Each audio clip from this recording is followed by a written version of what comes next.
好了吗？好了，我们快去吃吧。三明治来喽！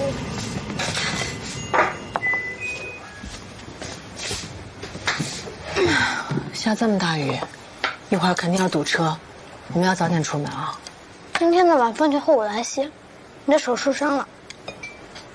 这么懂事儿啊？对了，晚上看完电影别让干妈请你吃火锅啊，她最近在减肥。我知道，她要穿婚纱。干妈回去了吗？我看一下啊，肯定是干妈。陌生电话。喂，哪位？你好，你是严玲吗？是我。你认识简雷雷吗？您好，您拨打的用户已关机，请稍后再拨。您好，您拨打的用户已关机，请稍后再拨。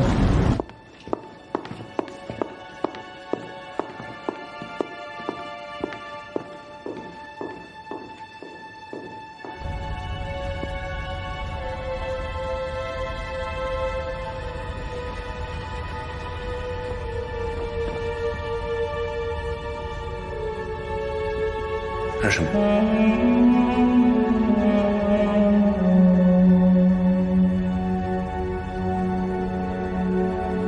不可能，不可能啊！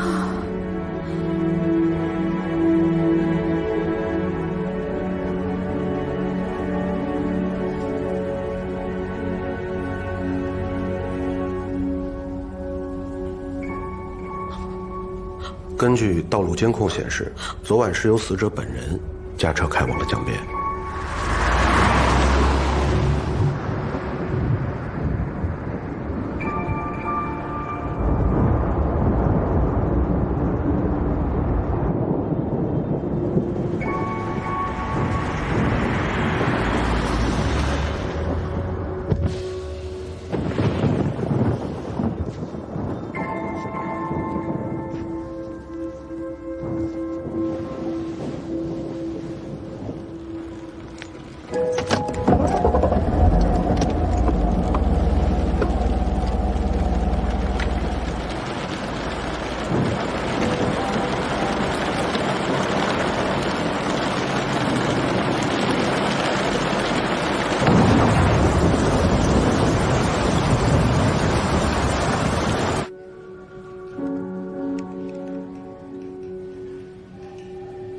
这是当晚龙会和监控拍到的画面。通过我们现场勘查，死者身体上没有其他明显伤痕，怀疑是死者有意用汽车尾气造成自己一氧化碳中毒，初步判定为自杀。蕾蕾不可能自杀，那不可能啊，那不可能抛下叔叔阿姨不管的，而且他都快结婚了，他什么都挺好，他没有理由这么做的呀。严老师，你说他快结婚了，他未婚夫是？叫夏意，他们两个是在银行的酒会上认识的，他们感情一直都很好。你有他的联系方式吗？我没有，蕾蕾手机上肯定有。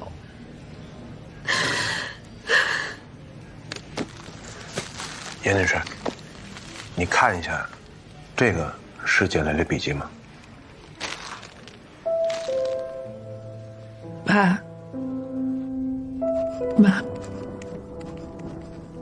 对不起，对不起，对不起，我犯下了弥天大错，今生无法弥补，欠你们太多太多太多，来生再还吧。对不起，小乐，不能陪你长大了，干妈永远爱你。对不起，玲玲，下辈子一定跟你一起环游世界。记住，一定要替我好好的活着，你答应过我的。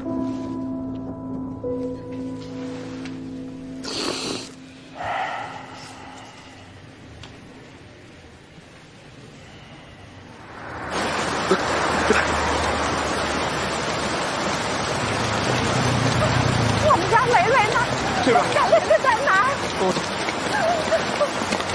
你慢点，慢点。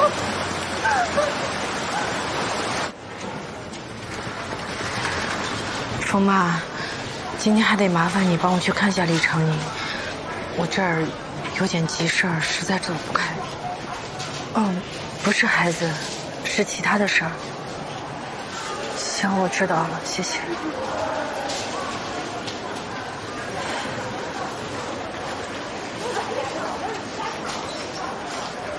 叔叔，阿姨怎么样啊？好点了。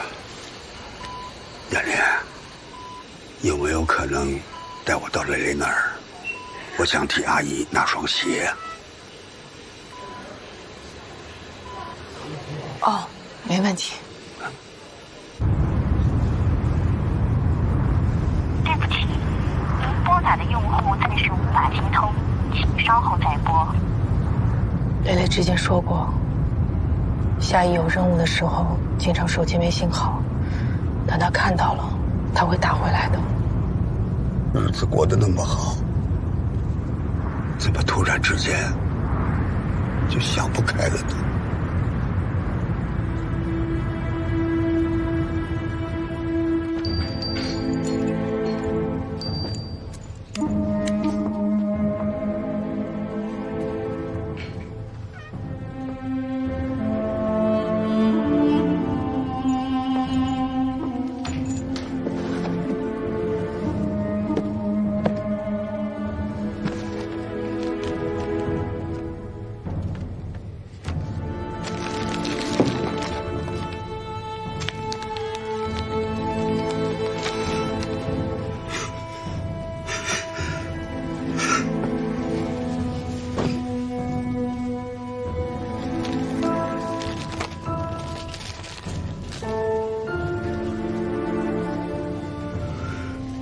你这是为什么？你这是为什么？我去给您和阿姨拿洗漱用品。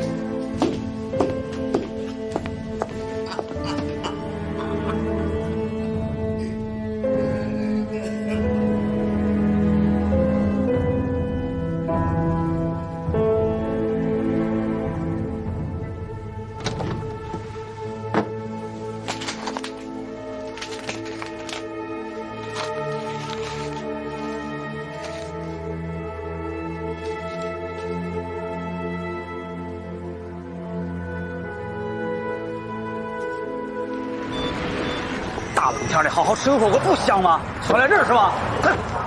李胖，哎，帮我做个笔录。没空呢，哥，我当联络员那自杀案给上面简报还没写完呢。你看你这一身肉，再不勤快点，体测能过吗？是我回内勤，我又不用出警，我昨儿碰上那自杀的纯属意外。警察同志，警察同志，我们要报案，我们要报案。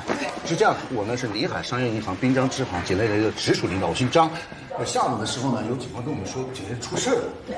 他呢是我们的贵宾。我来说吧，那个简磊磊啊，一直是我的私人理财经理，一直呢帮我打理我在国内的一些流动资金。我刚从国外回来，本来呢今天上午约来银行，我是约了他和张总一起来商量一下新的理财方案，结果呀他没来。哎呦，我一查呀不得了了，他从我的账面上啊偷走了180万呢，这么多？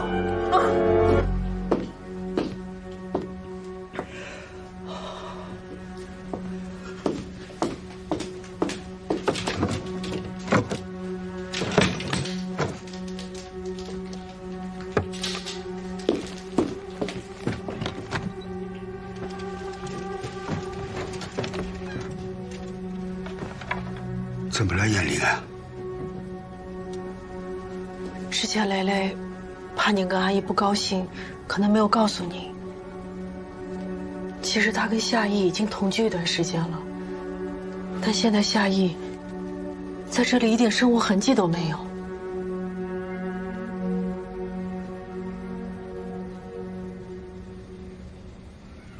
师傅，我们调取了简蕾蕾的银行流水，详细跟踪了资金路径，发现他大概是从2个月前开始频繁的操作客户账户，一开始把钱转到自己卡里边，过一阵就会还回去，后来就只进不出了。前后后一共挪用了差不多180万，全用来买一种共享币了，还加了3倍的杠杆。直到前不久，这共享币突然暴跌，简雷雷几乎可以说是血本无归。涉嫌挪用资金，而且金额巨大。我不知道，完全不知道。我们家雷雷从小就是个老实孩子，他不可能做这种事情的。不可能啊！雷雷不是这样的人。我们已经掌握相关证据了。你们家属真的一点都不值钱啊？简雷雷的通话记录显示，最近1个多月，他跟你们所说的这个夏意没有联系。1个多月没有联系。简雷雷所有通话记录的机主，就没有一个叫夏意的。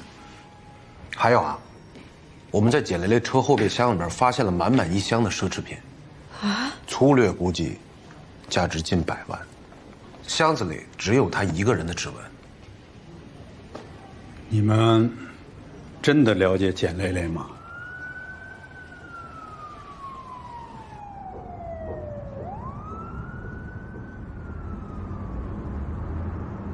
小姐还没下班啊？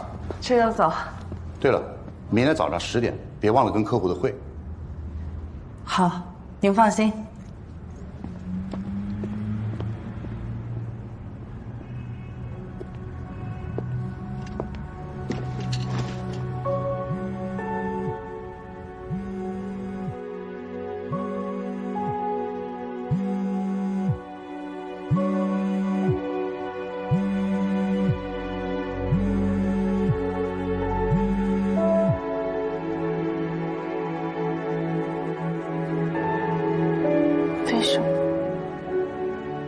为什么我没接到你的电话？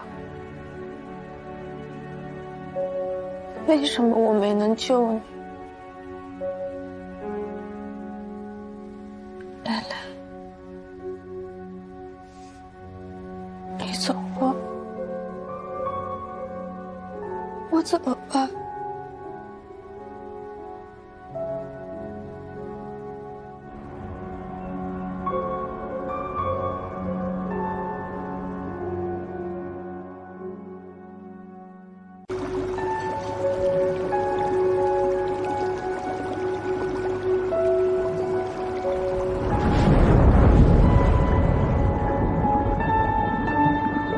琳琳，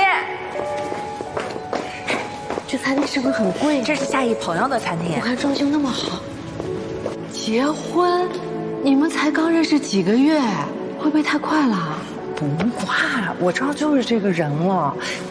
那种感觉，我怎么跟你说，就是特别懂你，然后发自心底里欣赏你。哎呦，杨老师，可算是见着了。雷雷啊，总跟我提起你，你可是他的偶像。他是海上救援志愿者，我俩第一次见面，他就带我去鱼市。我们当时看到了一种螃蟹，看起来像花蟹，但其实有剧毒，吃了要进 ICU 的。夏意说了，这种螃蟹有个学名叫铜柱鼠弱，比水母还毒。美女，哪儿吃的不满意啊？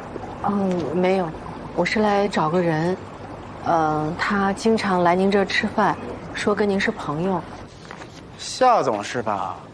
他是我们这儿的常客，不过有段时间没来过了。都是雷雷顶的座。服务员，买单。好的，先生，您开车来的吗？这边帮您登记车牌的话，可以免费停车的。哦，不用了，谢谢。好。杨老师，可算是见着了。哎，服务员，能不能帮我查一下10月18号简小姐他们的停车记录？可以的，您稍等。哎，您好，是114吗？麻烦您帮我联系一下东 A 4728K 的车主好吗？请他尽快挪一下车。哦不，是这样的，我不小心把他车给蹭了，我需要直接跟他联系，看看怎么走一下保险。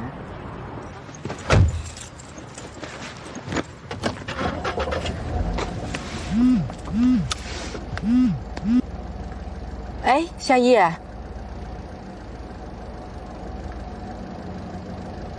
租车行？哎，里面请。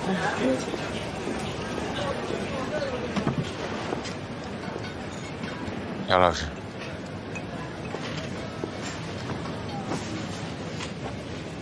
我是之前去闽州的一个岛上，参加一个海上封闭的搜救训练营，出来以后，才看见叔叔，还有那个警察给我打了那么多个电话。你和雷雷之间到底发生什么了？1个月以前吧，我们俩大吵了一架，再要50万。你要是不方便，少点也行。还是那个共享币，是吗？咱们之前已经折进去很多钱了，那不能无休无止的往里面投啊。你是说，雷雷已经问你借过好几次钱了？是。刚才小夏给我看了给磊磊的转账记录，开始是1万2万，后来就越来越多，5万、8万、10万。你们家是做大生意的，我赚的这3瓜2枣确实入不了你的眼，但你没必要看不起我吧？你怎么会这么想问题？是你的态度让我这么想。夏意，我捡来的不靠任何男人生活，你要觉得我看重是你的钱，你现在就给我滚！我和雷雷马上就要结婚了，其实对于我来说，真不是这10万8万的事儿。主要是雷雷，他真的是走火入魔了。本来我是想趁我这段时间不在，我们暂时分开，彼此都冷静冷静。早知道这样，我就应该把钱借给他。小夏，你给雷雷转的那些钱，我和你阿姨一定还给你。不是，叔叔，我不是这个意思。雷雷跟你在一起的时候，他用过奢侈品？用过。那为什么我从来都没有见过呢？那他也许是不想让你知道的。你们真的了解简蕾蕾吗？叔叔，您和阿姨都保重身体，节哀顺变。有什么事儿，您随时给我来电话。谢谢，谢谢。我得回医院了，你阿姨要着急了。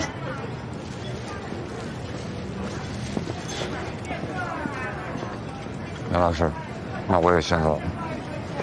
夏意，可以聊一下吗？你的手机号为什么不是你的名字？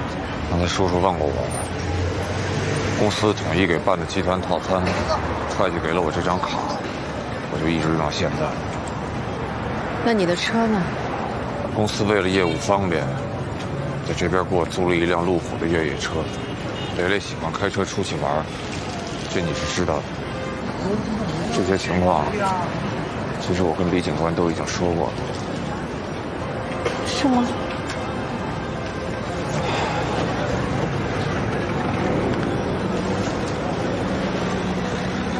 哎，李警官你好，我是夏意。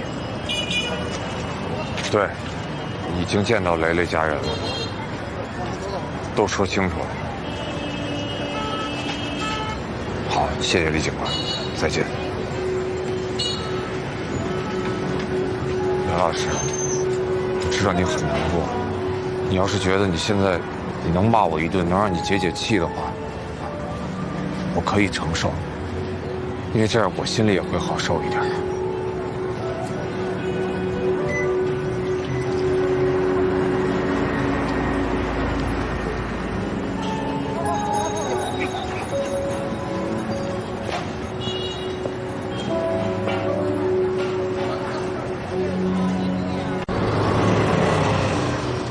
严玲，警察说已经结案了，明天可以去接蕾蕾了。说就算有犯罪嫌疑，按国家法律规定，嫌疑人已死亡的，不追究刑事责任。我决定了，手捧花就选郁金香，到时候你可接住了。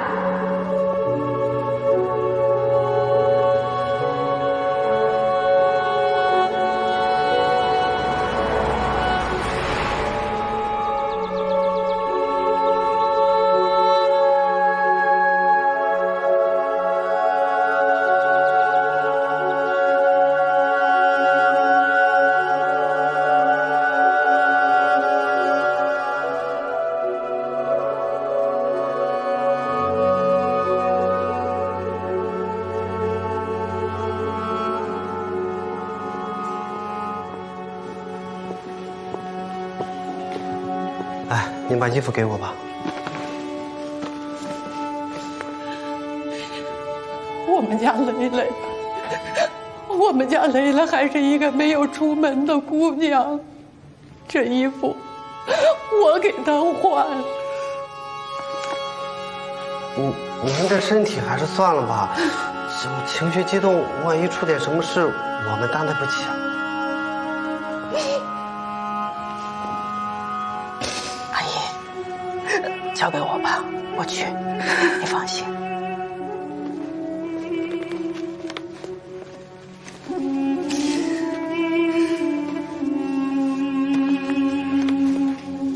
这边。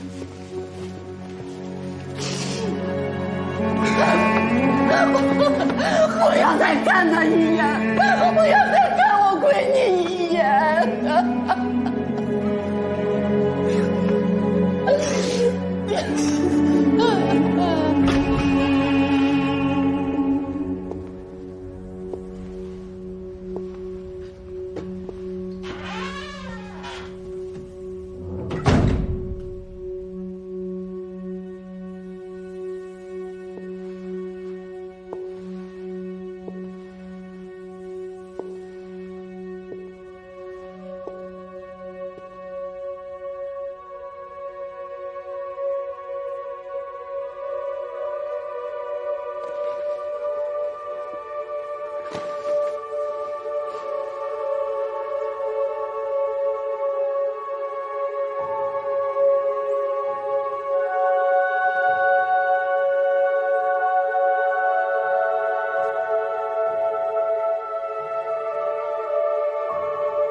我是严玲。你知道蕾蕾身上有纹身吗？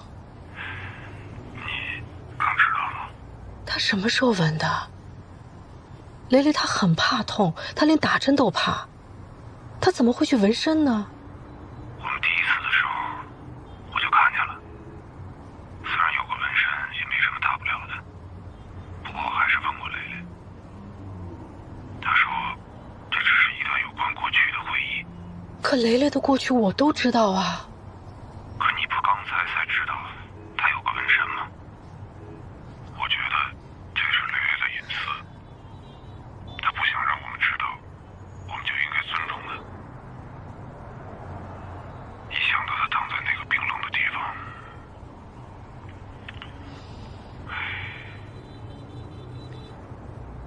今天以自杀结案了。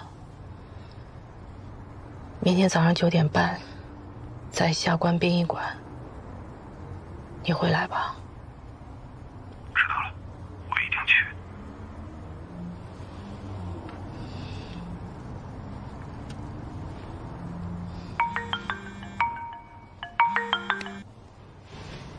喂，徐老师。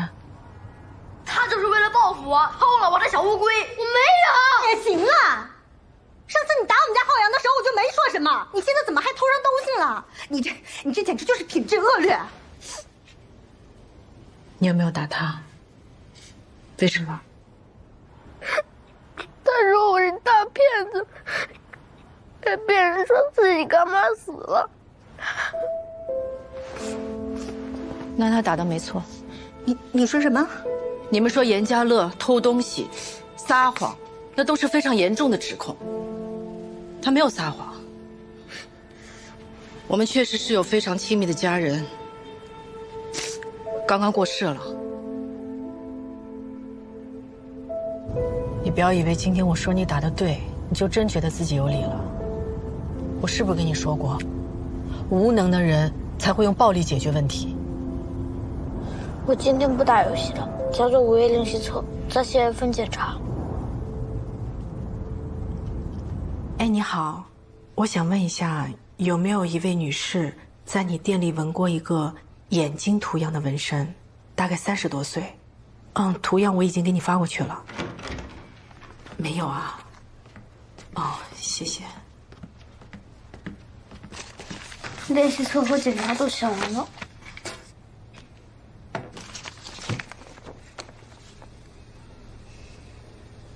大妈是不是做了很多坏事？她偷了别人很多钱又还不上，所以才畏罪自杀的。这谁说的？网上到处都是。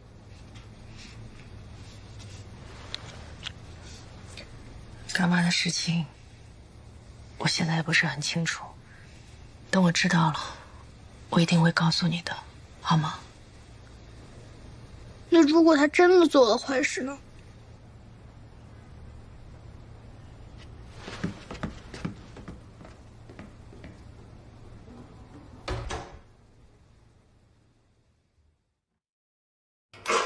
一会儿我去接叔叔阿姨，你直接去殡仪馆就行。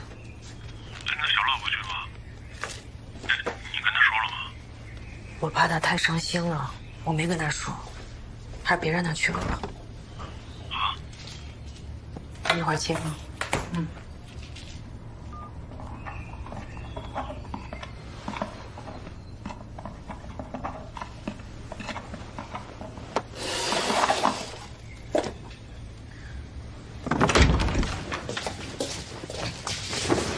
起来，到客厅来。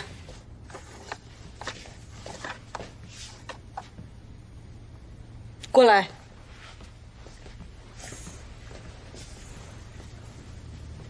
严家乐，你知道我最生气是什么吗？并不是你一时好奇拿了同学的东西，而是你破坏了我对你的信任。你一会儿把乌龟拿去学校还给同学，跟同学好好道歉。然后自己再去找徐老师，主动承认错误。不然等你回来，我再好好找你谈。你不去吗？我今天没空。自己犯的错误，自己承担。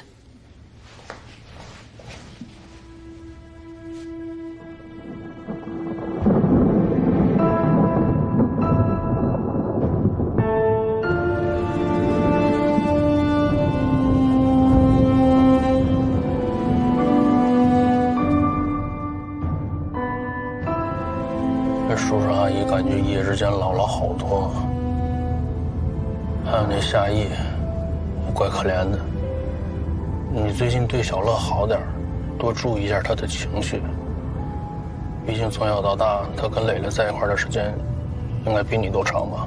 他不小了，他得自己学会懂道理、明是非。没有谁能护他一辈子。他才10岁。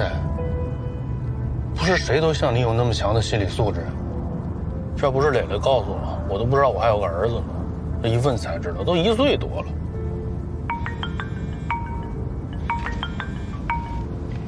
徐老师，你好，小乐妈妈，小乐身体好点了吗？小乐，他怎么了？你早上不是给我发讯息说他身体不舒服，给他请假了吗？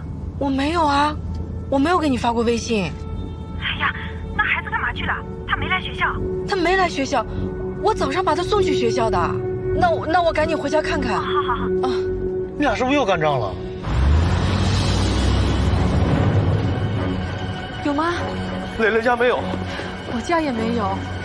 小乐，昨天不是刚吃过吗？快快。对不起。我问一下，你看到这小孩吗？你有见过这孩子吗？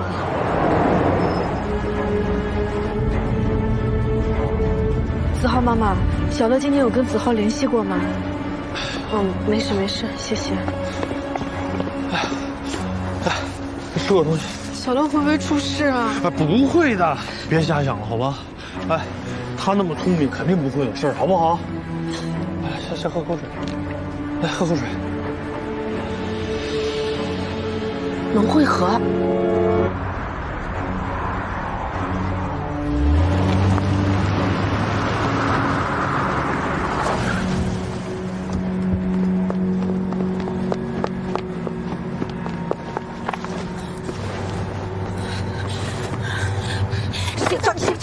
谁让你离家出走的？我跟你说过，任何时候不许这么干。行了行了，找着打他干嘛？你也是，你给我吓死我们了，知道吗？赶紧道个歉。跟我道歉什么用？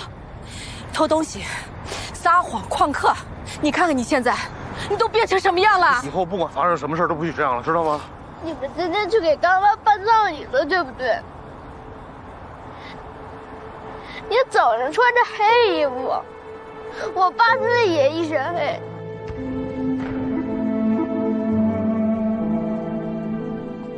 你们都瞒着我。我们瞒着你的是因为你们都觉得干妈是坏人，犯了错就不能被原谅。你们不想让我再见到她。燕林，后面的事儿，拜托了。放心吧，叔叔。我怎么想的，你们根本就不在乎，根本就不重要。你们只在乎我有没有做正确的事，有没有犯错。我就是撒谎、旷课、偷东西，怎么了？我就是现在这样。好了好了，好了。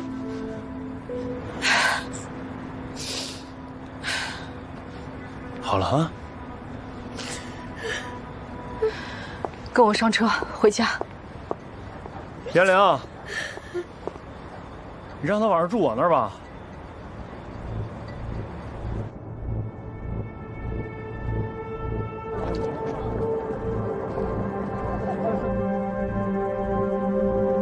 奶奶亏空的那些财物，卖掉房子和车，该还的差不多。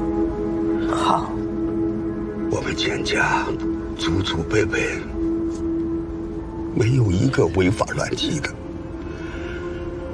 我们再也不想过去了，省得伤心。你要是舍不得钱，就把它留下来。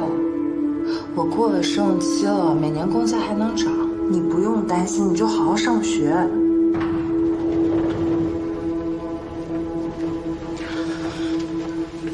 有我在呢，咱俩一个亲妈一个干妈都这么优秀，我就不家里养不活一个小孩，是不是？都会好起来的啊，一切都会好起来。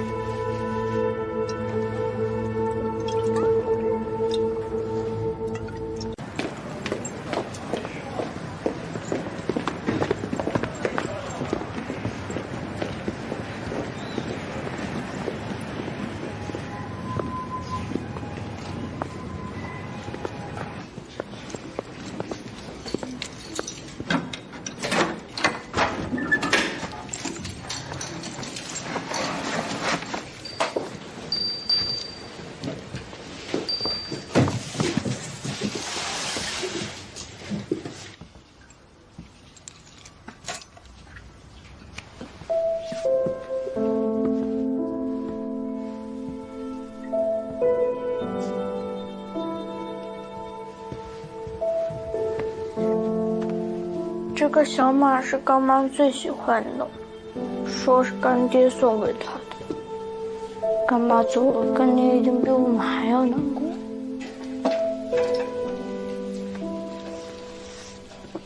那我们就替干妈收着。嗯。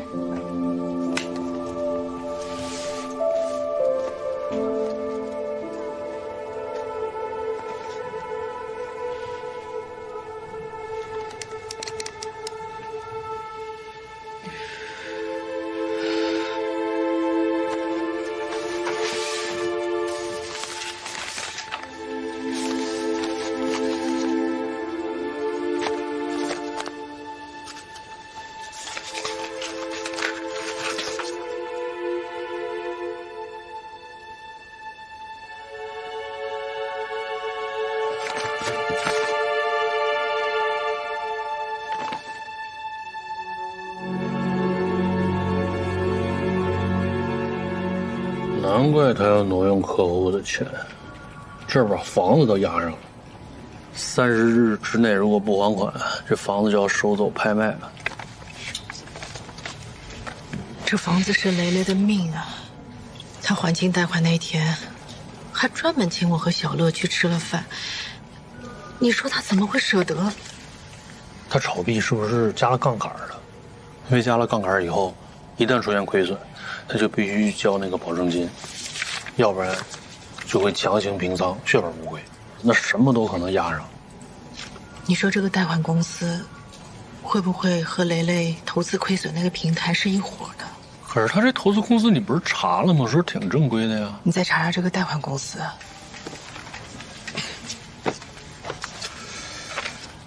哎，你跟小乐没事了吧？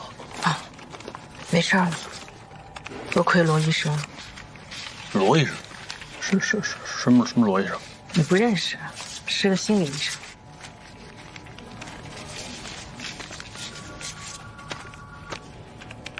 啊，你就用这个查？这我都查过了，没有线索才来找你的。我还以为你有什么特殊渠道呢。我就是一个普通小老百姓，你让我查个天气预报行？行吧，那我走了。你还不下班？我今天加班。哟，不好意思啊，打扰你了。没有。哎，对，那个钱，如果一定要还的话，我这儿还能拿回。不用，怎么着也轮不到你这儿，我再想想办法。我先走了啊。行，你别太着急啊。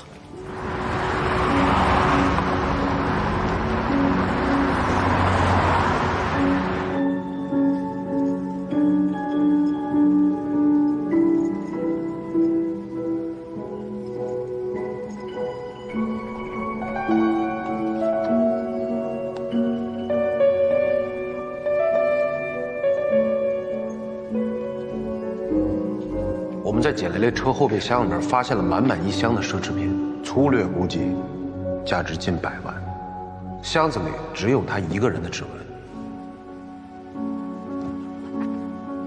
纹。抱歉，女士，您这些物品我们店不能收。为什么？我们不能确定这些是正品。这些都有发票的。现在奢侈品市场仿冒严重，不少仿品呢可以做到以假乱真，而且还能提供包括发票、全套包装，甚至信用卡、水单在内的一条龙服务。这几件价值最高的，这几个包，这块钻表、手镯，我们确认都是仿品。仿品？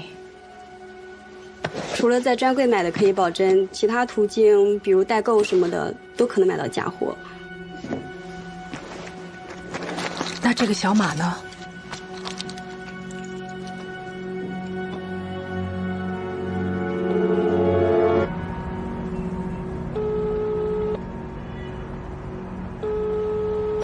对不起，您拨叫的用户暂时无法接通，请稍后再拨。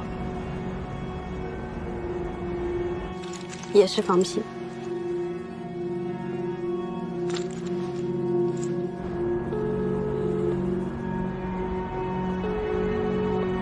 您拨叫的用户暂时无法接通，请稍后再拨。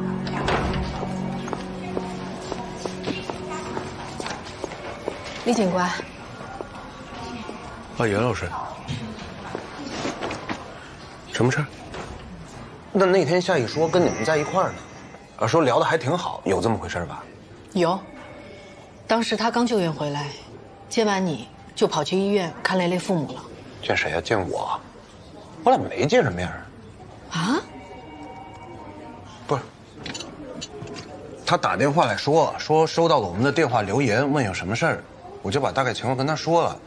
他知道简雷雷母亲在医院嘛，就说先去找你们，问能不能等他回来再做笔录。我说可以，但他后来又说什么去哪儿？闽州，说闽州有个渔船事故，需要他们救援队过去支援。我就说那你先去忙你的，回来再弄呗，这事又不着急。你人都没见到，你居然就同意了？哎，你怎么当情人？你怎么做警察的？你简直就是玩忽职守！不是，杨老师，我们办案讲证据，是吧？简雷雷畏罪自杀，证据完整，链条清晰。单就这个案子来说，结案没有任何问题。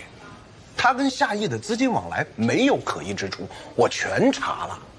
人家又没结婚，啊，我让他过来也就是配合我们调查，做个笔录而已。他也不是犯罪嫌疑人，那夏意为什么要骗我，说他见过你了？他在这个事情上撒谎，你怎么能保证他在别的事情上没有撒谎呢？他电话打不通，送给雷雷东西都是假的，车是租的，甚至连张照片都没有，这不太奇怪了吗？奇怪的事情我会查，好吧？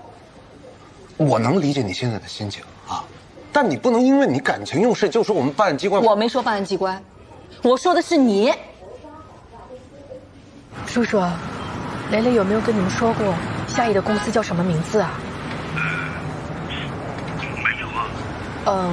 我听说夏意经常给你们寄保健品，那保健品的包装袋或快递单号什么还有吗？都是小夏买了，让雷雷寄给我们的。那夏意和雷雷回老家，你们有没有拍过合影？怎么出什么事了？没事没事。我就是想把和雷雷有关的东西整理一下，算是留个纪念吧。谢谢你用心了，不过没来得及拍，他们俩赶上个周末，忙忙叨叨的来，待一天就走了。好，没事了，叔叔，我挂了啊。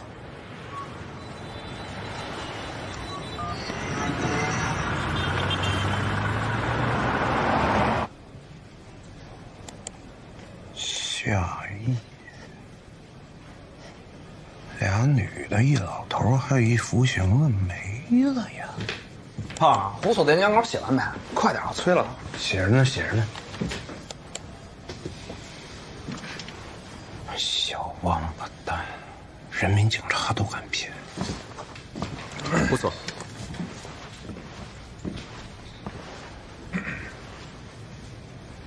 干什么呢？这是？哎，这谁让你查的？快给我停下！你给我说清楚。是我，重要情况，我严重怀疑啊，那个夏意用的假身份。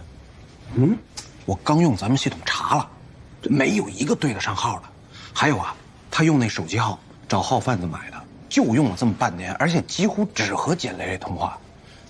他租车用的身份证都不是他自己的，用了店员的。你说他这么处心积虑的隐藏自己的真实信息，咱们是不是应该查他一查，行不行？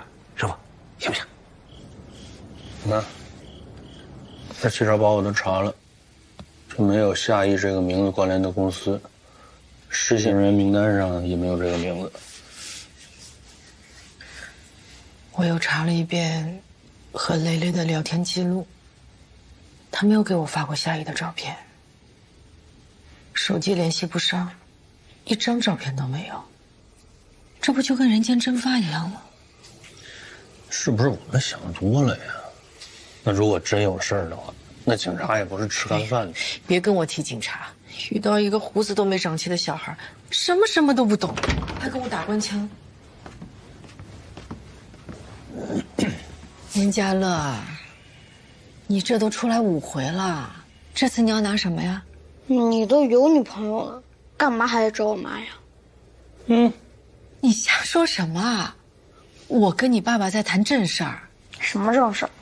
哎，对了，乐乐，以前你跟干妈干爹出去玩，你们都会去玩些什么呀？就看电影、吃饭什么的。除了吃饭、看电影，还会做什么？上次泡温泉，干爹也去了，他游泳可专业了。他这里还有一道好长好长的疤，说是有一次救援时被沉船的锚划的。你给他们拍过照片吗？你又不给我买手机，我拿什么拍啊？这借口找的。还有什么呀？干爹打游戏可专业了，他之前还带我一起上分呢。打游戏？就是这个。呀，你都有这个皮肤了？哎，怎么了？干爹把账号注销了，一般人不玩，顶多就把号放着，没人会把号给注销的。东 A 4728K 是一辆路虎，我当时打电话来确认过，他就是在这里租的车。系统已经查过了，真没夏意之人。大姐，就是你举报的我们吧？警察已经找我们罚过钱了，你还要怎么样啊？警察？我跟李警官把事情都已经讲清楚了，那个叫什么夏意的我根本就不认识，他就是多给了我点钱，用的我的身份证办理的租车手续，按时还了车也没出现事故，没必要报警吧？抱歉啊。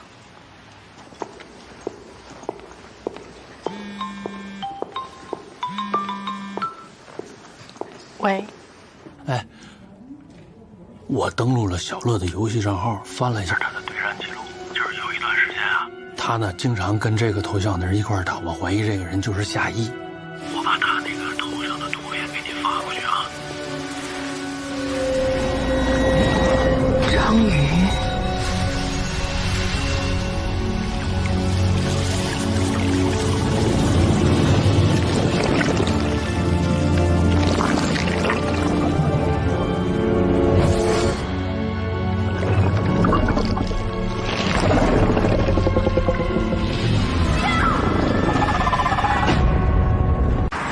这儿有张图，围在这眼睛周围的应该是章鱼的触角。你要是想起来谁闻过，麻烦你告诉我一下好吗？老陈，有人闻过这个吗？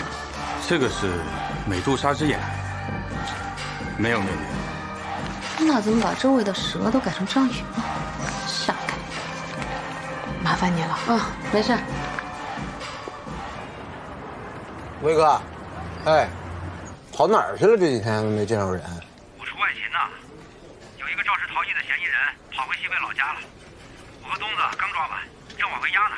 哎，那我前几天给你发的那个夏意的资料，你看了没？谁？夏意。啊，那个好像没有人报案，也没人立案。你想让我查查？那这么的吧，你要忙的话，要不我跟同事先跑一趟。好，挂了啊。钱雷雷调入我行 VIP 服务部时间不久，这几个月他参加的客户活动签到表都在这。活动主要以 VIP 红酒品鉴会为主，没有发现二位所说的夏意的名字。那这种 VIP 活动现场有监控吗？没有。高端客户一般都很注意自己的个人隐私的。这个周兴盛是，咱们是首富那个周兴盛？对，就是他。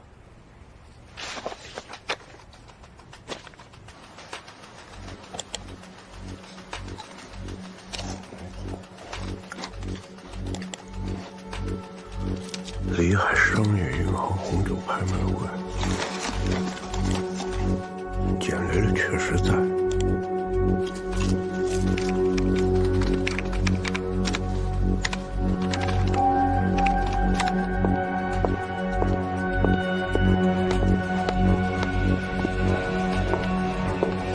你好，您是这儿老板吗？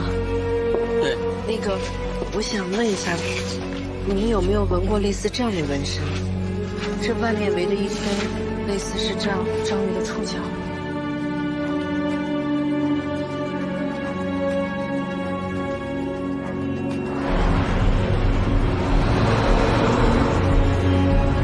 我这儿一般都原创啊，你这图差点意思，没见过。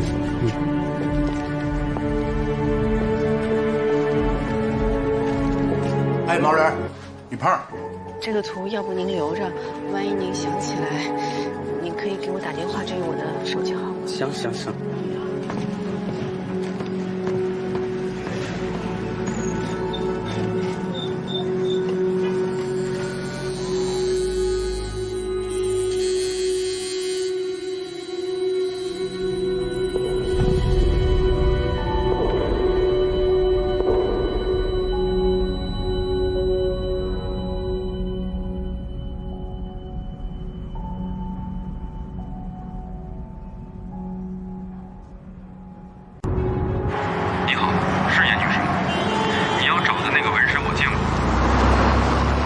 我们圈里这人给客户闻过，发过一个微博，你看一下。梦里人。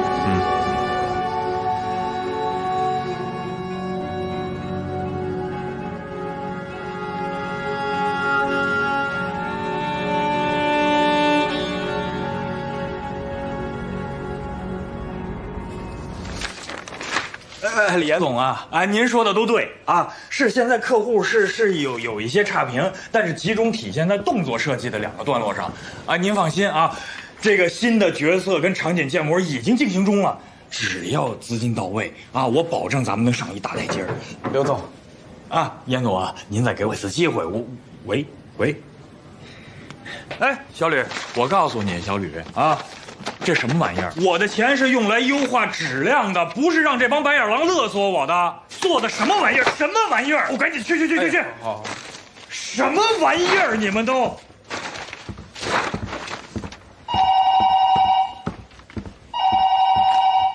哎，怎么了？对不起，刘总，他一定要见。不是你们干嘛吃了？怎么还没轰走啊？不好意思，我们刘总在开会。哎，抱歉，刘总，我真的有非常重要的事情想跟你确认一下，关系到一条人命，就麻烦你见我一下好吗？不好意思，真的不行。您听到我说话了吗，刘总？刘总，你说的这个简雷雷，我听都没听说过。那你们为什么会拿着一样的图案去纹身呢？这有什么稀奇的呀？这种图案网上多的是。那我想知道你是从哪儿得到这张图片的？还有，你为什么会把上面纹身那美杜莎的蛇也改成了章鱼触角？不是什么蛇呀，什么章鱼触角，你说的这些我都听不懂。你说的那个简雷雷，我就压根不认识。你要有任何怀疑，你报警去，你别跟我这儿添乱。刘总，我的好朋友简雷雷在去世之前，他抵押了房产，所有的钱都不知去向了。我这样说可能会不太礼貌。我看了最新的财经报道，您的这个公司最近也正好遇到了财务困难。住嘴！怎么回事啊？可心，你怎么来了？对不起啊，对不起，你怎么又发这么大脾气啊？不是，没有，甭理他，有病！你怎么跟人家讲话呢？对不起，他脾气不好。还不走啊？我叫保安了啊！没吓着你吧？他是谁啊？我不认识啊。怎么样？产检怎么样？可好了，是吧？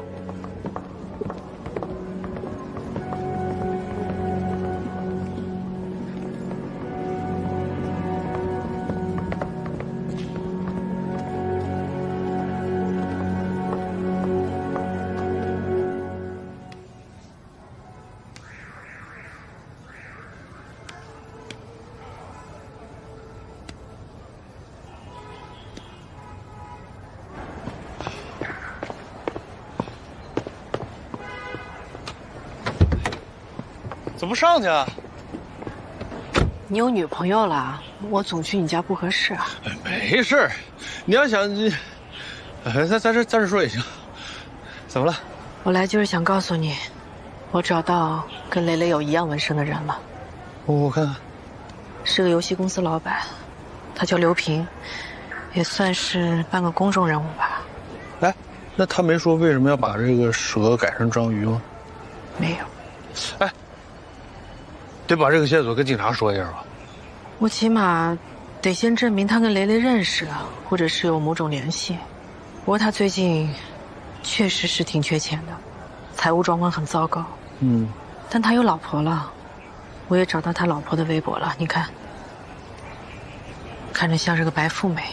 他缺钱，他老婆又这么有钱，那他就是想专门找这种有钱的女人捞钱，是吗？杨老师，你看看，照片里有夏意吗？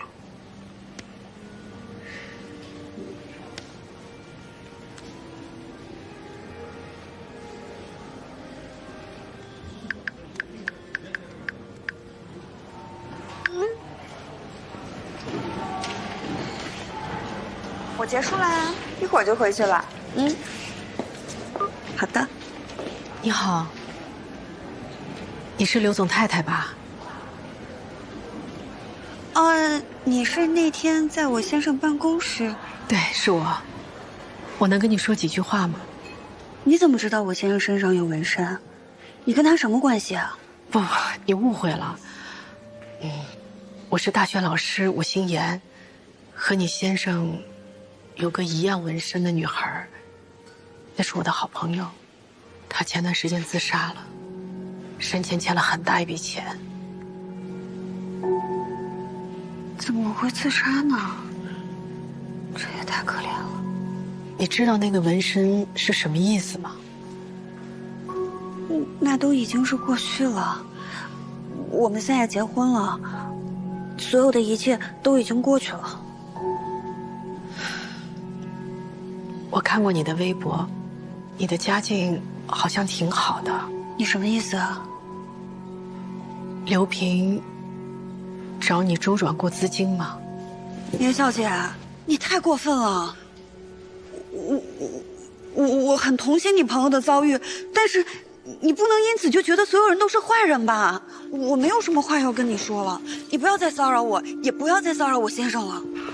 不好意思，于小仙，我如果说任何让你不高兴的话，我道歉。你说的每一句话都让我不高兴，你要是再骚扰我，我就叫人了。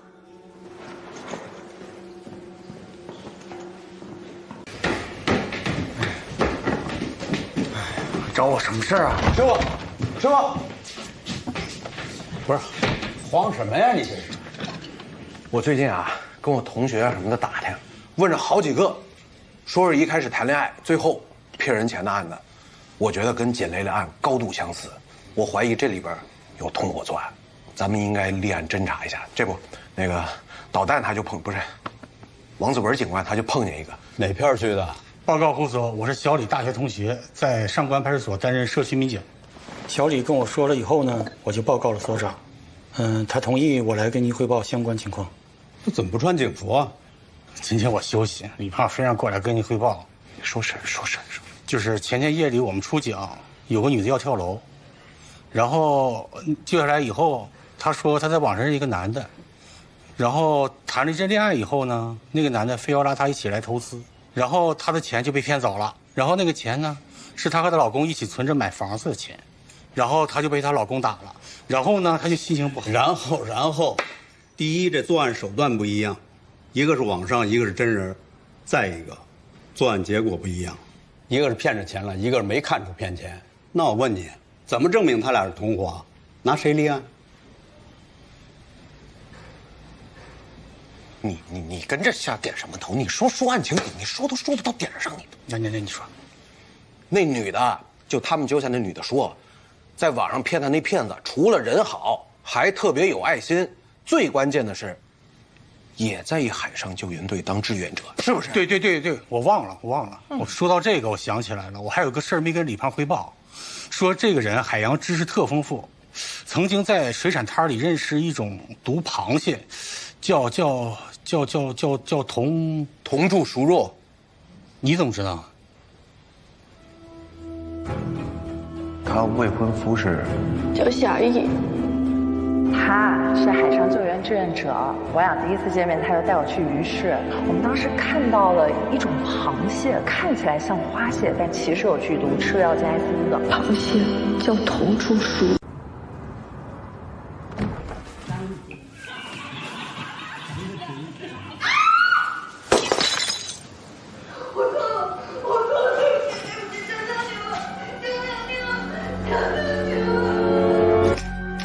头抬一点点。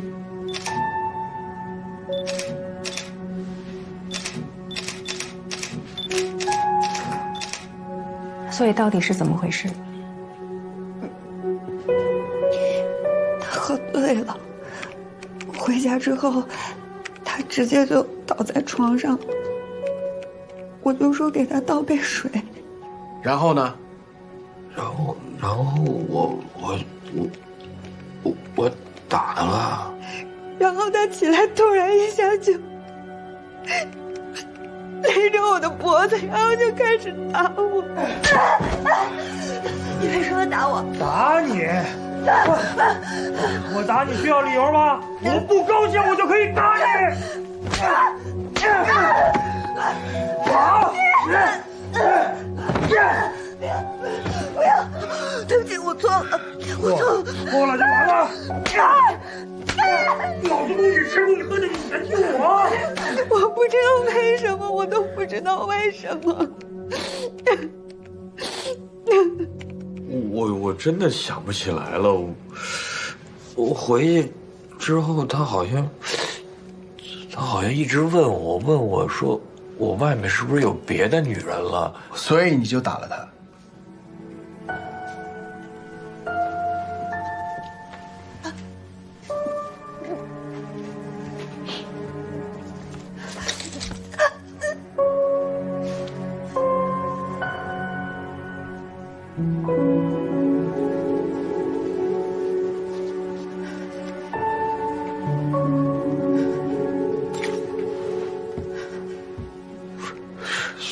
所以我他妈王八蛋吧，我王八蛋，我对不起他。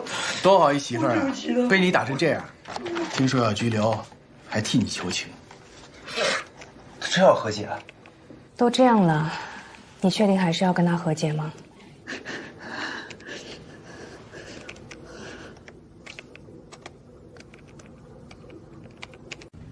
要不是走投无路，一点办法都没有，是不会动别人钱的。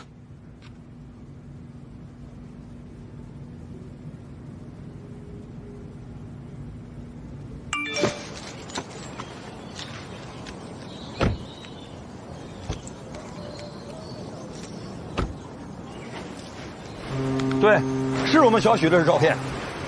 在这之前，你们警察同志不是来调查过吗？你们要找的人啊，不是他。还有别的警察找过他呀？是啊，不但有警察，而且还有2、3波的小姑娘，说是小许和他们网店，让他们投资，骗他们不少钱。邢师傅啊，你那儿有你们救援队所有队员的合照吧？有啊。小许啊，可是我们队的好小伙子啊。前一段时间出任务的时候，救人受伤了，一直都在医院里面昏迷不醒的。也就上一周，手刚刚能动一下，人家时间一对啊，这人根本不是他。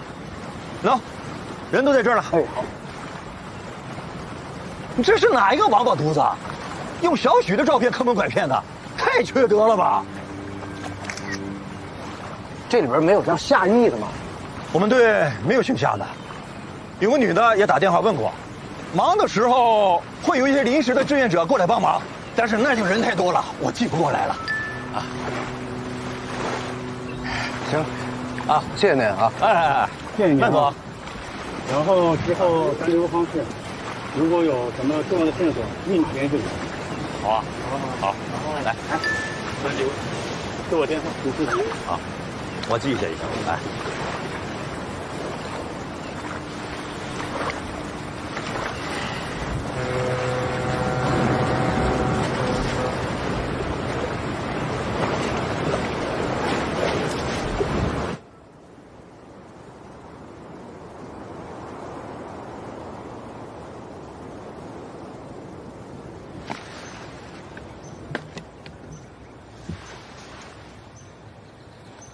妈，我好想你。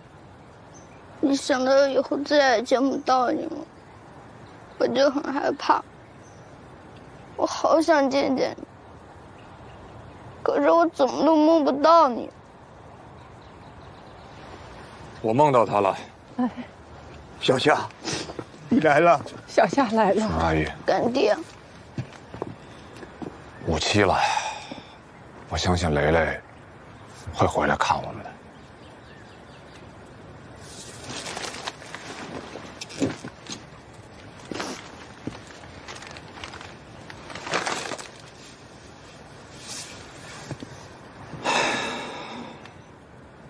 雷雷，是我不好，没能照顾好你。我们说好的，婚礼的时候就用你最喜欢的郁金香作为手捧花。可惜我没有这个福气了。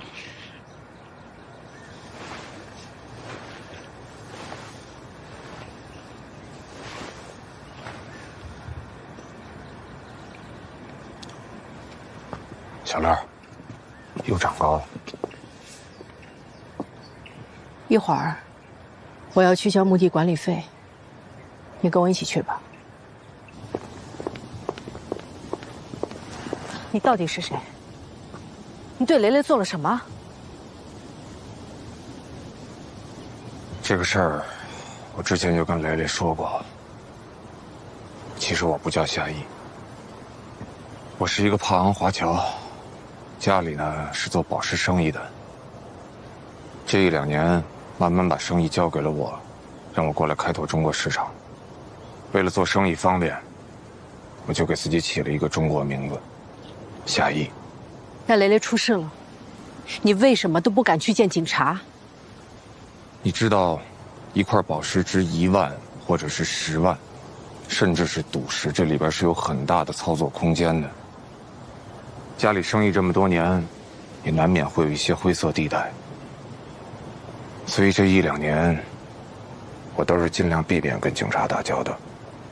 所以你就骗警察，告诉他们你是做什么救援的，都是假的，对吗？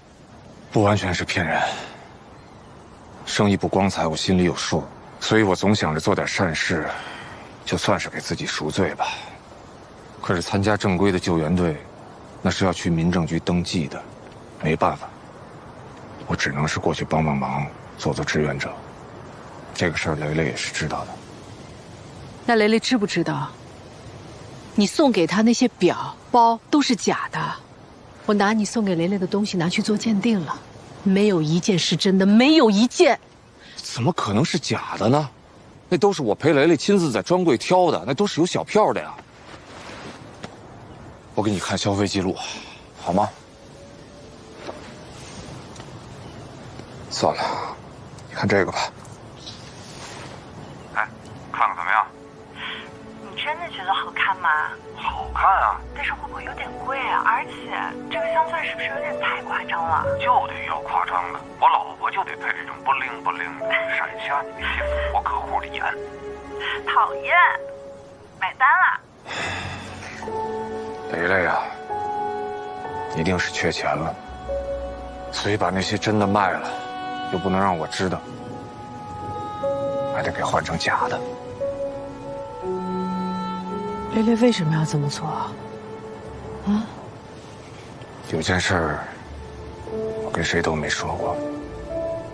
我曾经无意间在雷雷的手机里发现过那种照片。哪种照片？就是拿着身份证拍的裸照。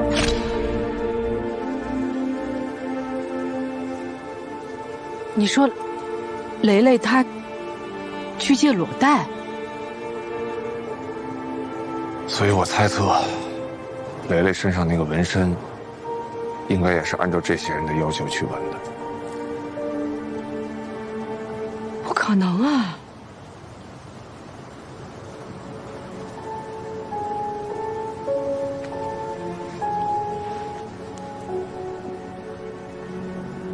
这个是你在游戏里用过的头像，雷雷的纹身有章鱼。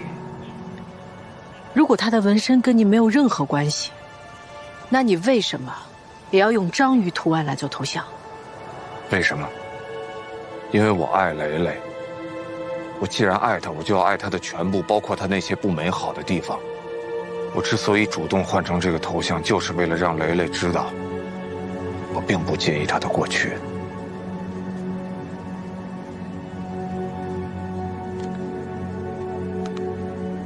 不可能！如果真的是这样，我怎么会一点感觉都没有？我怎么会什么都不知道呢？那是因为他不想让你们知道，在雷雷心里，你和小乐比我重要的多。他那封遗书里一个字都没有提到我，提到的全是你们，不是吗？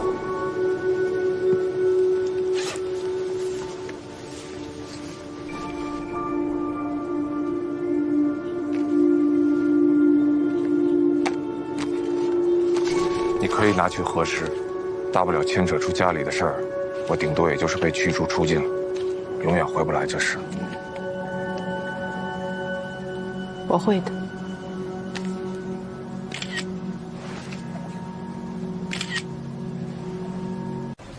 师傅，你也听见了，又是毒螃蟹，又是救援队的人，天底下哪有这么巧的事儿？您让我再查一查，开封介绍信让我去出入境管理局核实一下，求您了。电信诈骗这个情况，我已经和刑侦的同事联系了。不一样，他们那人没露过脸，他随便在网上找一张照片就当头像了。这个夏邑他是活生生的人呐，这多好一突破口啊，是不是？你自己分内的事干完了吗？干完了，报表，还有月度总结，还有您要的那个5000字工作汇报，我全写完了，一个标点符号没少您的。那《里海日报》的通讯员稿件呢？《里海日报》的通讯员稿件。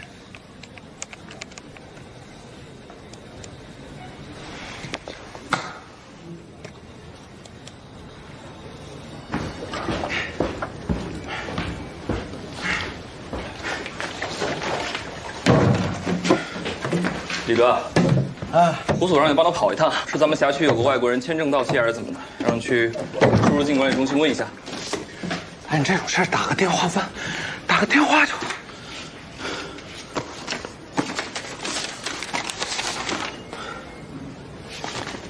介绍信给你开好了，本职工作也不许耽误啊。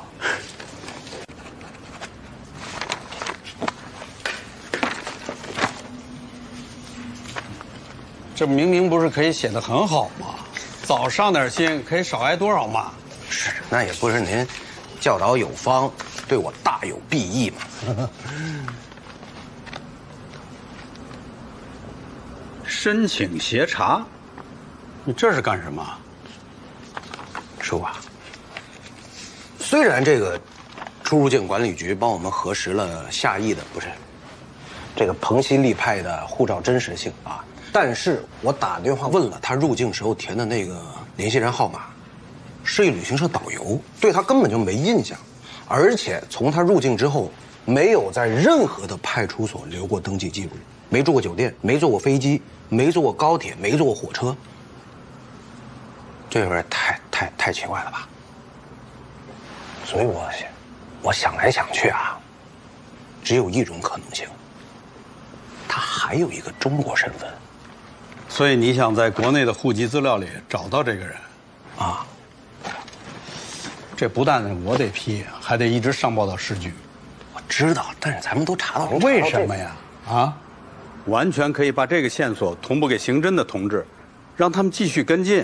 你就是揪着不放，你是觉得你被他骗了、耍了，没面子是不是？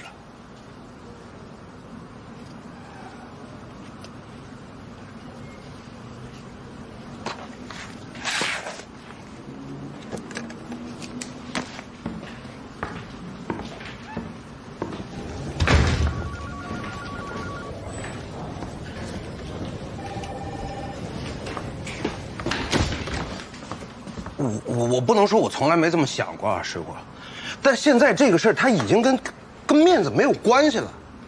师傅，导弹他们遇到的那个受害人，就跳楼那个，被他们给救回来了。捡雷雷呢？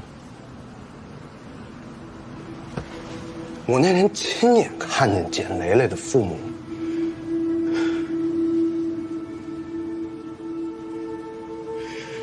在我面前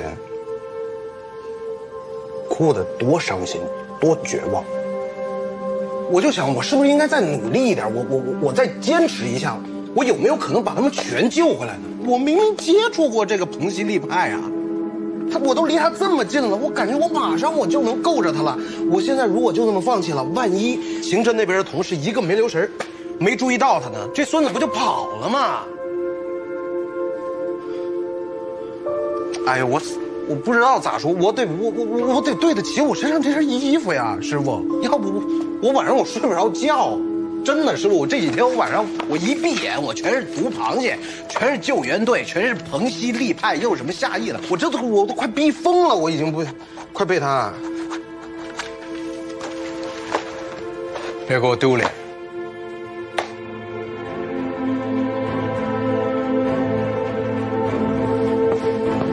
这个案子符合咱们这种新型的电典型诈骗模式，我觉得可以并案处理了。人到了。好，交给您了，你们继续。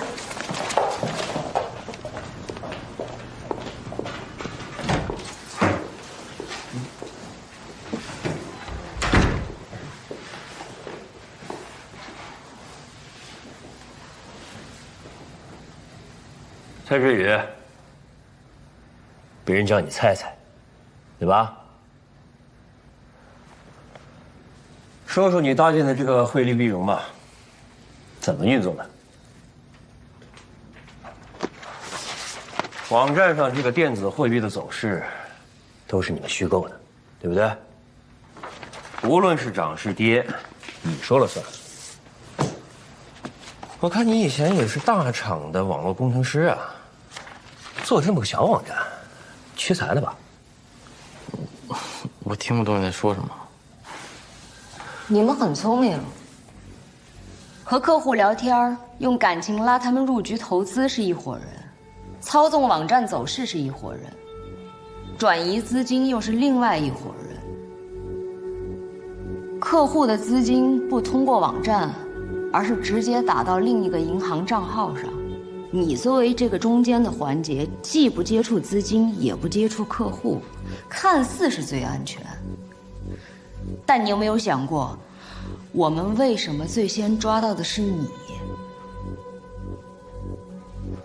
你以为用多层代理，隐藏了 IP 地址，甚至跳板到国外服务器，让我们找不到节点日志，你就安全了？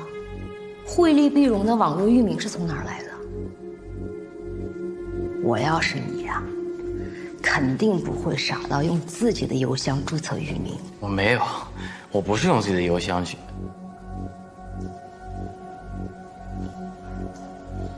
你的确没用自己的邮箱，你是找人在网上买了个境外邮箱。但是雁过留痕，我们通过域名找到了买家，就自然找到了你。你真是太不小心了，一心只想着同伙的安全，却没有人顾着你的安全。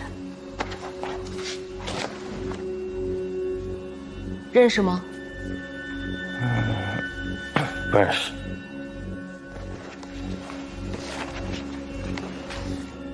这个呢？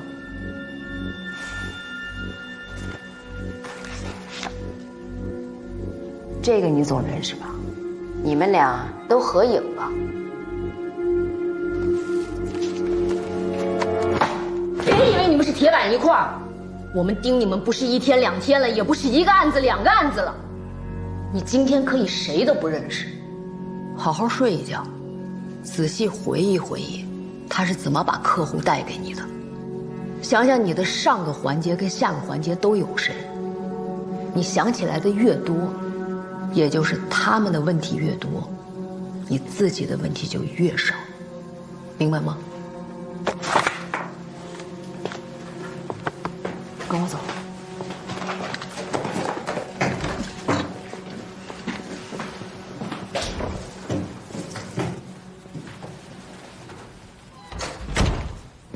彭鑫入境以后去哪儿？找到了吗？还没找到，但是那个出入境管理局说，有个姓李的警官也在找这个彭鑫立派。你把李警官的资料找给我。好，我现在就去。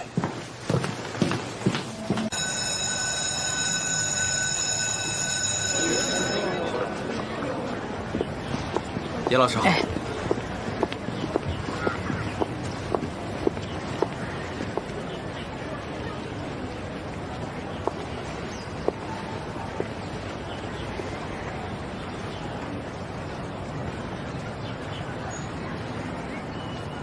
银玲，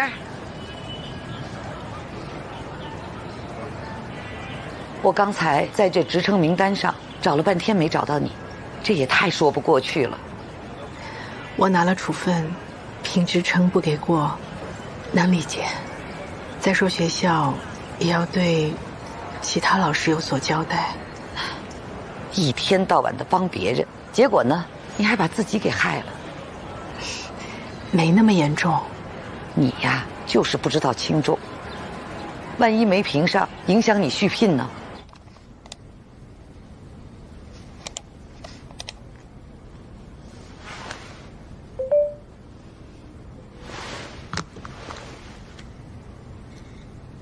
夏邑护照信息已经和出入境管理部门核实过，是真的。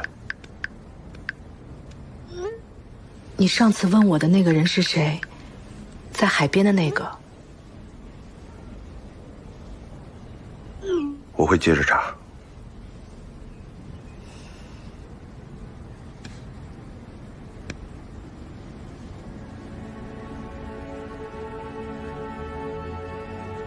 蕾蕾，你到底想跟我说什么？只是要告别吗？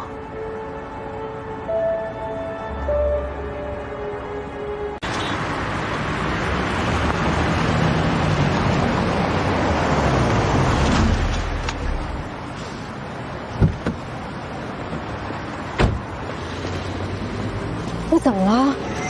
出什么事儿了？快，上车再说。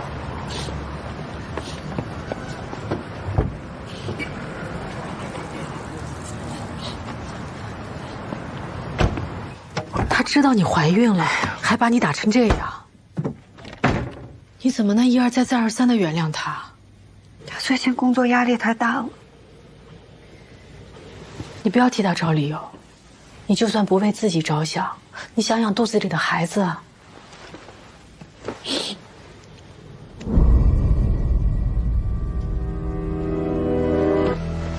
你怎么会有这个纹身？谁让你纹的？是你老公吗？是他吗？不是他，和他没有关系，这一切全都赖我。我是一个很坏的人，活该他打我。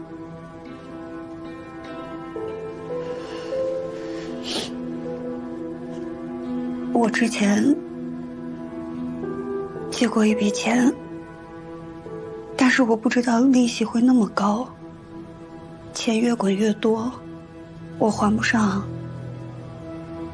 就被债主逼着按他们的要求纹了身，还拍了那种照片，说拍完就可以抵掉一些利息。你说，蕾蕾她去借裸贷？所以我猜测，蕾蕾身上那个纹身，应该也是按照这些人的要求去纹的。你借了多少钱？本金是8万，后来我也不知道怎么回事，越滚利越多，到最后有好几10万。那你家里人呢？他们没有帮你吗？我那段时间跟家里人没有联系。我父亲去世了，因为我。当时原本我是在家陪我爸，但是我跟男朋友吵架闹分手，我就跑出去了。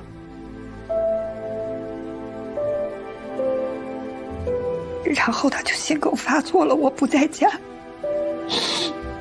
都是因为我。那个时候小，我特别不懂事儿，如果不是因为我父亲也不。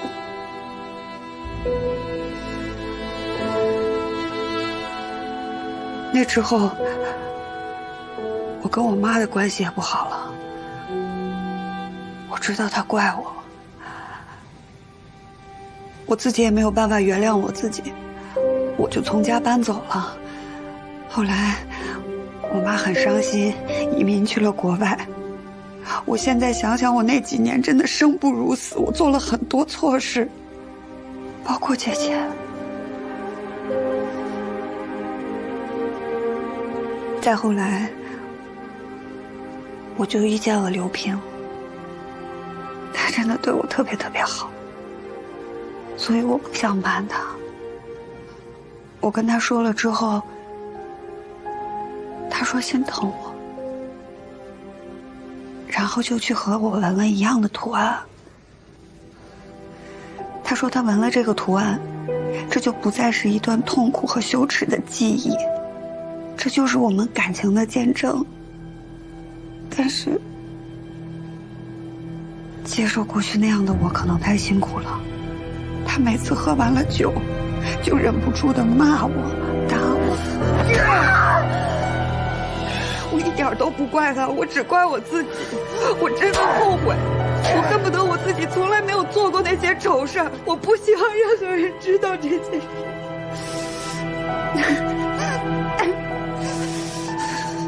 我记得你跟我说你的那个朋友，那个纹身，我觉得他也一定很后悔，不然他就不会做出那样的选择。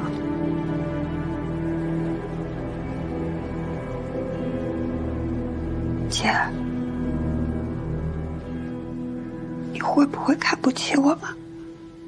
不会啊，当然不会。那你接下来呢？有什么打算吗？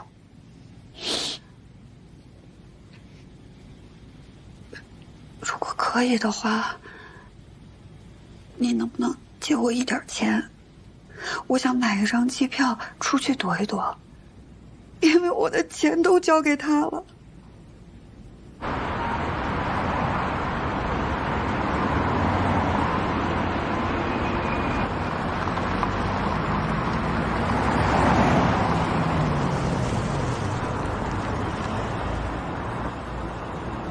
你跟我说你的那个朋友，我觉得他也一定很后悔，他也许比我更后悔、更痛苦，不然他就不会做出那样的选择。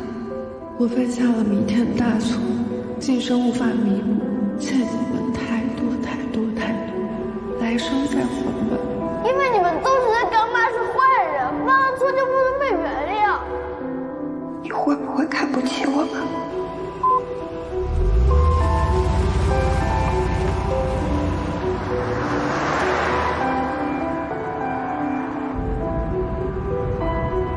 我一点都不怪他，我只怪我自己。我真的后悔，我恨不得我自己从来没有做过那些丑事。我不希望任何人知道这件事。为什么我没接到你的电话？为什么我没能救你？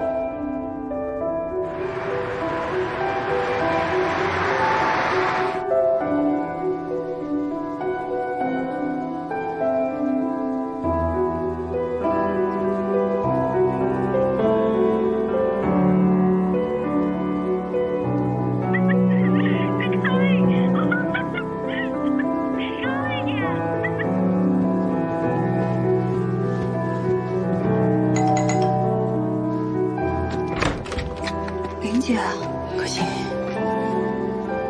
我再问你一次，你真的要因为那段过去挨他一辈子打吗？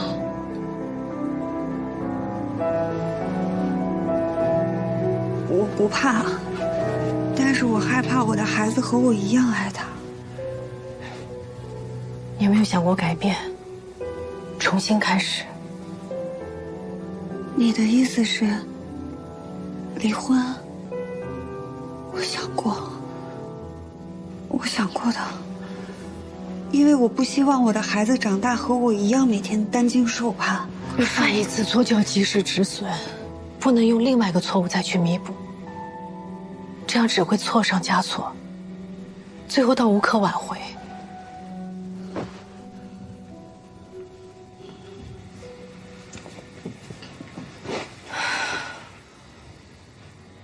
我那个好朋友，他就是在最难的时候没有人帮他，所以他只能一错再错，最后连后悔重来的机会都没有了。我们都不要去做让自己后悔的事情了，好不好？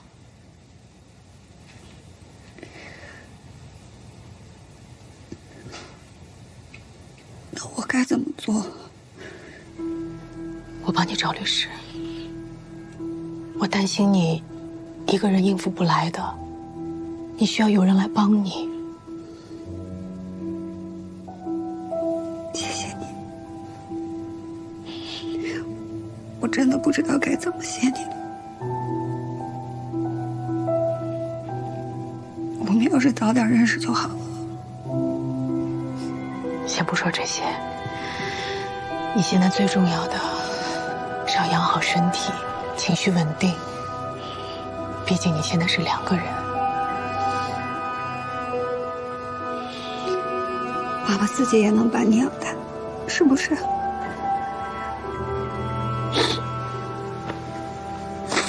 谢谢，谢谢。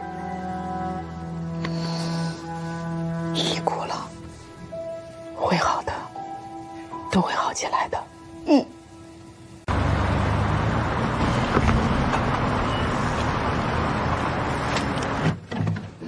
稀客啊，小师妹。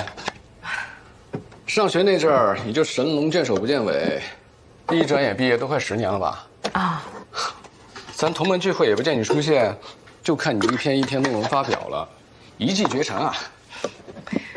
师兄说笑了，你也发表了不少，我都拜读了。来，尝尝这个。你评职称那个事儿，我也听说了，对你续聘不会有什么影响吧？我可以帮你活动活动。但是我这个2级学院的院长，未必说话那么管用。谢谢师兄，但其实我今天来是想请嫂子帮个忙。周密啊！啊，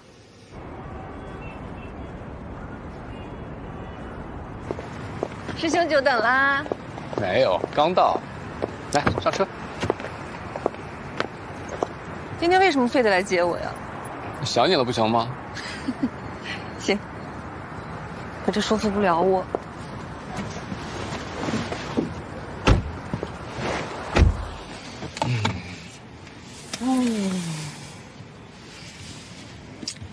确实有个小事儿想找你帮忙。你还记得我师妹严玲吗？记得。那个被正房女儿打上门的校花吗？嗯。找上你了？什么呀？不是找我，是找你。说是有个案子，想请你帮忙。不帮。你还不知道什么案子你就不帮？我跟他没有交情，我对他有看法，我不想站他的边儿。开车。哎，你看看你这嫉恶如仇的，不是谁都跟你一样一身正气啊，是吧，老婆？我自己交车。走，我带你吃火锅去。我听说啊，那个女方老公是个商界的公众人物，这案子接了，你应该不吃亏。开车。好嘞。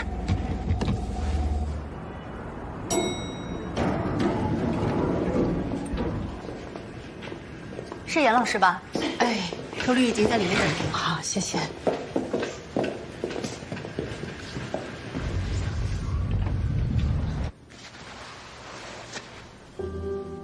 身上还有伤吗？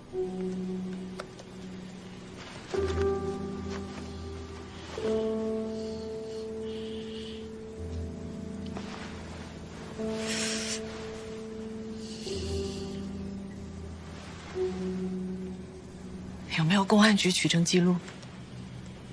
这次没有。医疗记录呢？之前有。是哪家医院啊？这些证据都很重要，能帮你在离婚中争取更多权益，说不定还能告您丈夫违法。我不想这样。周律师，林姐，我不想难为刘平，我真的没有想到会走到这一步，但是我真的不想让他再打我。他上次打我的时候，他还给我写过保证书。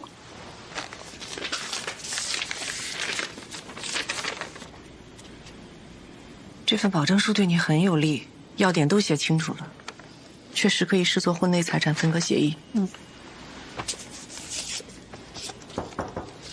进来。周律，这个是您要的客户委托书，还有项目金。嗯。这是周律师聘用委托书，你看看，同意的话可以签字。谢谢师姐。那这个律师费我们律师费等他离婚后拿到分割财产再支付。哦。如果你允许的话，我需要拍照，固定证据。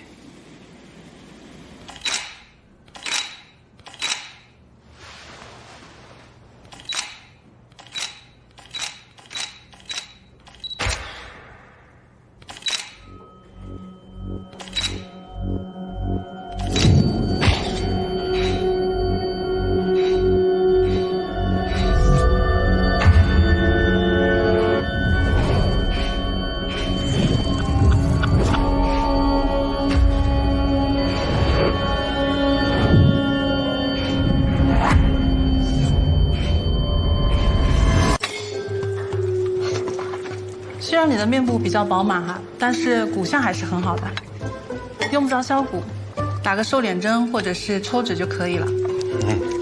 然后再开个眼角，眼睛大了呢，自然显得脸也就比较小了。你再加一下我的企业微信，以后我们就用这个沟通。不好意思啊，不是，我现在确实没有整容的打算。那你有相亲结婚的打算吗？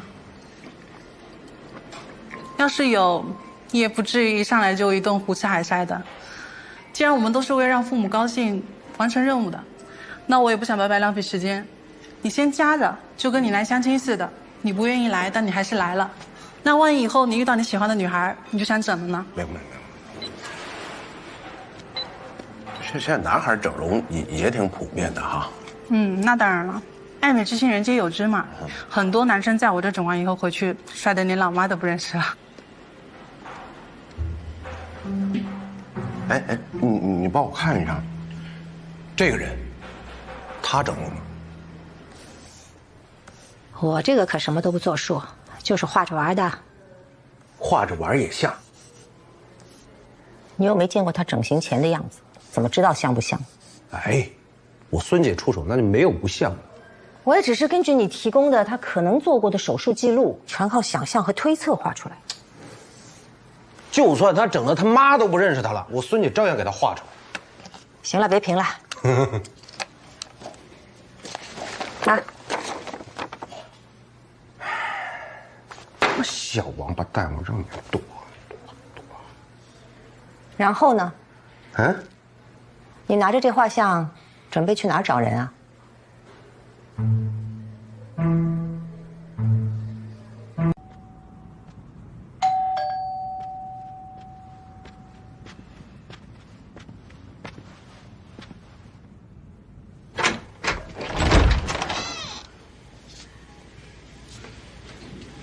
玲儿姐说她今天有事儿。我知道，有些细节我们需要跟你核对一下。抱歉啊，我这儿有点乱，你们随便坐，快坐。没事，你坐。喝点水吧。来，喝点水。你怀孕了，最好少喝冰的。啊？哦，林姐也这么说，在国外的时候习惯了，得改。我们已经拿到了刘平名下的房产和一部分银行存款资料，还有你上次报案的派出所问询记录。为了增加离婚还有财产分割的优势，我们现在还需要你的怀孕建档记录和医疗记录。其实我不想要什么优势，我不想和刘平撕得太难看，而且我不想用孩子当做要挟他的工具，所以就按保证书上写的就行。按保证书上写的，他差不多也要净身出户呢。我们现在需要更充足的证据来支持保证书上的内容。现在这份证据可以更好地保证你的权益，所以真实情况对我们很重要。他打了我，那不就是真实的情况吗？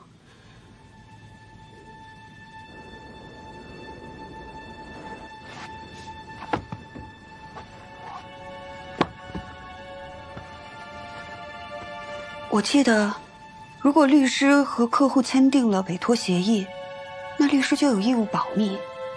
基于热忱辩护的原则，如果法庭质证委托人一意孤行，那就由委托人提供部分的信息给法庭，律师可以不介入、不知情。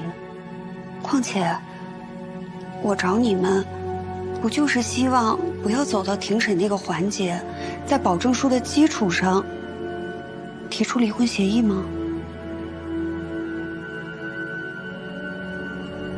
你说呢，周律师？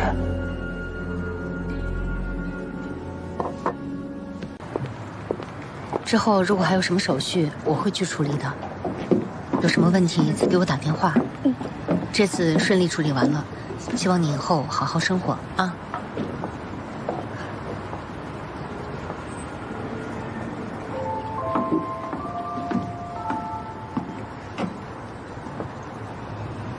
以后找个好女孩，好好对人家，别再喝酒了。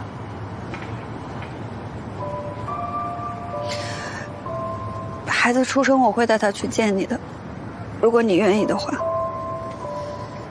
谢谢。保重吧。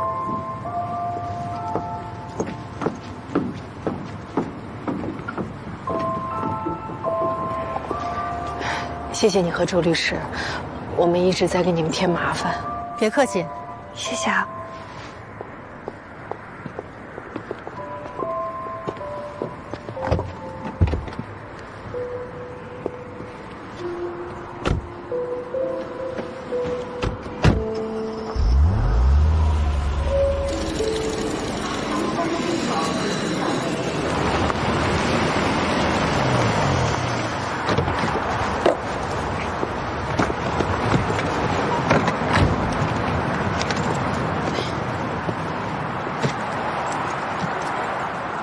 你回去，你妈妈一定很开心。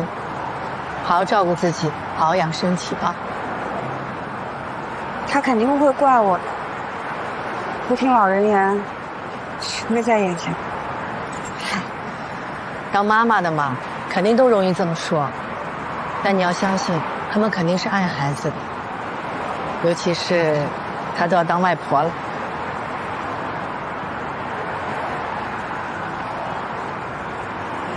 谢谢姐，你要是我亲姐就好。宝宝生下来记得给我发照片。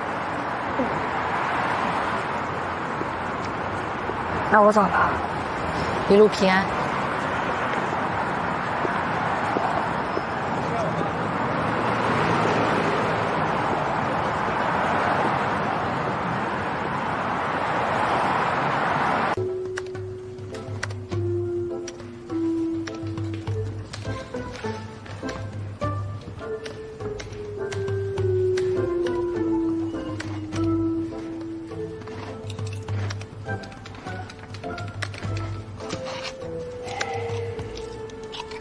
难怪。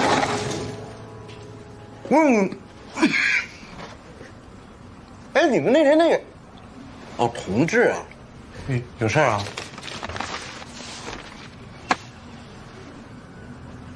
你怎么有这个？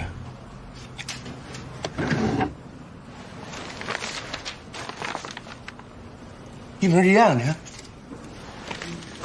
跟我走。去哪儿啊？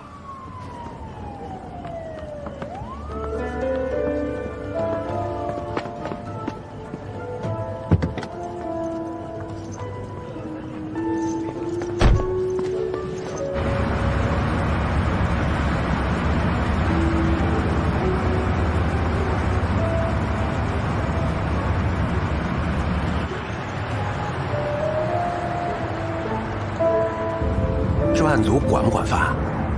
管。哦。哎，那我所里边那个饭卡在专案组能不能用啊？用不了。哦。没事。在干嘛呢？刚吃完饭。哎，你架着呀！你这在玩游戏对不对？我又没有要说你，干嘛那么紧张？是新出游戏，我跟我爸都等了好几天了，我们俩特搭。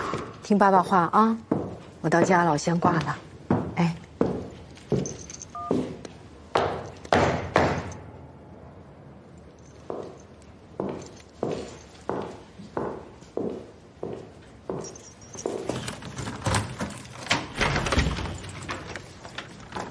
罗医生，我到家了。慧东，玉贤，干嘛？家里还有别人吗？啊？有。人呢？出来！屋里的人出来！刘平啊！你想干嘛？我报警了！你敢报警？报警！啊！你敢报警？说，那人呢？啊！你把于可欣藏哪儿了？他回澳洲去找他妈妈了。放屁！什么澳洲啊？什么他妈妈呀？你们都在骗我！我为什么要骗你？我骗你什么了？我亲自送他去的机场，亲眼看到他走进去的。你冷静好吗？别冲动，把刀放下，好不好？他还怀着你的孩子呢，他不可可能骗你啊！放屁！什么孩子呀，全是假的！我连自己有没有过孩子都不知道。哎呀！你什么意思啊？我怎么听不懂啊？办完离婚手续，我就搬出去了。前些日子物业打电话说，房子厕所漏水了，把楼下给淹了。那我就找人修啊，可是给他打电话，结果电话号码是空号，一查，他把号码给注销了，所以我就赶回家呀。结果发现他早就搬出去了，就留了把钥匙在物业那儿，说是为了卖房子。这也正常，他可能是想跟过去做个了断。我本来也是这么想，后来我就发现了这。这是什么？这是一种苯二氮卓类强效镇静催眠药物，是国家严格管控的精神药品，俗称氰化粉诱奸片，和酒精混合效力更强。看这个包装，可能是国外非法流入的。欣欣，帮我倒点水来。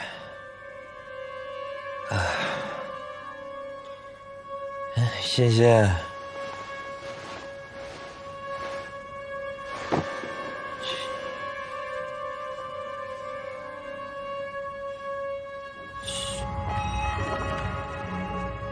欣欣，欣欣，欣欣，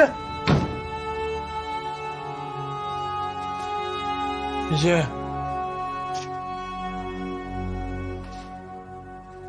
你的意思是，于可欣给你吃了这个药，然后做了个假的家暴现场？那他身上那些伤呢？不可能是他自己打自己吧？反正肯定不是我打的，医生也说了，说吃了这个药，吃完就倒，一点行动的能力都没有，怎么可能还有力气打人呢？怎么会有人对自己下这么狠的手？她还怀着孕呢。她连家暴都是假的，怀孕能是真的吗？后来我去妇产医院查过。黎海市所有的妇产医院、妇产科都没有他任何的就诊记录和建档资料。你现在最重要的是要养好身体，情绪稳定。毕竟你现在是2个人。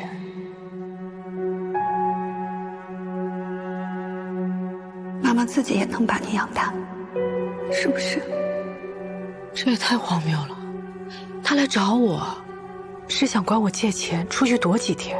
他说他所有钱都在你那儿，我看过他的微博，他挺有钱的，还有房子呢。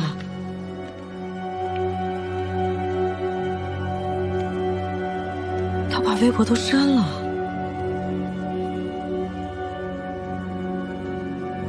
后来我去过那个所谓的家找过他，他说是他妈妈给他买的，但实际上那房子是租的，只租了2个多月。结婚后从来都是我给他钱，他没有1分钱放在我这儿。纹身，我是因为纹身找到你的。他说你为了他纹了那个纹身，你是不是知道他借过裸贷？什么裸贷呀？是纹身，是结婚那会儿，他跟我闹，非逼着我纹的，说见证我们的爱情。这个，刘平，你恶不恶心？我真没想到你是这样的人。不是，哎，欣欣，你听我说，哎，欣，别碰我！不是，欣你，哎呀，我这真的不是你想的那样，我是叫了几个同事，加班的同事，有男有女。那女同事就一定是好人吗？啊，如果你们俩之间真没有什么，你身上为什么会有她的头发？我也不知道嘛，不知道。欣，你消消气儿吧，哎呦，手机啊，手机，我手机，给。我现在就给你同事打电话，我一个一个的打，我一个一个问得清楚到底是怎么回事。婷婷，我求你了，你消消气儿，这真的，咱们都结婚了，我不可能跟别的女人有关系。是吗？那你发誓啊！我发誓，我刘平，我发誓，那个你是都发不明白，光凭一张嘴就行了，我凭什么信你？我问你怎么向我证明？谢谢你消消气儿，行，咱们别生气了嘛。你让我怎么证明我就怎么证明啊！别生气了，不求证明啊。那你去纹身。纹身？纹一个一模一样的图案在你身上，证明你爱我，证明你只属于我一个人。要是有哪个女的看到了你这个图案，我就咒你们这对奸夫淫妇不得好死。谢谢。不同意啊？不是。我想教你纹身，就是想证明你爱我，你只属于我一个人。因为我爱蕾蕾，我既然爱她，我就要爱她的全部，包括她那些不美好的地方。就被债主逼着按他们的要求纹了身。蕾蕾身上那个纹身，应该也是按照这些人的要求去纹的。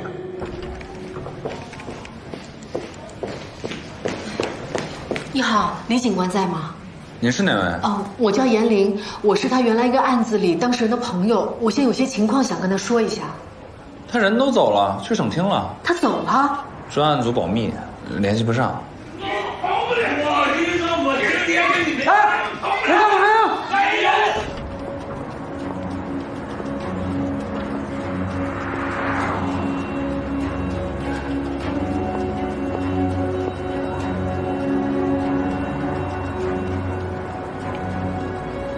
您好，您拨打的号码是空号，请核对后再拨。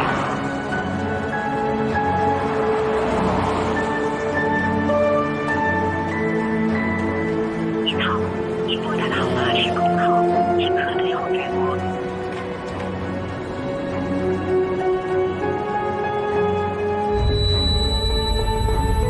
就被债主逼着按他们的要求纹了身。又是他的身份证，还怕你没法找不着。他说他心疼我。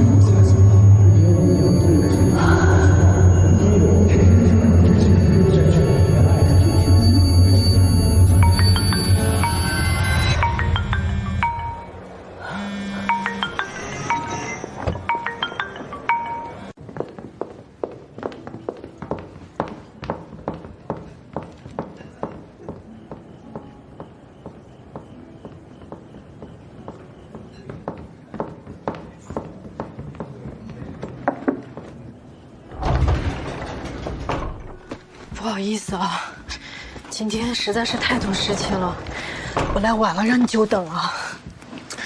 你是真的很忙，我看得出来。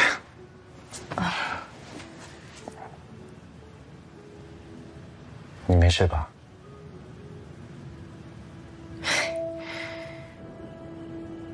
都是我的错，我简直跟吃了迷魂药一样。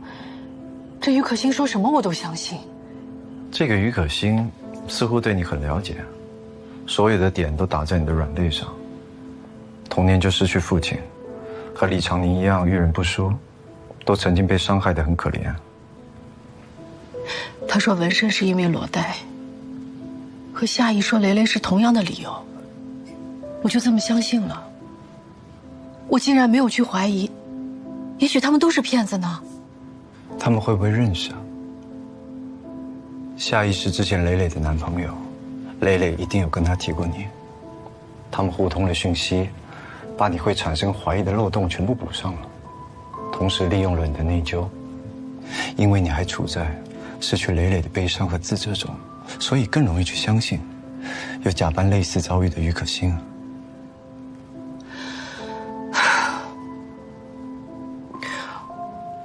我最不能原谅自己的是，我怎么会相信蕾蕾会去纹身去借裸贷？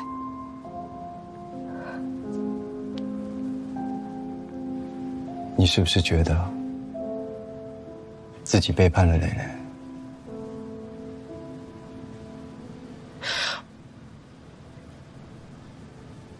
我怎么可以这么去怀疑蕾蕾？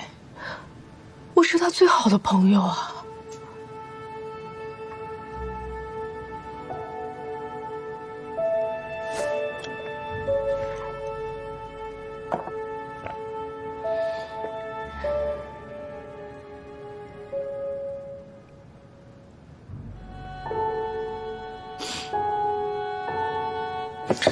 少喝一点，喝醉解决不了问题。挺好，我们是人，犯糊涂犯错是我们的出场配置。更何况，这个骗局是他们为你量身定制，换作是我们任何一个人都很难保证不被骗。你不要这样责怪自己。你像个女超人一样，拼尽全力地保护李长宁、原野，甚至是这个于可欣。你知道为什么吗？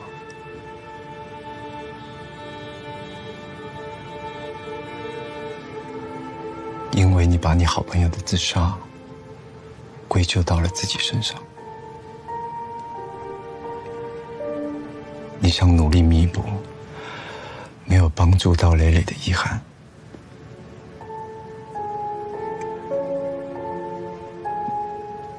总是拯救他人的人，其实是在拯救自己。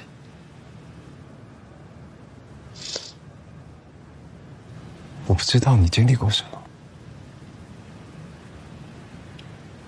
但我总觉得你在潜意识中很渴望，在自己跌落谷底、痛苦不堪的时候，能够有一个像你这样的人对你伸出援手。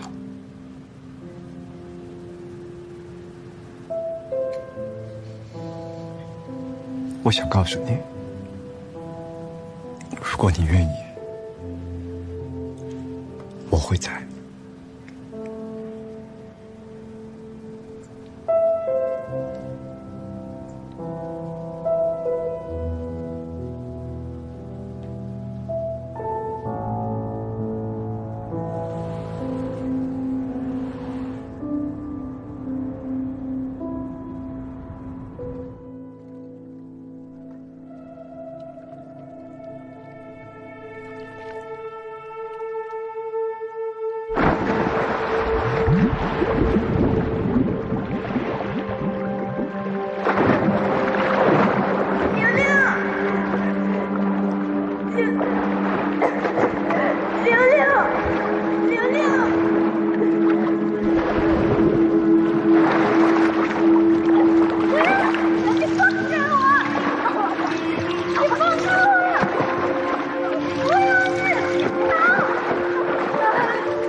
你放心，这事不会就这么完了，我一定会还你清。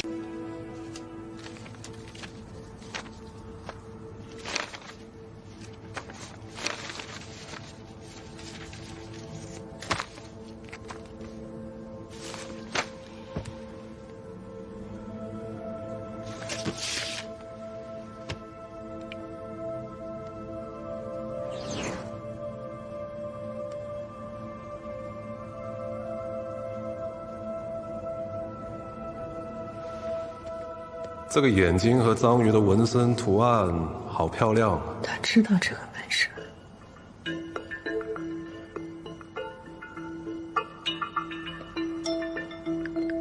你知道这是章鱼和眼睛，你从哪儿知道这个图案的？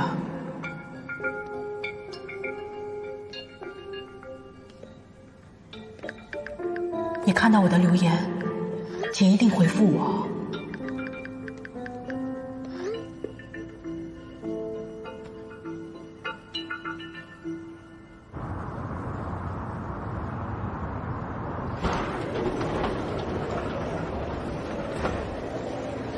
对不起，对不起，学姐，是我太轻信了，我把一个骗子介绍给了你们。我现在就想能够找到这个于可欣，这样不仅能给刘平个说法，也能帮我朋友找到骗他那个人。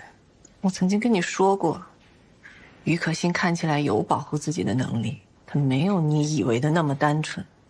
但她是我的委托人，她提供的所有情况我必须保密，哪怕在我们的委托关系结束之后，我仍要保密，这是法律规定。我知道，那我们真的拿他一点办法都没有了吗？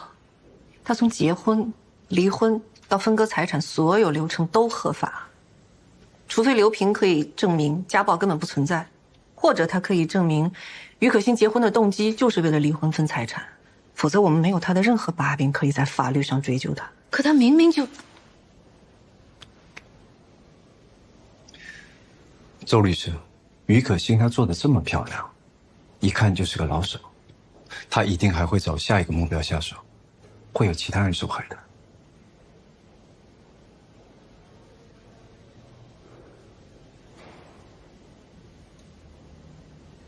给你们普及个法律常识吧，你们知道离婚对保险是怎么分割的吗？根据我国保险法规定，投保人与被保险人之间必须有保险利益。夫妻离婚后，身份关系消失，使得保险利益不存在了。那这个时候，如果投保人跟被保险人不是同一个人的话，就需要对保单做出变更。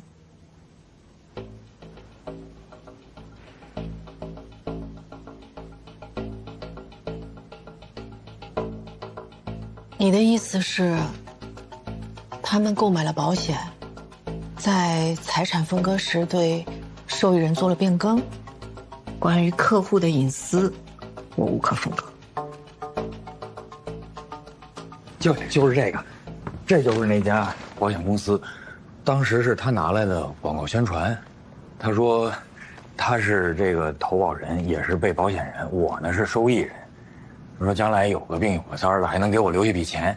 虽然这保险钱是我出的，但是我当时特感动。那你还记得离婚时这个保险是怎么做的分割吗？没分割呀，钱都给他了。虽然他律师说了，说我有权利拿回这个收益金的50%，但是我没要。但变更受益人还得你亲自签字吧？是我，可是我当时哪有心情啊？说实话，我连看都没仔细看，就直接签了。对了，他说过，说保险受益人想变成他妈妈。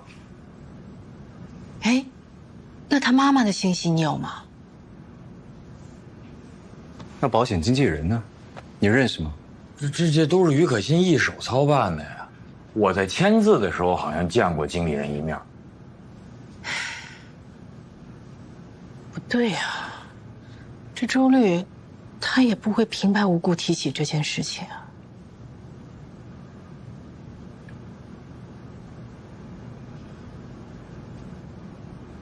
严老师，你演技怎么样？什么？欢迎拨打安宁财产保险客服电话，请您稍等，正在为您连接。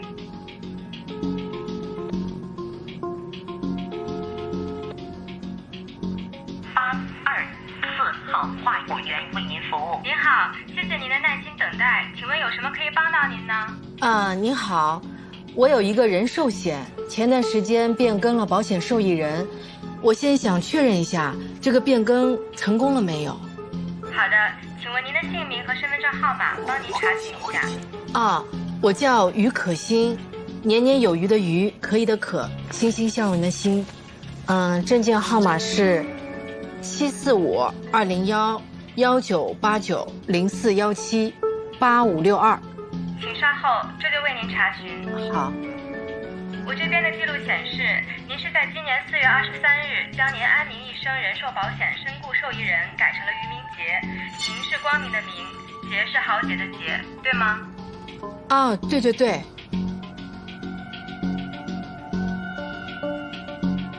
哎，能不能再帮我确认一下于明杰的证件号码？好的，于明杰的身份证号是745-201-2016-0513-8932。哦，好的好的，谢谢啊。哎，挂了。于明杰，2016，这才3岁，你认识吗？不知道，完全不认识啊。这么巨额的财产只留给一个小孩子，一定是至亲吧？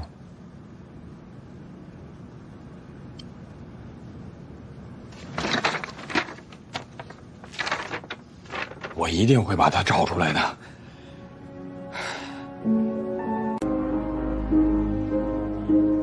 今年以来，全省各地接到多起报案，有大量受害人通过社交网络恋爱的方式被诱导投资，导致人财两失，甚至有受害人崩溃轻生。省厅领导级专家对多起案件串并后研判，这是一种以情感关系为包装的新型电信诈骗，很有可能是同一犯罪团伙在实施。我们先后在外围抓到了一些马仔，大致能确定该团伙设在帕昂地区，靠近我国边境。他们还以高薪招聘的方式在我国境内招揽人手。3月27日，里海市局刑侦支队抓到了一名负责搭建诈骗网站的技术人员蔡志宇，又名菜菜，终于把这个团伙撕开了一条大口子，同时也验证了我们的判断。据他的供述，巨龙公司大概有300多人，整个公司组织构架完整，分工明确。控料组负责搜集个人信息，筛选精准用户；话务组跟受害人交朋友，培养感情并实施诈骗；技术组负责搭建虚拟投资网站，吸收受害人资金并转移。刚才说的蔡志宇就负责这个部门的工作，还有洗钱组，他们用 POS 机等各种方式把资金层层拆散后取出。每个部门之间相互隔绝，不用真实姓名。蔡志宇的级别不够高，所以他不了解公司高层的真实身份，只知道董事长花名贝爷，2号人物二哥是他的亲戚，主要负责公司的财务和运营管理。还有2个非常重要的恋爱培训师，他们在话务部，主要负责诈骗话术剧本的开发和升级。据说这种先恋爱再诈骗的方式就是由他们开发的。其中一个培训师叫彭新立派，帕昂人，人称王老师，汉语极好，疑似是华人，曾用夏邑这个假身份在我国境内实施过诈骗。我们查到他在中国海关有多次的出入境记录，每次入境之后便失去了踪迹。我们高度怀疑他还有国内的身份。这个彭西极有可能整过容，这是我们找专家根据推测描绘出他整容前的画像。根据画像和年龄区间，我们在有犯罪前科的人中筛查出了30多个可疑人员。目前的情况是正在调查和排除。另一个培训师外号鲁班，他的真实身份我们目前还并不掌握。整个案件了解的情况就是这样。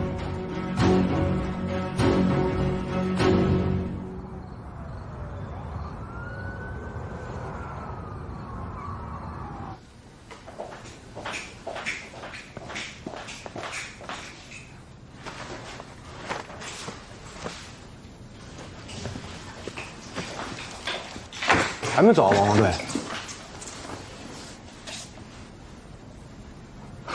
不好意思，吵醒了啊。你刚叫我什么？汪队。开玩笑，我们不认。但我觉得这个外号特别适合你，都是警察，你出警，汪队，只要遇到麻烦，BGM。好笑吗？还行，我觉得。我笑了吗？你来干嘛？我想到点线索。什么线索？就是你，那个。说呀。不是，你看啊，夏意、鲁班都是他们公司的培训师，所以有没有可能，夏意跟鲁班会一块儿出国，一块儿回来呢？你想啊，他们都是熟人，在飞机上讨论一下教案，升级一下小剧本，是不是特别方便？所以我觉得，排除小孩、女人和60岁以上老人，这是跟彭曦同一个班机的所有人名单。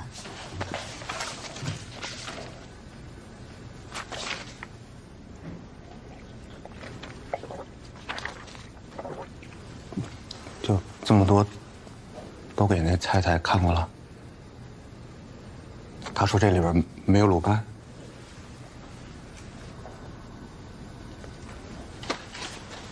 我还以为我找到一突破口呢，白激动。说这好不容易来一趟，你又什么忙也帮不上，挺尴尬的。我觉得本来也没指着你能帮上什么忙。是啊。啊？无论从刑侦技术、审讯手段还是身体素质来说，你都排不上号。我们叫你来也不是因为这个原因。好直接啊！不是，那天您来我们所里边，在我工位后头，特别惊喜的看着我说：“哦，难怪，什么意思？”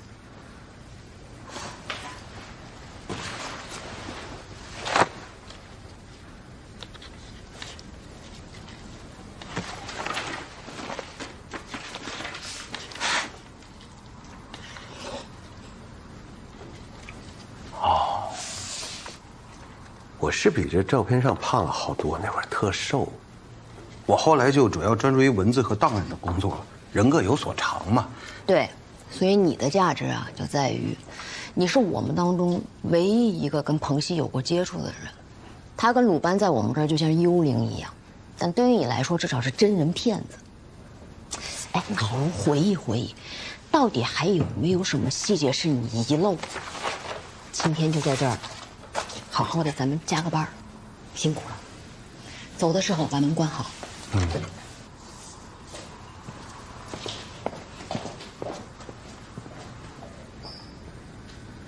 好。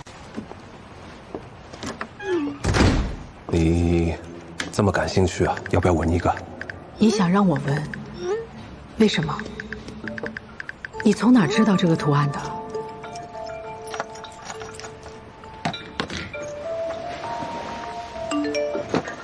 你很好奇啊，要不要闻一个？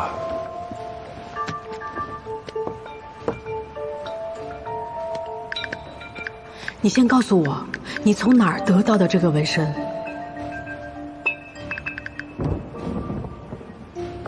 这么小的纹身算什么？姐身上比你这个大的多的是。你想看吗？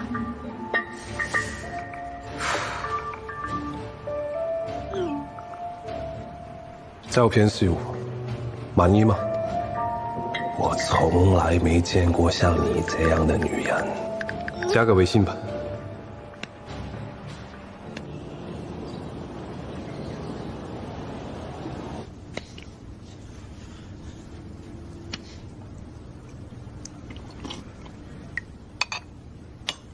吃饭不能看手机。我在工作。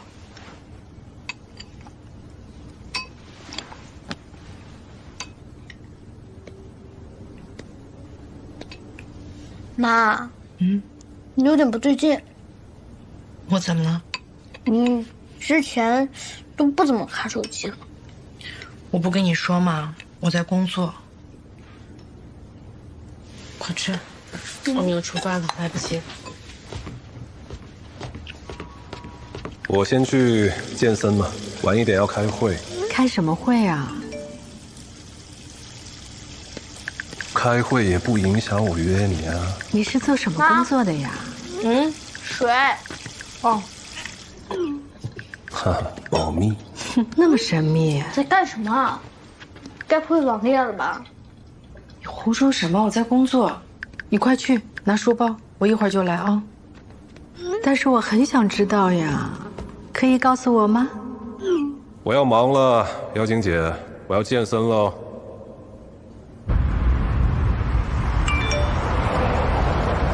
看我最近练的成果，来跟我比比。乐乐，你坐好，这样做不安全。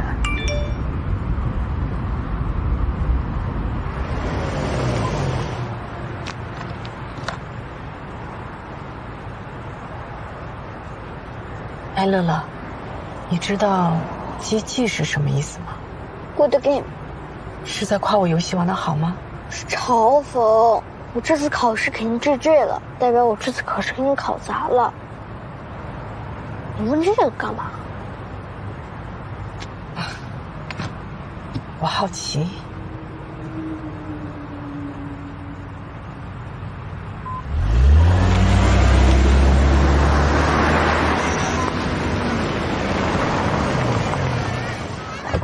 拜拜。上课注意听讲啊。我练完了，妍嘞，我带你一起练呢。怎么不回微信啊？鸡鸡。也确实要鸡鸡了，姐也很厉害的，要不要一起练？咱俩比一比。我已经迫不及待了，一想到你穿紧身衣的样子，我就要流口水了。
Eric，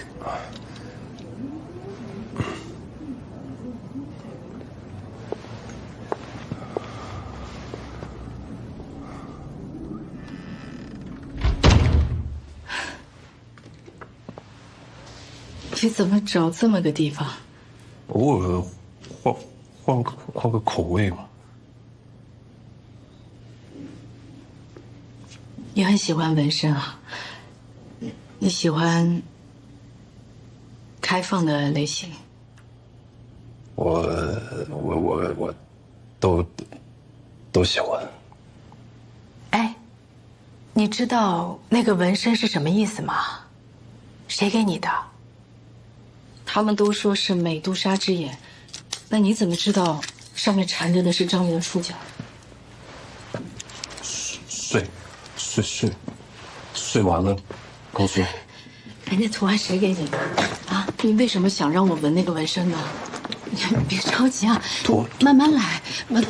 脱完告诉你。别着急，别着急呀，你先告诉我呀。那你脱啊。你别着急，我自己来，我自己脱。你说。哎，你说呀，你不说告诉我吗？哎，你怎么说话不算话呢？睡完告诉你。不，你先说，你先说呀，你别等，你先说了我再。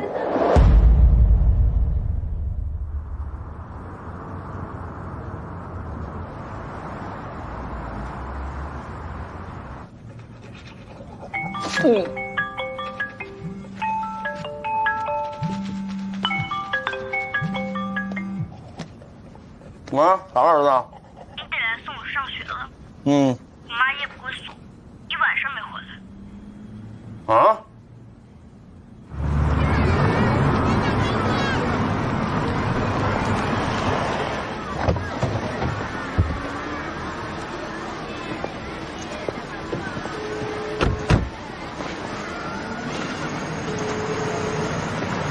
还是没人接。我妈到底忙什么呢？昨晚说有事出去一会儿，到现在打电话也不接。我觉得他就是学校有事儿，然后那个，你放心吧啊，你就好好上学啊。他是大人，他是不会有事儿的，好不好？去。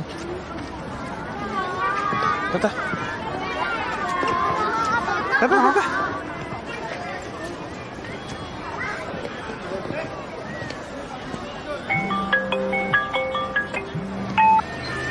喂，啊，我是。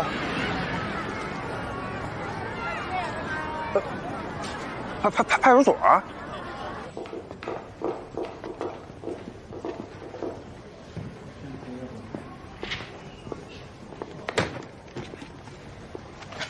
以后也提高安全意识啊！这种误会不能再有。大学老师，检查下物品，没问题在这儿签个字。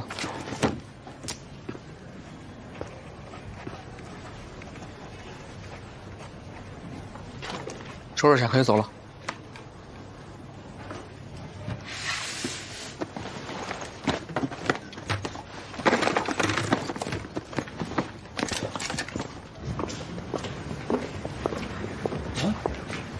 不是什么情况？你穿成这样干嘛呀？我真是服了！你说刚才一接电话说你在派出所，我以为怎么了呢？你说一个人夜不归宿，把孩子扔在家里边，就跑出去跟人约。你瞎说什么？我约什么了？那你这是干嘛呢？我一直被他们耍得团团转，我现在好不容易有点线索，我不想放弃。这儿，不是，等会儿什么线索？纹身啊！要不是警察那时候来临检，我现在肯定都问出来了。你说。说呀！睡完再告诉我。你怎么说话不算话呢？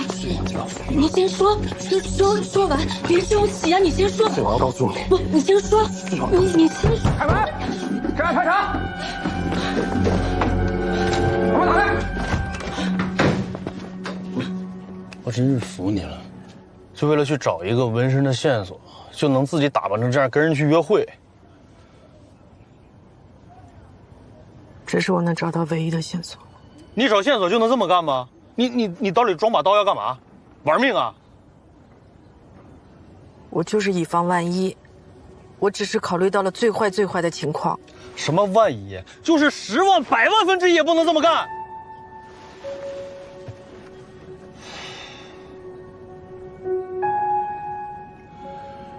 哎呀，我都不知道。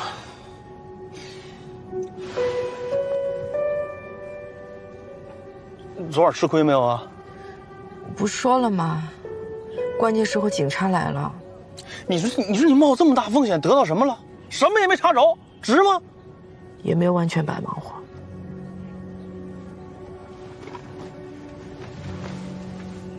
在他衣服口袋里看到了这个。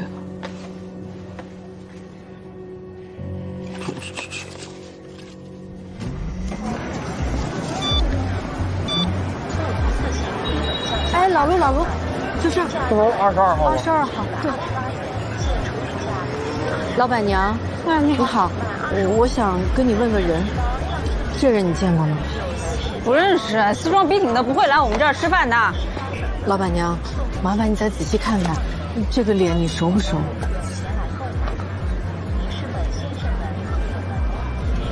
有点像那个老李，来看，这个人像不像那个烧鸭饭加卤蛋不要咸菜那个？是好像有点像啊。你知道他在哪儿工作吗？这我们哪知道啊，都是顾客。老板，哎，一份烧鸭饭加卤蛋，不要咸菜。Eric，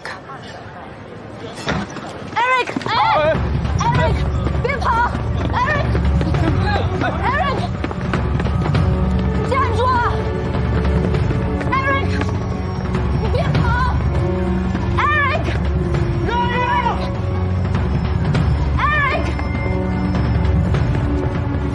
别跑！啊，张扬祖吗？张扬祖，哎，欠钱不还，你往哪跑啊你？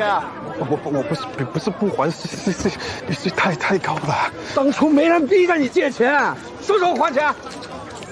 你这都手机收了，看看身上有没有。当半天的利息啊！你们这是抢劫，是犯法的。行，找事是吧？美女，欠债还钱，天经地义啊！我报警。别，那个多一事不如少一事。你看警察一会儿来了，你们还得解释，要不然今天算了，好吧？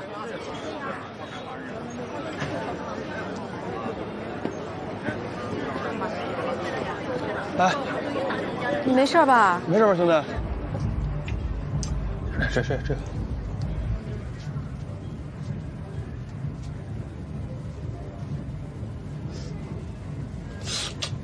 别动，你这刚才跑的不挺猛的吗？这玩意儿还怕疼？你借了很多钱，和那个纹身有关吗？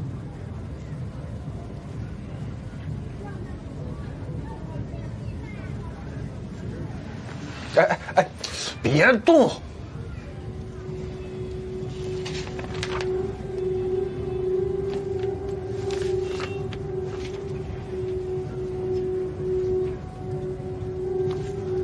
这是什么？这是什么东西啊？我就是想像别人一样，可以谈一次恋爱。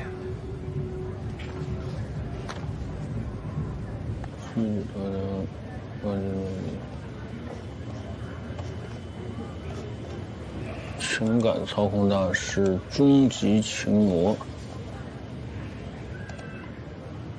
PUA 是 Pick Up Artist 的简称，也叫泡雪把妹达人、搭讪艺术家，起源于1970年代的美国。这是一门教你们提高情商和把妹技巧的学问。无论你想终结母胎单身，追上心仪女神，还是想游戏花丛做集邮大师，浪客独创的巅峰情感操控术，都能让你们轻松实现。你们没有女人爱，被女人嫌弃，是因为你丑、你穷、你矮、你秃吗？错，大错特错！你们失败的根源只有一句话：你们把女人看得太重要了。从现在开始，你就把她们当作是游戏里的 NPC， 顶多是个小 boss。你们打游戏的时候看到里面的大胸美女或者小萝莉，会紧张吗？当然不会了。没错。把妹就是一场游戏，你们就照着我说的话，投其所好，做个连连看，什么样的姑娘都能分分钟拿下。哎呦，这不就是教人谈恋爱吗？有必要搞这么邪乎吗？我借钱交了学费，进来才知道是怎样的，就是你学完低阶还有高阶。高阶毕业以后呢，就可以当导师，然后再带学员。但是我到最后都没能提成功。啥？踢什么？哎，就是推倒，就是上床嘛。还有专有名词。这上面写了，你看，发生关系之后，女孩的心理防线就会有一个比较大的突破。然后再进一步在精神上操控对方。那个纹身呢？那个是最高阶的课，叫纹身烙印。纹身烙印是什么意思啊？就是我要靠学来的东西，让女孩子纹上那个眼睛的纹身，然后拍视频交作业。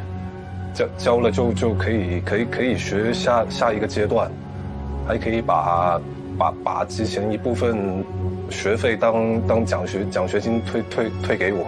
你这也太龌龊了！刚才就应该报警抓你。别报警啊！你不愿意作证吗？我就是学怎么拍拖这犯法吗？什么就不犯法？他说的没错，这上面。只有教人搭讪的技巧，没有犯法，警察不会管的。你不说磊磊身上有纹了吗？那他们这里也有，那我们现在找的不就是这个吗？哎，这上面写着5步陷阱，是什么意思？我就学了前面2步，后面的因为我没交作业嘛，他们不让我学，而且他们很严格的。之前我为了赚那个奖学金，我就花钱找了一个女的，我纹了那个纹身贴，就被他们看出来了，还罚了我钱。你们都是教男的 PUA 女生吗？听说也收女的，但上课老师什么都是分开的，具体我也不清楚。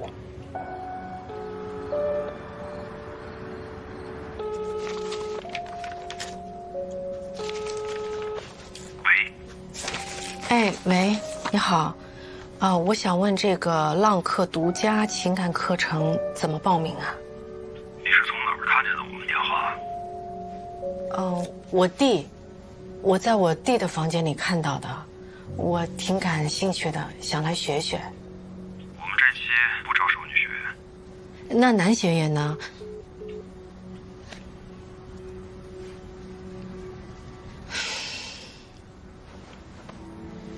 哈军。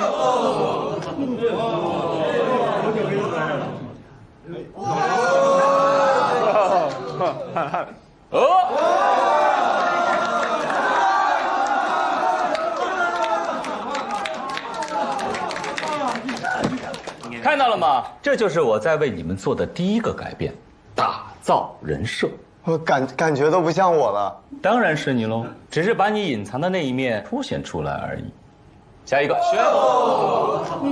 大家都知道，大轩只是一个修理工，通过我们的打造，完全就变成了一个优秀的赛车手。第一印象决定对方是否有兴趣继续了解你。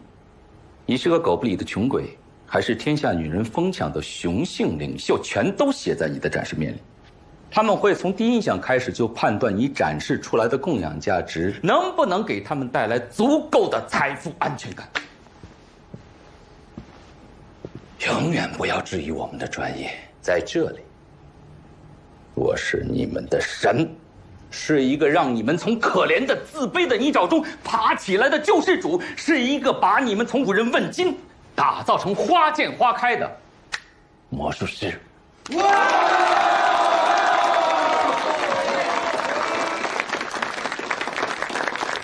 到现在为止，598的体验课就上完了，相信大家已经看到了神奇的改变。我们后面的课时费是3988，后面的课程才是我们最精彩的段落，教你如何一步一步俘获女孩芳心，让她对你百依百顺。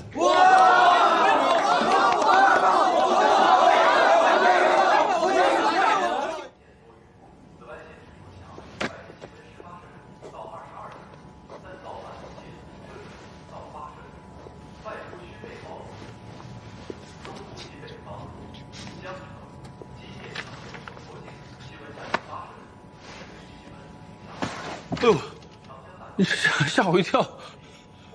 染头发了？不是，你怎么突然来了？今天周一，我调休。哎，你挺忙啊，最近都不见人。对，我这，哎呦我就是你看，大伙儿都派出去了，就我在这儿留守呢。我这段时间忙的，我都忘约你了。这么忙还有时间染头发？不是我那天我不是就是去剪头发嘛，然后那个理发师说就这儿，他说这会儿太白了，说不好看，说染一下，就是颜色没调好。编，继续。没有啊。我再给你次机会。怎么回事儿？就是染大发劲儿了。参加第2阶段学习的学员们，很高兴见到你们。从现在开始，我要把零基础的你们培养成最优秀的猎手。我们首先用6边形审判系统为你的猎物评分分类。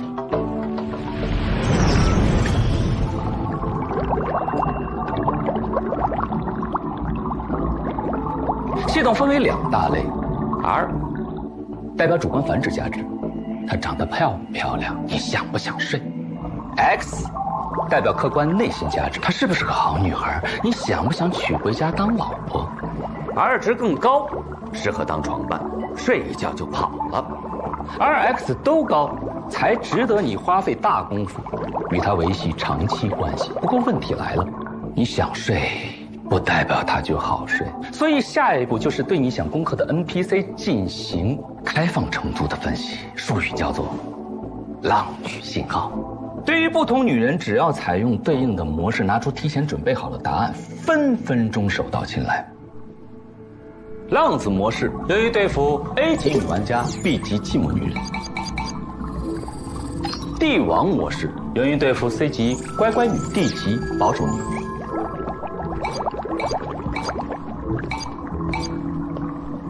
吟游诗人秒杀全场。你好。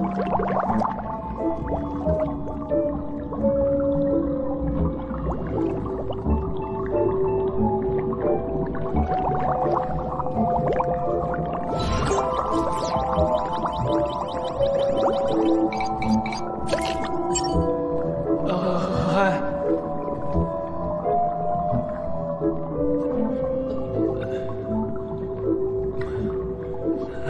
嗨，你好。乖乖女通常单纯善良，容易轻信他人，对付她们就要表现出老成持重，在这突然碰到，同时有霸总的强势，建立他们对你的崇拜。加个联络方式。这种姑娘很容易下手。我们的学员有过第1天认识，第3天推倒的战绩。我平时不会这么唐突的，但是从见到你那刻起，我就知道，如果错过的话，一定会后悔的。你扫我吧。好。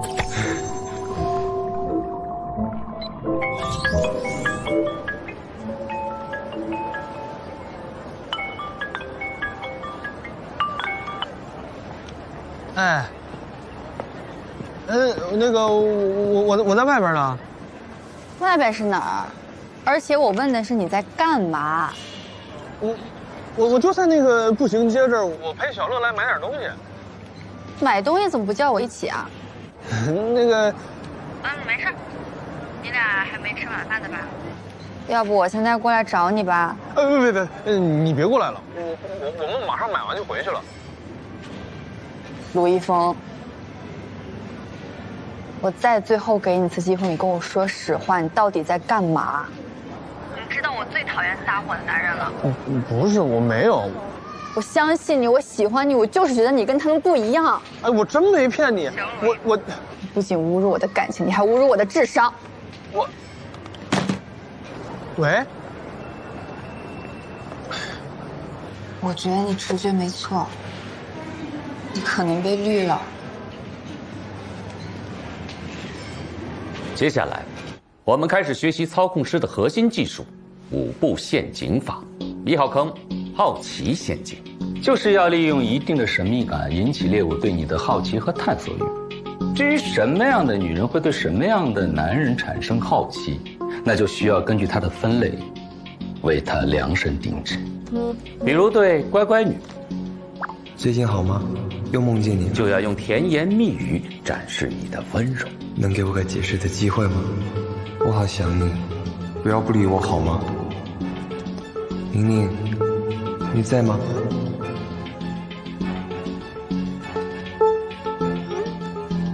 好有病吧！比如对女玩家，就要放低身段，展示你的无措与单纯。你来这干什么？那件事情我必须要跟你解释一下。我没兴趣。我知道我在你心里面一直是一个……我一天只有30分钟的运动时间，一会儿6点半还有个和美国的 Zoom meeting， 没工夫在这儿听你的情情爱爱。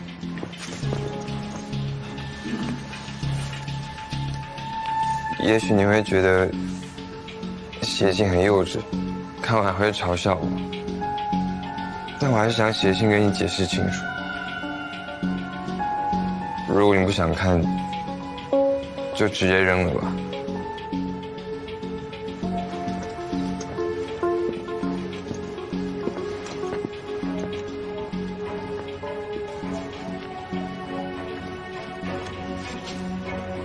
2号坑着迷陷阱的关键词：颠覆。展示你隐藏的另一面，展示你隐藏的易碎，你的苦恼，你的脆弱，唤起对方对你的心疼和内心的母性。你信里的故事都是真的。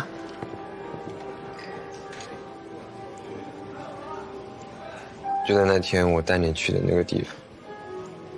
所以，你明知道她因为跟前男友分手，才痛苦跳桥，你不光救了她，还非要和她在一起。不是，难道我们见到一个伤心难过的人，不应该去安慰他、支持他吗？难道你这不叫乘人之危吗？随便你怎么说，反正我就是不想看到他那么痛苦。一定要让猎物以为，他是唯一看到你隐藏属性的那个人。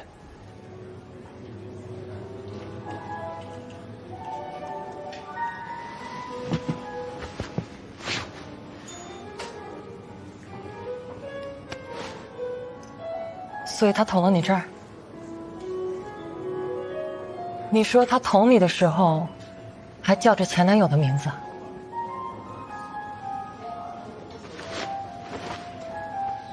我知道你们都觉得我很可笑，甚至觉得可怜，可我不这么认为。他才刚从精神病院出来，我相信捅我不是他的本意，他只是在那一刻把我当成了别人。而他生病过得那么痛苦，你们就只会嘲笑他、贬低他，为什么？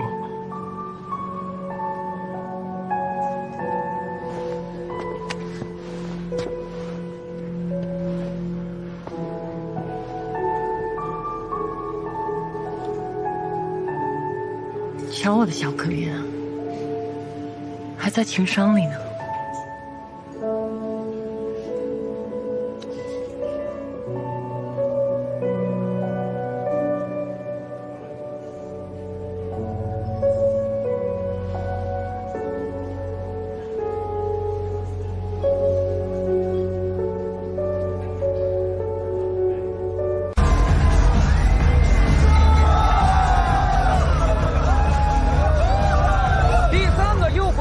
最重要的一环，也是你们最期待的集体推倒，就在今晚。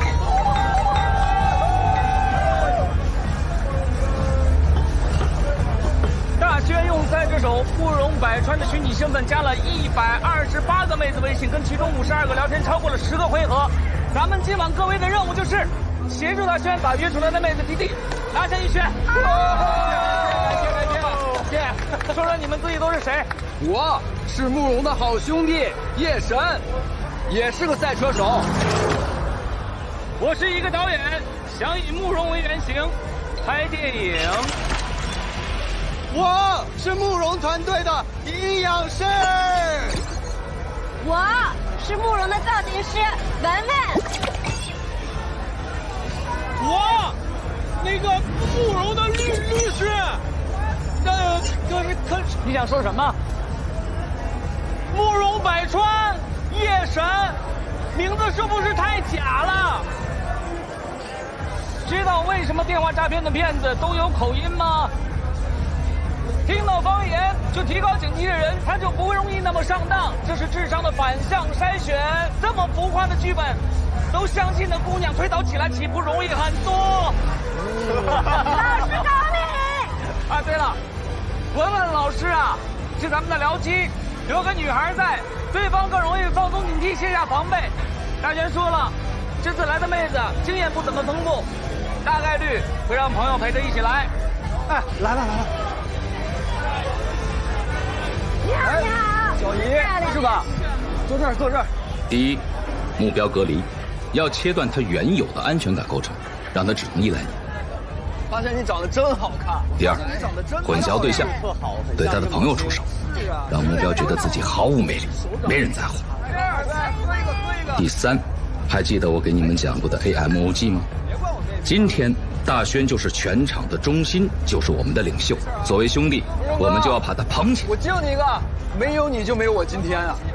慕容哥，感谢你给我的工作机会。慕容哥，感谢你的提拔。我希望慕容老师能够出演我的电影，当男主角，大家一块助助力，好不好？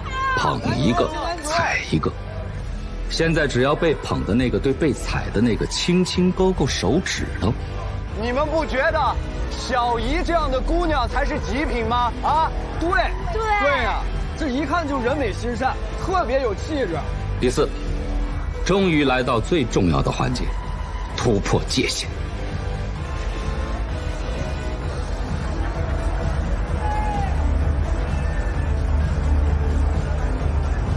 慕容哥，你也太绅士了吧！人家女孩子都豁出去了，你还不赶紧呢？就是啊，看，快呀，快撕，快点，快撕！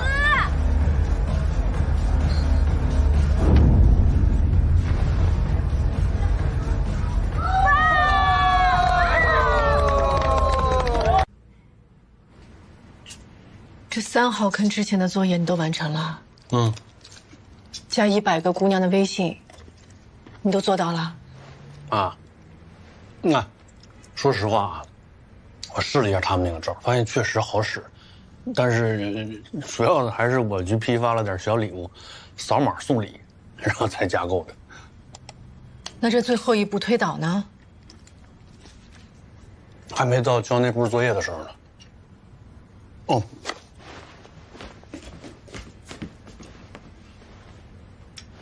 你看一眼这个，这也是现在最新的课。经过了前面3个陷阱，那么接下来也到了5步陷阱法的分水岭。简单这么说吧，前3个坑是让女孩爱上你，而后2个坑才是让女孩对你千依百顺，让你可以为所欲为。今天我们要学的就是第4号坑，自尊摧毁。只有摧毁他们的自尊，让他们变成你世界里的低等生物，一旦离开你，根本无法活下去。这样，他才会完全臣服你。此外，只要你们没有打算跟猎物白头偕老，那就必然需要甩尾，而甩尾更是 PUA 最华彩的部分，也是高手和庸才的试金石。摧毁猎物的自尊，让他离开你活不了，之后再甩了人家。这不是又逼人去死吗？嗯。你还要继续学下去吗？你肯定得继续啊，你不能这时候放弃了呀。抓药组不就学到这儿吗？关键是这儿什么有效的证据都没有，这马上就4、5号坑了。我那导师，啊不，就那帮混蛋，这整天神神秘秘的。我觉得，在这一步上肯定很多重要的证据就能放出来了。所以我肯定得把它学下去，要不然就这歪理邪说，那不知道害多少人呢。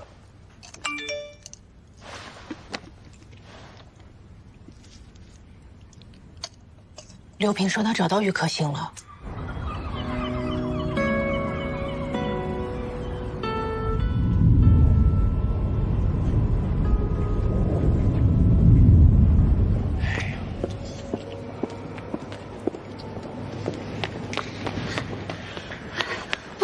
不好意思，我停好车之后迷路了，绕了半天找不到。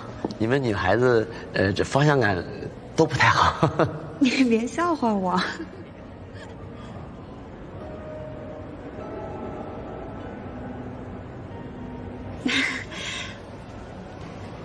你怎么穿的这么正式啊？太有气了，像个新郎官。我也不太会穿衣打扮，穿的正式点、喜庆点，总会不会错的。谢谢你这么重视，以后穿衣打扮方面，我可以帮你，如果你不介意的话。不介意，当然不介意了，挺好，求之不得呢。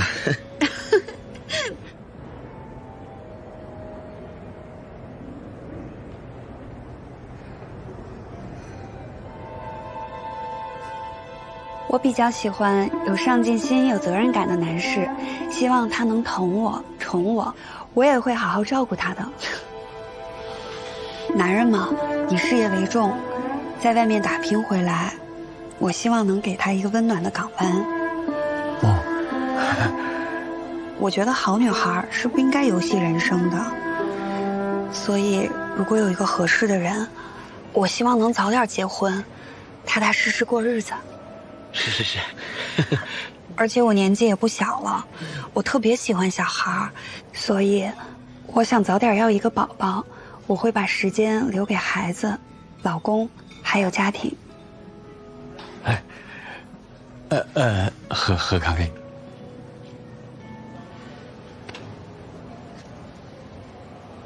就该这样。其实我们也想找一个单纯点的女孩子，早日安定下来。只是现在吧，一说结婚生孩子，很多女孩子就直摇头。像你这样的，挺难得。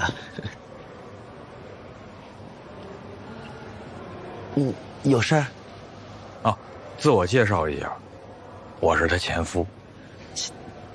前夫？你们是在哪个平台认识的？你是不是花了不少钱办了一高端会员？本来这次见面，你们是约在平台的线下中心，你都到了，他突然说觉得那儿拘束，还是到旁边喝个咖啡，他请客。这你怎么知道的？因为他曾经就是这么一步一步的引我上的钩。哎，你想知道后面的剧本吗？你想知道他是怎么通过骗婚把我搞？刘平，我们已经离婚了，我有权利重新追求自己的幸福吧？你这样诋毁我没有用，只会更让我觉得离开你是一个正确的选择。他是个变态，他家暴我。派出所是有出警记录的，我逃离一段婚姻，就是希望能找一个更可靠、能保护我的人。你怎么能这样呢？啊，打人就是不对的。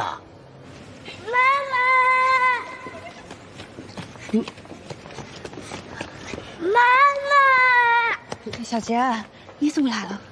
我想你了呀。刘叔叔说带我和姥姥来看你，还给送个惊喜。这孩子是……这不是我的孩子，我也不知道他爸是谁。你们先解决吧，啊！让姥姥带你去那边看喷泉，给他买块蛋糕。好嘞。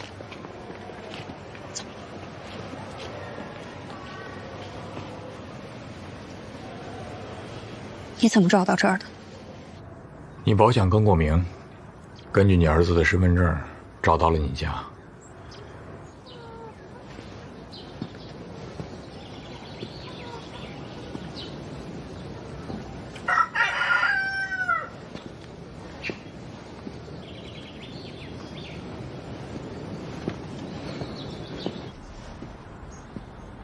有人吗？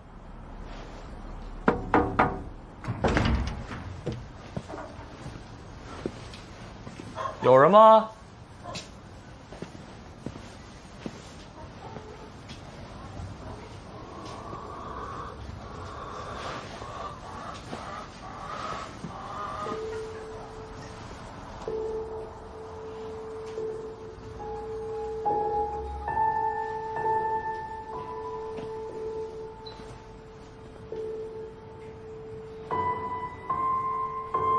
宝贝儿，回家了。哎，你谁呀？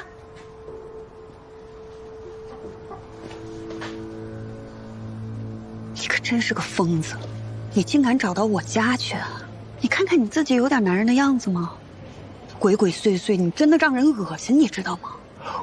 你不要辩解，他就是想用这套 PUA 的话术，让你感到羞愧，让你丧失判断。什么 PUA？ 听不懂。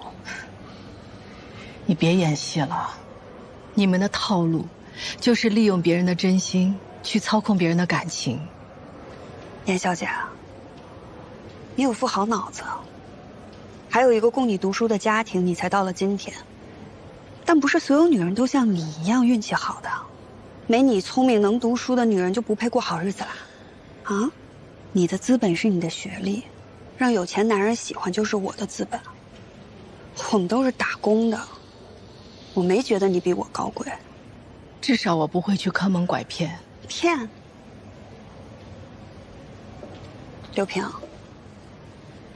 我骗你什么了？你照照镜子，如果没有你的名声、地位，还有你那点钱的加持，你觉得你自己配得上我吗？我们之间一直以来都是等价交换。不服气可以报警嘛，如果报警有用的话。你很好的规避了法律上的风险，但我们可以曝光你，曝光你的生财之道，让所有人知道你的套路。刘平还可以起诉你，起诉你在离婚分割财产时有欺诈行为。到时候你假怀孕要求补偿的行为就瞒不住了，我看你再怎么自圆其说。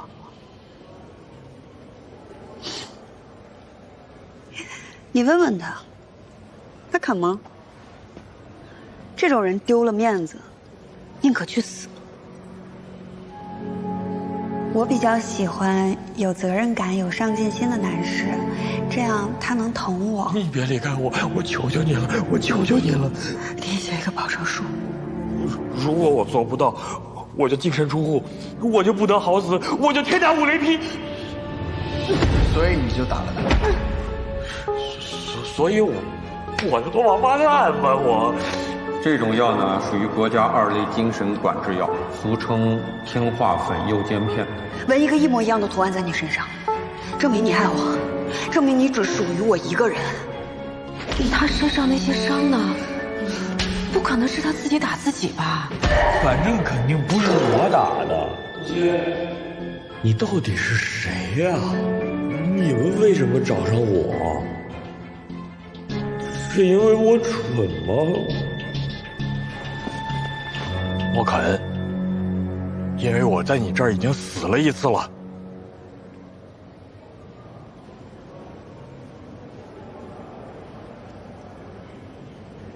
到底要干嘛？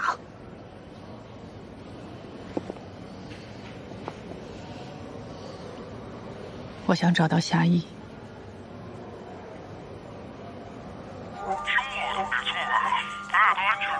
你是越来越厉害了，都快能当我师傅了。主要他太好骗了，他大学老师只想开优我。那还不是我给你的料好吗？爹死妈不爱，单身又怀孕，这就叫共感觉。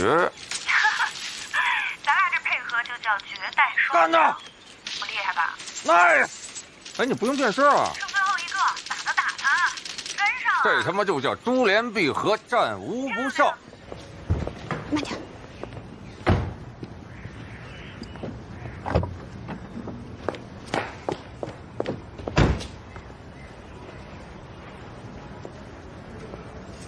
于可欣，我知道你也被他们骗过，但不要再继续错下去了。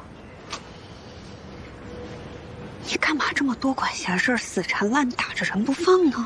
这种多管闲事对你有用的时候你就接受，对你没用了，你就认为是死缠烂打。当初你不想再让我查下去，你就主动找我露出纹身，让我相信蕾蕾接了裸贷。你太贪心了。如果在我提出帮你找律师时你拒绝我，可能我到现在都发现不了你的破绽。你知道吗？刘平被你害得这么惨，可他到现在还在担心你。他怕你万一骗了一个不那么善良的人，会不会被报复、被伤害？我这种人，有小孩，有过去，我不装装傻白甜白富美，哪个男人会看我一眼啊？就因为有孩子、有过去，难道不更应该跟那些伤痛、欺骗一刀两断吗？你会愿你的儿子跟你一样，生活在尔虞我诈的世界里吗？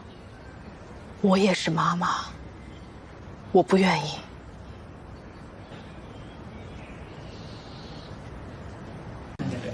大轩，你进步的非常的快，大家一定要向大轩学习，再接再厉，好不好？好。哎，这是什么好东西？我也学习学习。老强，你过来。来，我问你，团战的核心是什么？是什么？团战的核心是互相支援、互相帮衬。你中途溜号太缺德了吧？这是完全置你的战友们而不顾啊！对不起，我这边临时出了点意外，就是我们单位领导死了，然后我去处理一下后事。行了，下不为例。不会有下次了，人都没了。强哥，算你倒霉，没机会见识到团战的厉害。那天晚上啊，我直接就把那个妞给办了。厉害！来，大家坐好，来。亲爱的学员们，大轩的成果已经充分展示出我们课程的实力。我特别想问一下大轩，推导之后，这个妞现在对你是什么态度啊？他说是稍微节奏有点快了，他需要再……这不就是不想再搭理你了吗？一夜风流不难，但这有意思吗？没有。有意思的是，让妞对你死心塌地，为你倾其所有，甚至要死要活。大家看到了，第5坑才是 PUA 的巅峰绝学。只有心狠手辣、立志成为情感操控大师的人，才有资格继续学下去。学好了禁术，你们就可以脱胎换骨，像欧阳老师一样，睡妞睡到腿软，数钱数到手软。想要脱胎换骨，除了学费，还要必须完成我们的作业。大家有没有信心？有。我重新筛查了一遍，这一起案子呀，不在咱们省，但是从要素构成来看，我认为也应该串并侦查。我同意。王老队，王老队，哎，吃饭呢，楠姐。我问你个问题啊，狮子，和老虎，他们会在什么情况下相遇？有话直说。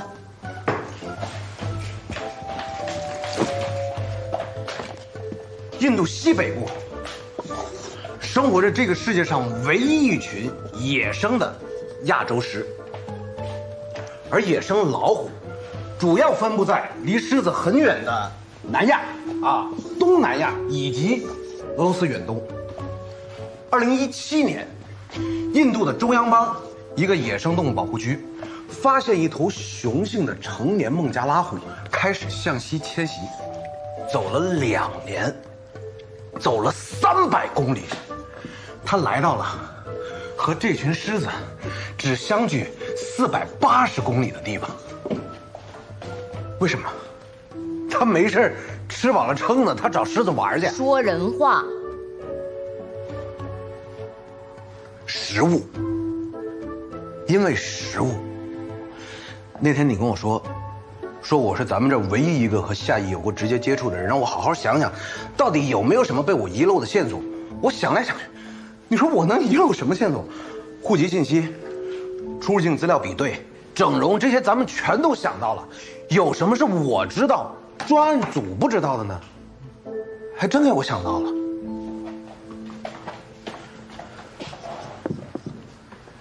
银行有点意思。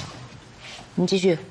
夏邑和鲁班虽然没有出入境上的交集，但他们有共同的 KPI 啊，寻找猎物啊。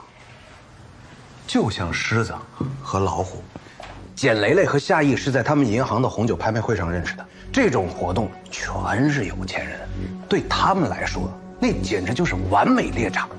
但我查过了，那天的红酒拍卖会客户名单里边没有夏邑。但别人可以带他进去。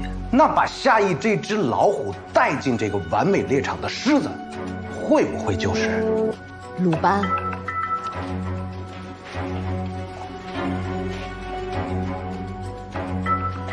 这是那天的活动照片，周首富拍的。我又找了这个周首富，要了那天所有的照片。哎呀，得亏了咱们这个周企业家有个特别好的习惯，为人特别高调。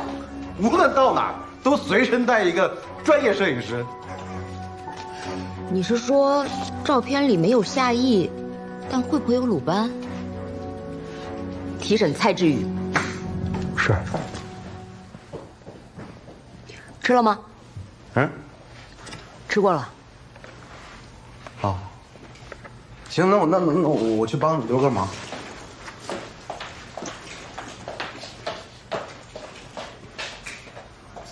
手机。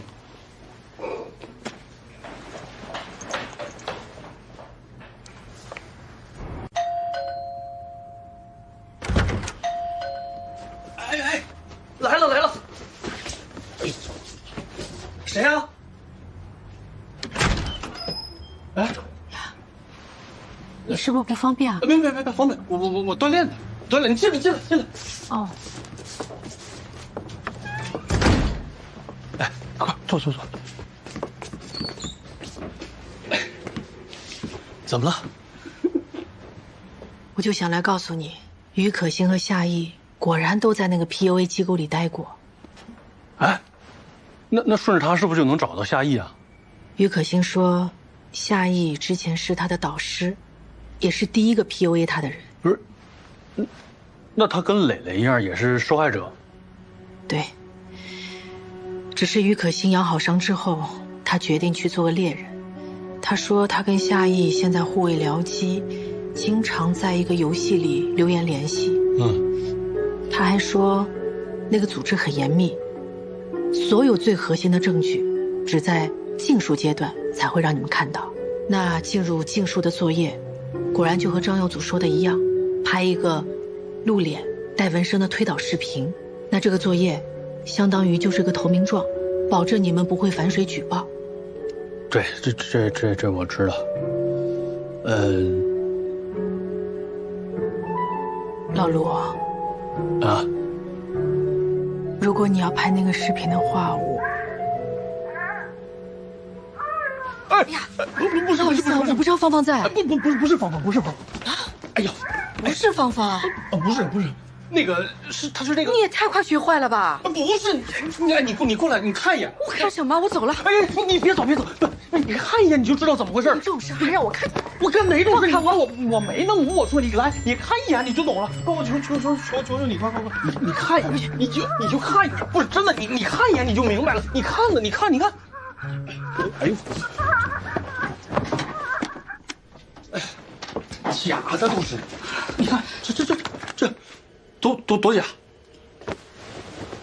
你想用这个办法就糊弄过去？啊？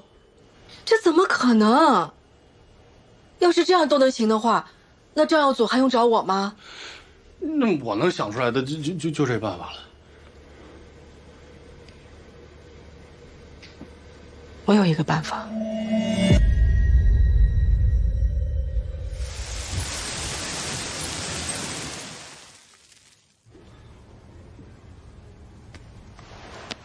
哎，你这，哎呀，别，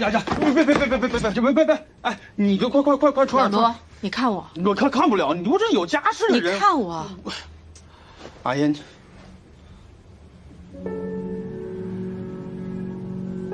画的。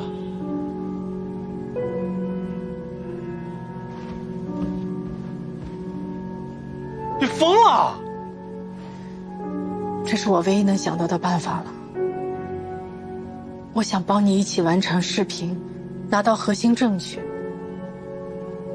我答应过蕾蕾，一定要还她清白。你这，不是你这，你说我，哎呀你，不是咱们是不是就摆拍？那，要不然呢？啊，我以为也就是摆拍。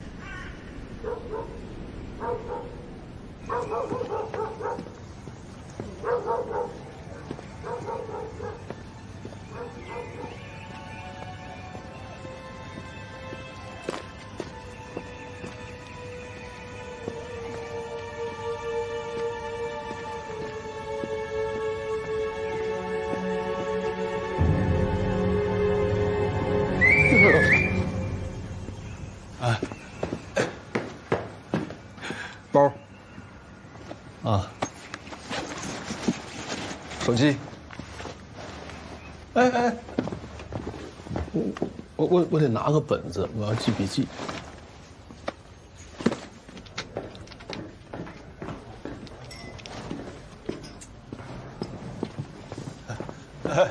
哎，不好意思，不好意思，又迟到了。哎，我第几次了？刚下班，刚下班，又刚下班，刚下班。想坐哪儿？我都可以。哎，我就在那个坐。人都让你坐，人都到齐了啊！欢迎大家来到拉克大本营。今天能够坐在这里的，不是我的学员，而是伙伴。敬伙伴！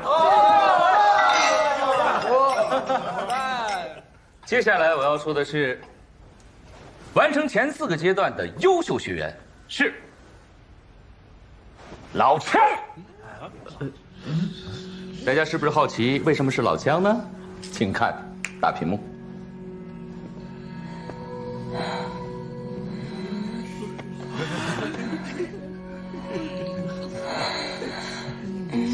老强，你可以呀！对呀，害呀，害什么羞啊？老强害羞了。之所以老枪是第1名，是因为在这次作业中，他充分展示出了对猎物的操控能力。大家可以看到，在整个推导视频中，猎物对于老枪是完全的服从和配合，100%的享受在其中，甚至允许摄像镜头的存在。所以，作为奖励，我们给优秀学员老枪颁发6000元的奖金。不小不错呀，好多呀！请客，晚上找个好点的场子请啊。接下来，也到了大家最期待的5步陷阱法之第5坑——情感虐待和操控。只有历经重重的考验，才有资格看到 PUA 的巅峰绝学。恋爱是感性游戏，需要制造强烈的感情刺激，对你的猎物忽远忽近，反复推拉，才能让猎物在此陷阱中无法自拔，不能抽身，让你为所欲为。和失去你的痛苦比起来，钱、人，甚至命，都不值得一提。天堂周期，地狱死亡点，离生周公，疯狂炸区，专属烙印，自杀鼓励。上视频。疼吗？你不是说为了我，什么疼都可以忍受吗？你现在知道我有多疼了吧？每当我看到你跟那些猪头客户眉来眼去的时候，我比这还疼。我没有。不要狡辩，又说对不起，老公。对不起，老公。像你这样的女孩，脱了衣服那才是真正的尤物。我要把最完美的你完整的记录下来，把手拿开，拿开。对了，老公，能不能不拍脸？想你的时候，我当然要看到你的脸。你在担心什么？没有，我只是……你是觉得我会把视频给别人看？觉得我是一个变态？我不是这个意思，我……哎，这就对了，好美！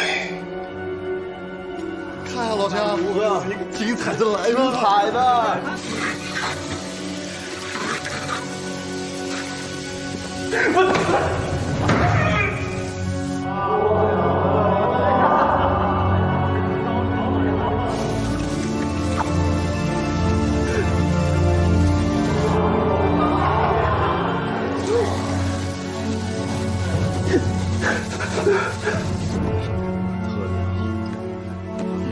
失去序列了，这都行。老强，嘛呢？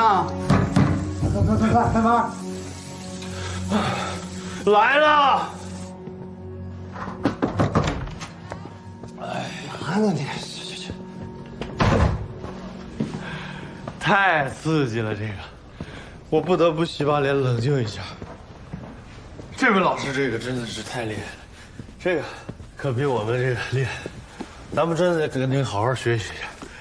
这都怎么了？这，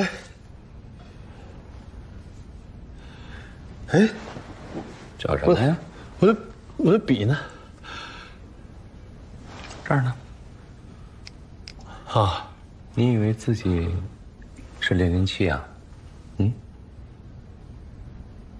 哎，这个名字好啊！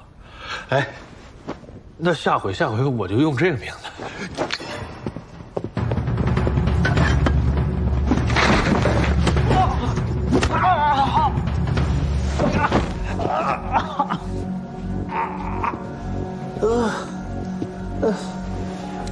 你拿走也没用，你爹我的设备都是云同步的。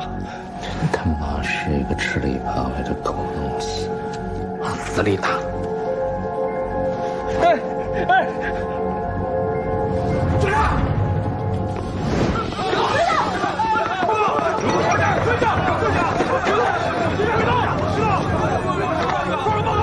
上告他！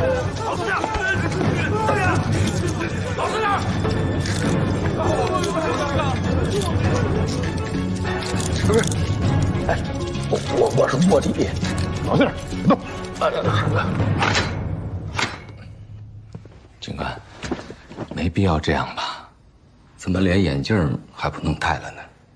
欧阳坤，你还别说，这个 PUA 形象包装还真是有2把刷子，完全改头换面呢。过奖了，谢谢。鲁班，欧阳坤，来说说，是怎么包装的？其实鲁班这名儿真挺好的，手艺人，工匠精神，适合你。这不到1万个字的剧本，卖了18万美金，你算得上全中国最贵的编剧。我没听懂。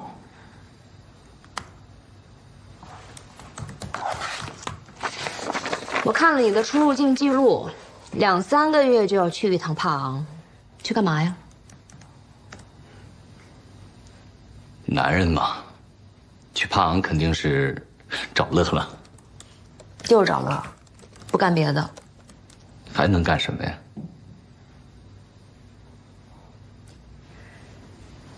你觉得我们就是因为这些偷鸡摸狗的事找你来？帕昂那么大，就找乐，不干点严肃的事儿？你知道组织偷渡、洗钱、涉嫌电信诈骗1.6个亿作为主犯，数罪并罚，最多能判多少年吗？25年。你不到40岁，出来70岁还行啊。不好意思啊，您刚才所说的一切我不知道，因为我都没参与，我只是去那边上课，就这样。是吗？嗯。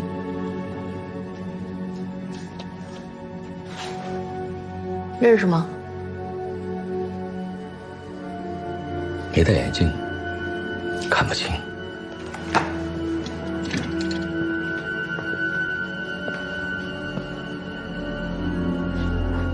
看清了吗？你诈骗集团的好朋友，可不一定像你这么追击。你和他谁是主犯，谁是从犯，在量刑上可是有天壤之别的，明白吗？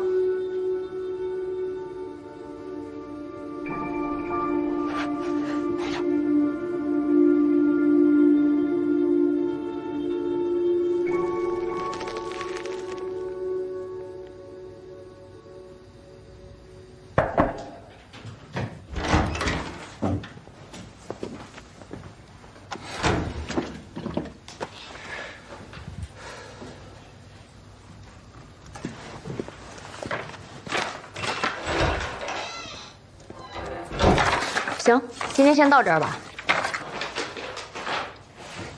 不审了，为什么呀？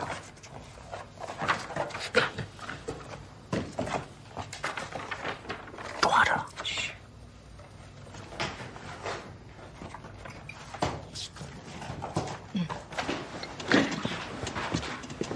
警官，怎么不审了呢？哦，不用了，我们还有别人要审。谁？你觉着呢？有些人自以为神龙见首不见尾，在游戏上跟人联系，但是我们要抓的人，无论跑到天涯海角都能抓到。走。等等。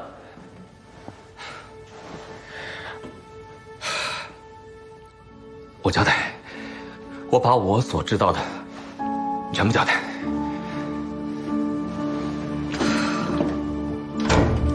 林火生是主谋，我顶多是从犯，因为是他把我带到公司的，这个骗人的把戏也是他想出来的。我就是真的帮他，只是归纳和整理一下。也就是说，商业银行红酒品鉴会是你把林火生，或者是说叫夏意，或者是说叫彭西立派带去的。你们去寻找目标，然后看中了简雷雷，对吗？用他的话来说，他是他的猪。肯定的，简经理。谢谢。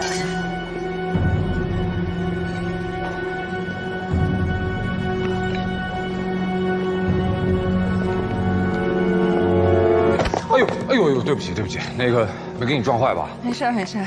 哎，你叫简雷雷？啊，对。真是太巧了，我叫夏妍妍。夏妍妍，真的假的？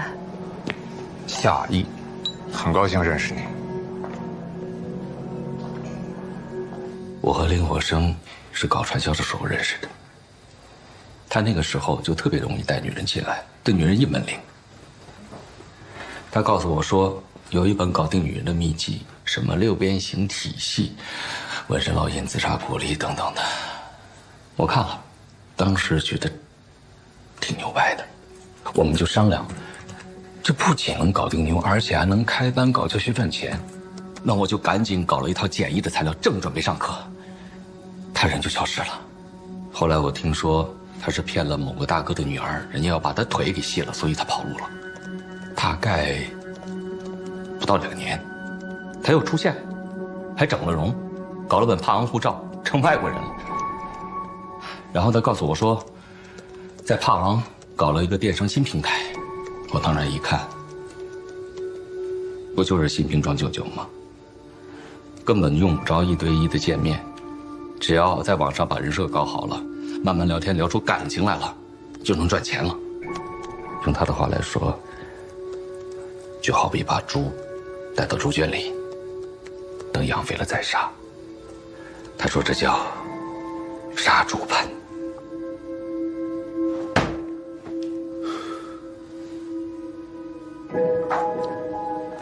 你平时跟林火生是怎么联系的？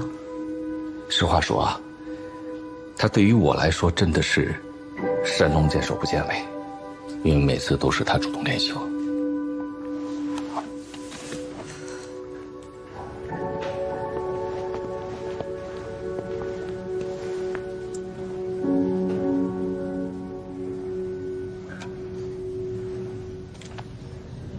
简雷雷是你接的第一个案子。啊，算是吧。那天正好赶上我值班。你知道我进专案组接的第一个案子是什么吗？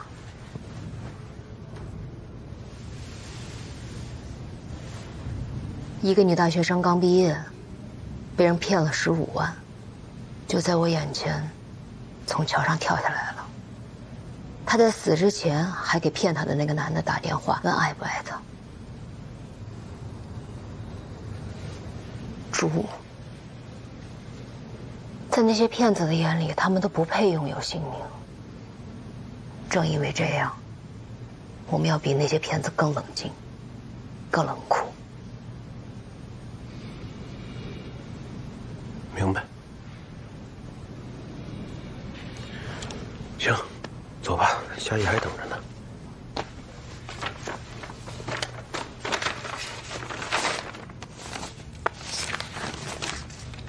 哎，严玲和卢一峰提供的线索有什么新进展吗？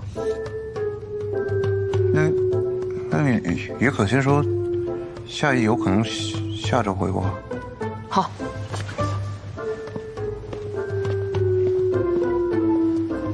对呀，我说的不是下周的。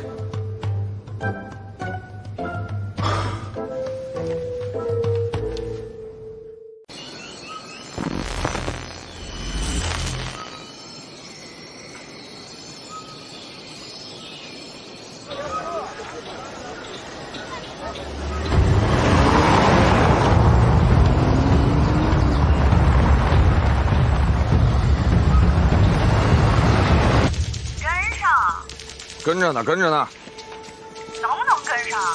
再这么磨叽，小心晚上误了你的船。放心吧，这不有你吗？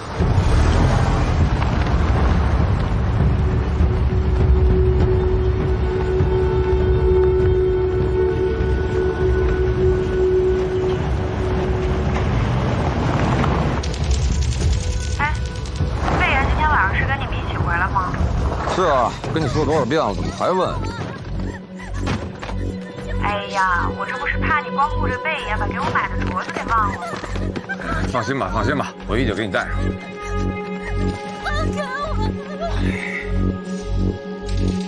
我怕你的链接上吧。我这2天没回消息是生病了。我们是宁海市中级人民法院。只能一个人去法院。医生叫我住院，然后你回转了，千万别跟别人说。亲爱的，咱俩这个投资赚钱了，我就能嫁给你了。谢谢你帮我足够给我妈的彩礼钱。放开我的放开我！放开我的别打了！没有，我知道错了，我再也不跑了。我知道错了，让他们别打我。在聊天的时候，还说不说让别人帮你报警？不报警了，我不跑了，我不报警了。飞爷，老师，飞爷说准备出发了。知道了。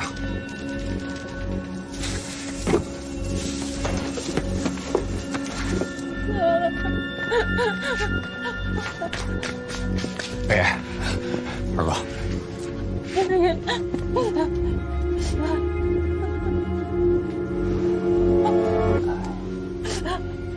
这才乖嘛，下不为例，挨打多疼啊！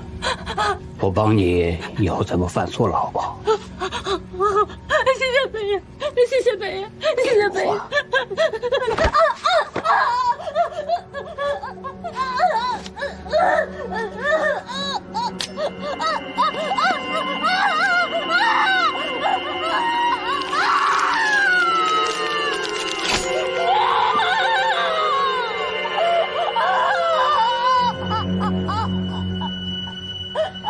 这就是乱讲话的代价。别让老子离开几天，你们就可以乱来，干活！我这一季见面的限定率很高，见面大家一起出来竞技。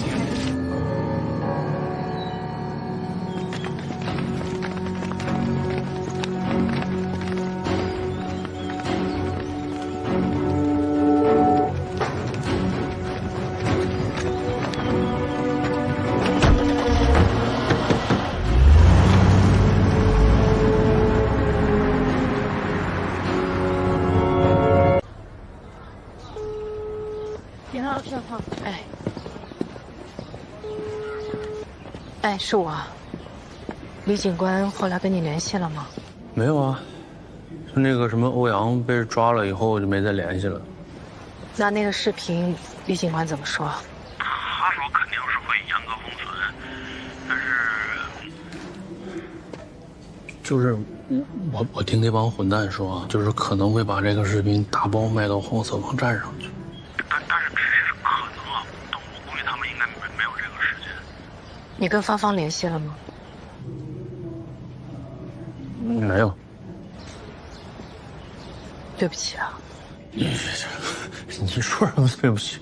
这是我自己想干的事儿。就算不是为了你，不为了蕾蕾，这作为一个男的，我也不能看着这帮玩意儿就这么霍霍小姑娘。老罗，老罗啊，行了，你别多想了，我这还有事啊，拜拜。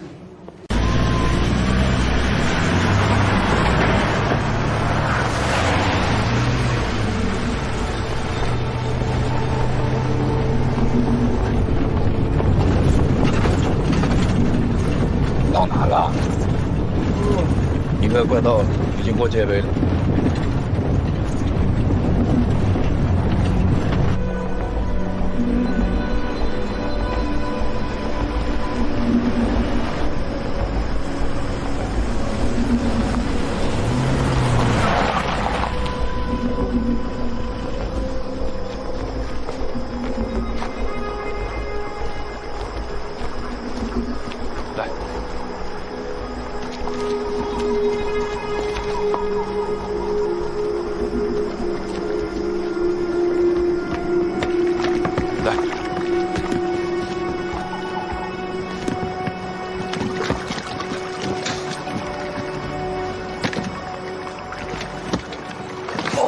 二哥，来。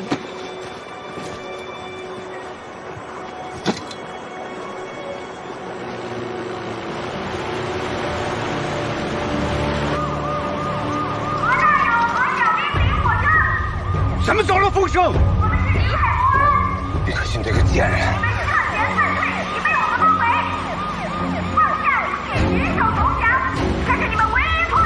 给我打！打呀！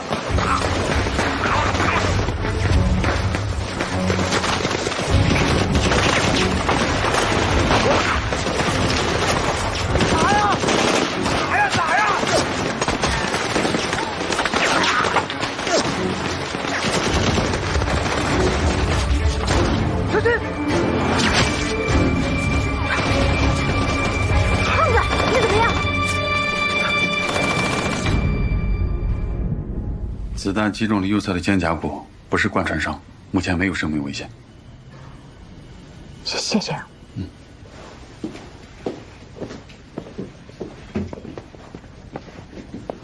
大夫走你就走啊？也太冷血了吧！抓捕行动不让你去，你非得去。就你这体格，上战场肯定不及格呀。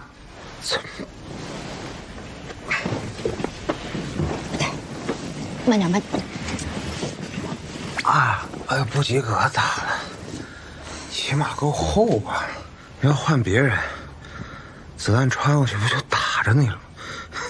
你们这些坐办公室的一点实战经验都没有，都不知道轻重。疼不疼？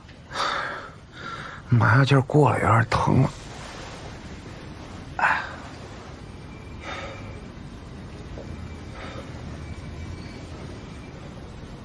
谢谢啊。嗯。谢谢。不客气。王队，你这谢光嘴上说可不行，你得付出实际行动。什么行动？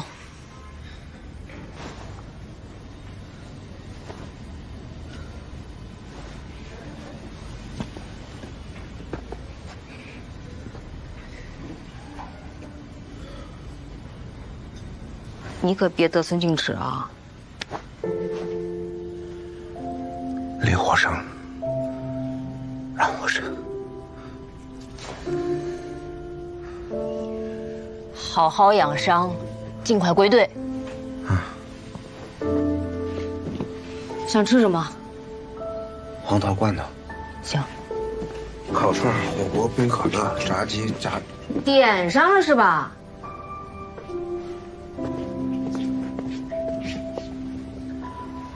我让爹，你问我干嘛？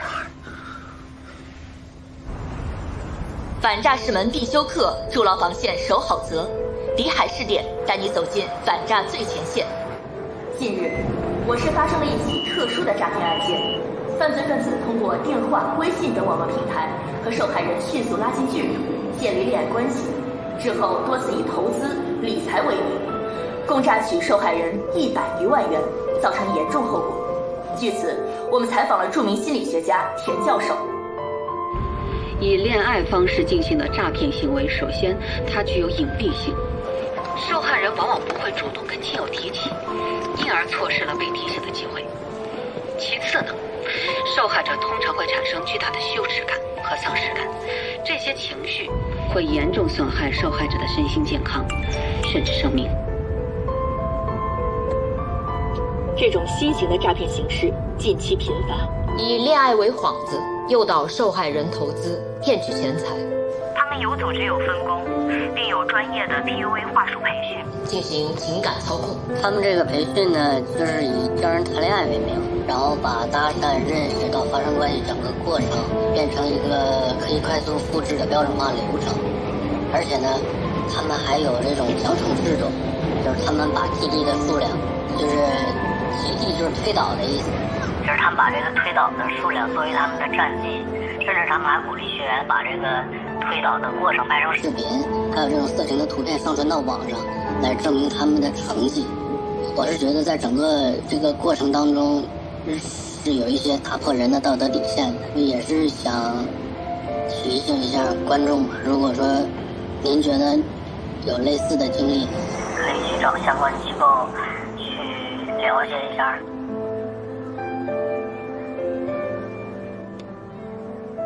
姐，抓到夏意了，我去。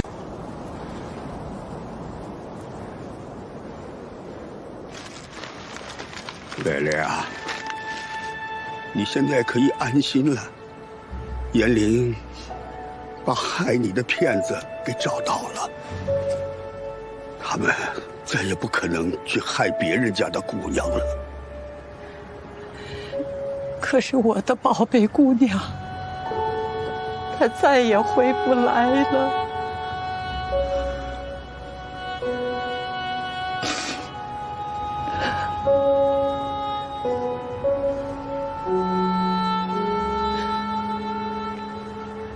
叔叔阿姨，对不起。你有什么对不起的？要不是因为你，蕾蕾怎么可能沉冤昭雪啊？在我最脆弱的时候，是你们和蕾蕾救了我。但在蕾蕾最需要帮助的时候，我却没能保护好她。你可千万不要这么说。蕾蕾她没有怪你，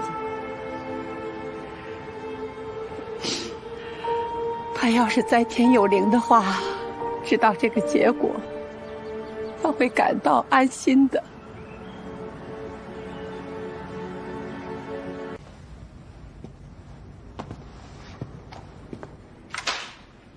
我警告你们啊！我是一个帕昂人，我要求你们立刻通知帕昂领事馆。领事馆的人不来，我一个字儿都不会说。中华人民共和国刑法第6条规定，外籍人士凡在中国境内实施犯罪活动，除法律特别规定外，均适用本法。你是觉得你够特别啊？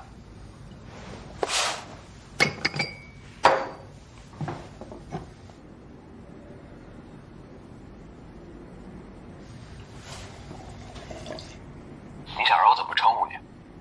夏意、彭熙立派，还是林火生啊？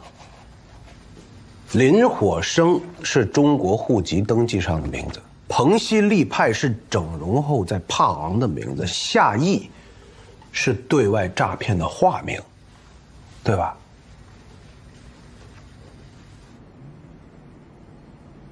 银行流水。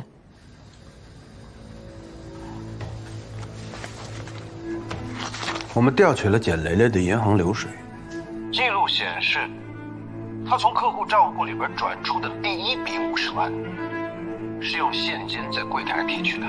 1天以后，你林火生的银行账户里就多了50万现金存入。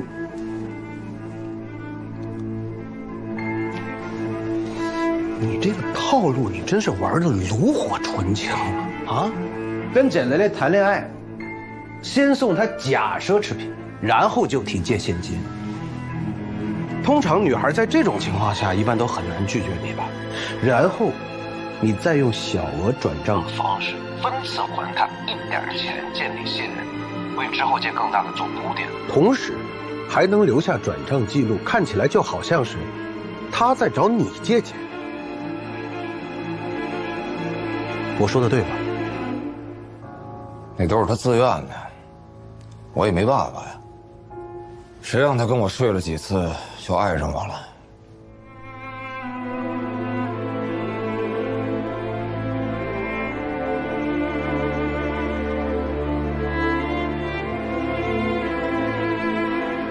喜欢吗？喜欢。哎。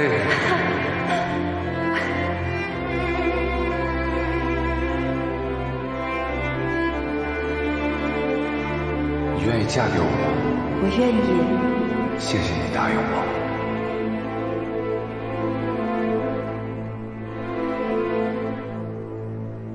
我是万万没想到啊，都快要结婚了，你居然能这么的不信任我。老公，我当然相信你，要不然我也不会把房子抵出去来支持你啊。但是你那个投资真的一直在亏损，你要是需要项目，我银行还有几个客户。你别跟我提你那些客户啊！你搔首弄姿，你赔笑赔出来的客户，那叫客户吗？你怎么会这么想？是你他妈逼着我这么想的。我告诉你啊，钱蕾蕾，你不要以为你在银行工作就可以对我的投资指手画脚。老子经过手的钱，你他妈这辈子你都没见过。我不会了，我真的不是这个意思，我真的不是这么想的。那你什么意思？你不就是瞧不起我吗？没有。我这么努力，我为了什么？我就是为了想向我父母证明，没有他们我也可以挣到钱，没有他们我也可以娶到我心爱的女人。只有这样，我才不用去见他们相中的那些跟我门当户对的富家千金，你知道吗？知道。可是我没想到，你居然跟他们一样不相信。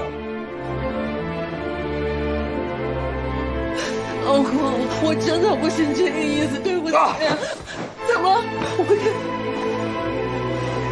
是怎么弄的？妈妈。你觉得，如果不是我走投无路了，我会朝你借钱吗？你就把你借回去吧。都说婚姻是一场赌博呀，我赌上了我的全部，甚至快要赌上了我的这条命。可是你呢，简蕾蕾？你为咱们这个家你做什么了？你放心，我绝对不会连累你。老公，你别走！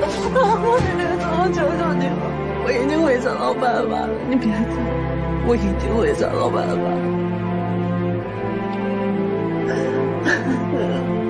不知道我有多爱你。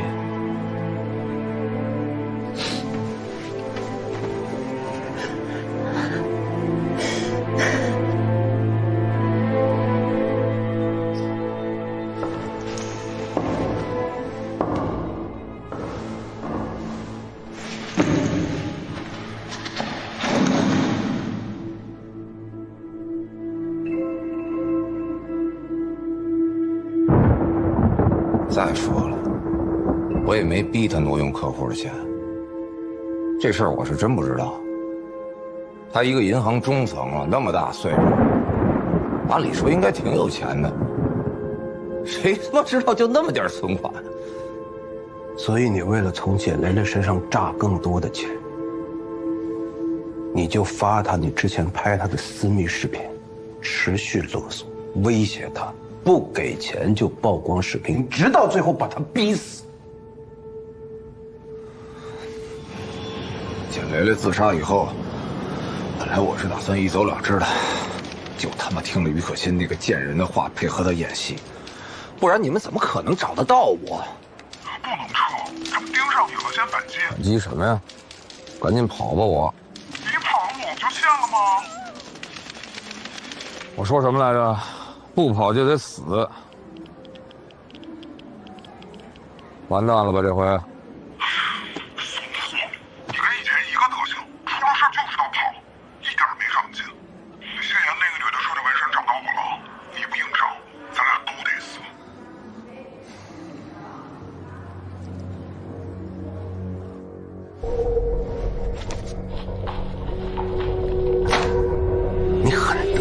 发明的这套混蛋的 PUA 理论吗？整个电信诈骗集团都是在你这份理论上建立起来的。我告诉你，本案涉案金额巨大，影响恶劣，手段残忍，作为主犯，你够呛吗？不是，我不是主犯，我不是主犯，我就是把这个别人的东西我交给了贝爷。继续施压。向老实交代。欧阳春已经交代了，所有 PUA 资料都是你提供的，每一个字、每一个标点符号都是你林火生提供的，不是我，不是我，我就是在一个叫游乐园的网站上看到一个叫先生的人分享的。什么？先生？绷住，别看我，继续问，查一下。继续。他那个头像是一个希腊的什么妖怪啊？对，就叫美杜莎。然后我也学着他那个头像弄了一个，但是我怕别人说我这头像没有原创性，我就在他那个头像上的蛇给改成了一个大章鱼。没找到王爷。你以为随便编个打不开的网站虚拟个人物就能顶罪？我没编，有那个网站，原来那个网站特别火，好多人都说拜这个先生为师。可是后来也不知道怎么了，这个先生就突然消失了，然后这个论坛和网站也就都关了。就好多人就说这个先生是不是出事儿了？差不多了。他怎么就找不着了呢？不是，哥们儿，我跟你说，我说的都是真的，你相信我好吧？哎，你别走啊！真的不是，哎，我跟你说，这个网站我都有截图，你们可以自己看，真的。我省公安厅刑侦总队联合临海市公安局等相关部门，历经数月连续奋战，成功破获公安部挂牌督办的218特大新型电信诈骗案，抓获包括团伙头目何某兄弟、高管林某某、欧某某等人在内的犯罪嫌疑人王浩颖同志，银行卡277张，串并全国案件500余起，涉案金额1亿6000余万元。祝贺你。李峰同志，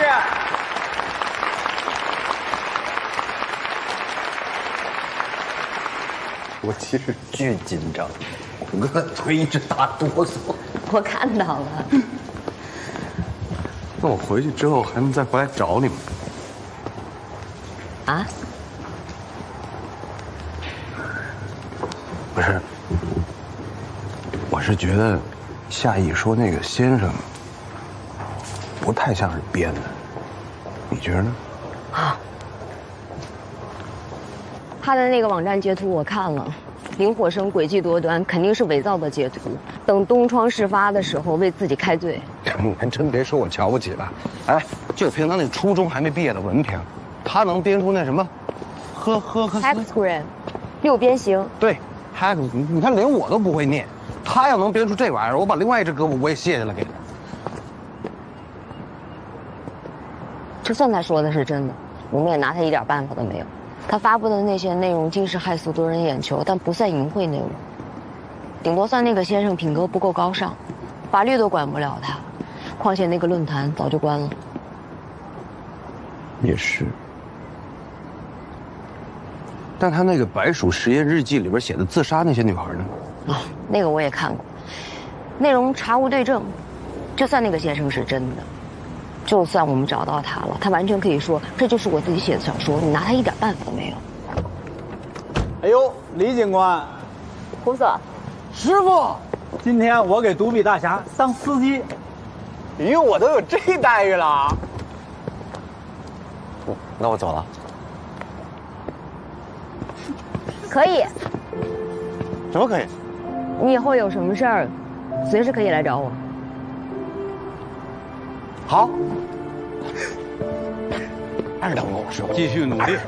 好好，这有符合入党条件了吗？快上车吧你。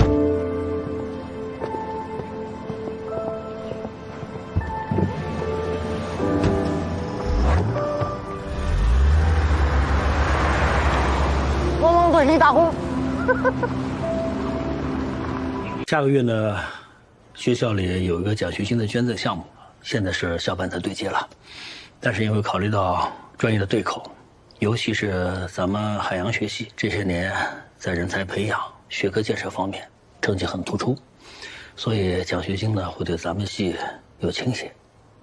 啊，有奖学金对学生来说是好事儿。这是个长线项目，系里边想把这些事情交给你来负责。我？杨老师啊，学校呢知道李长宁的事情啊，让你受了委屈，影响了今年的职称评定啊。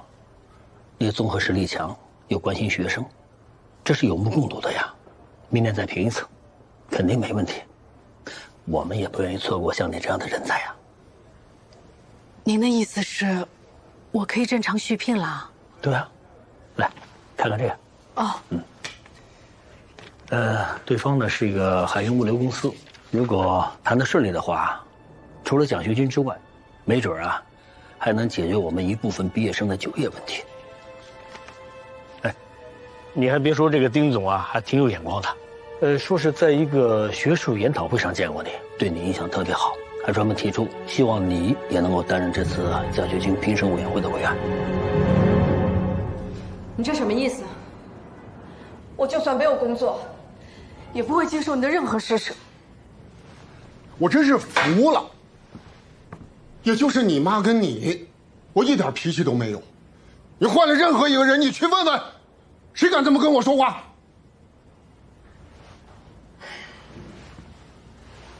你妈妈打电话来求我，那老人家那副真心的样子，我是真心疼啊。没想到我这马屁拍在马蹄子上了，是吗？我这1000万花出去图什么呀？图你发通脾气啊？你说是我妈来求你的，不然呢？你妈说你要没工作了。你为什么要这么做？为什么要跟她打电话说我的事情？你发什么脾气啊？你丁叔叔来电话说你的工作都解决好了，也不需要他来帮我解决工作啊。我不是跟您说了吗？学校现在没说要让我走，你以后对我的任何事情有任何想法，能不能直接来跟我说行吗？我跟你说什么呀？啊，你都36了，和我一样做了半辈子的穷教书匠，还拖了一个孩子。万一要是被学校赶出去，谁还会用你啊？你不愿意求人，我拉下这张老脸来帮你求，我还错了？但你没有想过我的感受吗？他给学校捐了1000万，他为你的事捐了1000万，那我们家几辈子都还不清啊！你丁叔叔真是太重情重义了，他是把你当亲闺女一样。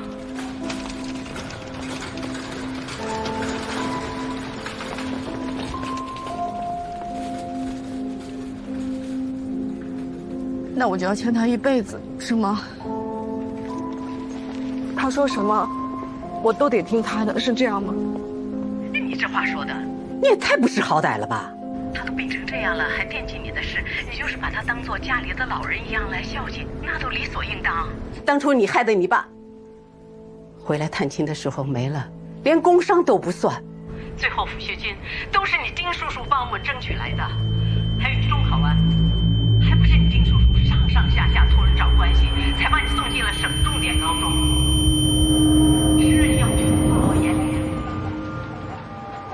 你是考得好，那顶多也是上我们这儿的市重点。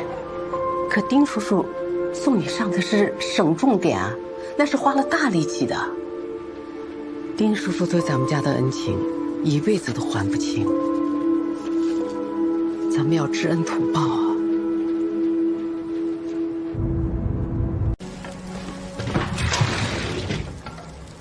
罗医生，啊，严老师，你怎么来了？小可乐拖了好几次，给你打电话你不接，我就给罗医生打电话了。电话里他很担心，我来不及通知你就跑来了。那小可乐现在没事了吧？罗医生说他就吃多了。小乐就是对小可乐太好了，我今天跟小乐商量了一下，看以后是不是把小可乐交给小乐养。可以吗？那要不这样吧，我把钱给你。我听小乐说，这种小仓鼠好像还挺贵的。是挺贵的，一只大概5万多。啊，这么贵啊？你们果然是母子啊，被吓到的表情是一模一样。严老师啊，我都已经来你们家煮饭了，可不可以不要跟我这么见外？那你就谢谢罗医生。谢谢罗医生。不客气。那我就先把碗筷什么的，我先放那儿。辛苦你了啊，严老师，我还剩一道菜，动作很快的，稍等我一下。真不好意思，本来说好应该我请你吃饭的，现在到这样麻烦你了。应该的，来，毕竟小乐帮我照顾小可乐这么久，不过就是一顿饭嘛。他跟我说啊，他很馋干妈的家常菜，已经很久没有在家好好吃顿饭了。蒜头在冰箱吧？对，我来拿。没关系。在这儿，够吗？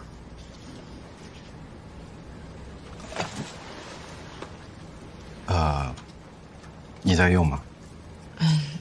我有时候会耳鸣，老毛病了。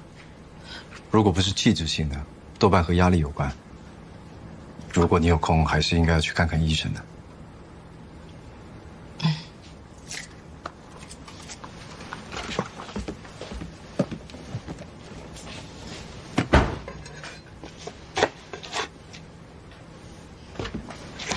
有什么可以帮忙的吗？对，还有一道菜，糖醋小排，小乐说他特别想吃。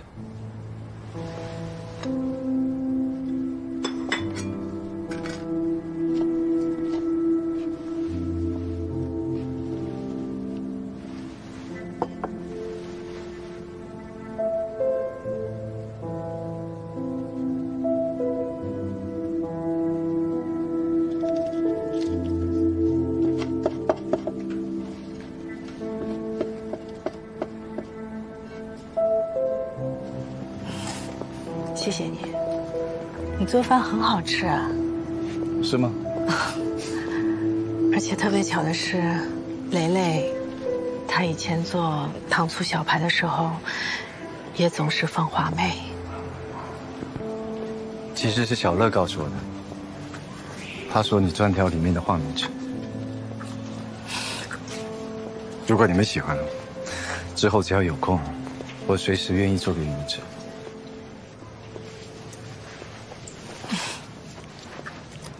其实今天过来找你，是想要跟你说个事，但是有小乐在，不太方便。哦，之前你说过，于可欣的身上也有那个纹身，对吗？对。我后来又仔细看了你传给我的教学大纲，烙印纹身是其中一张。我在想，是不是让另外一半纹上特定图案，以显示对他的占有和控制？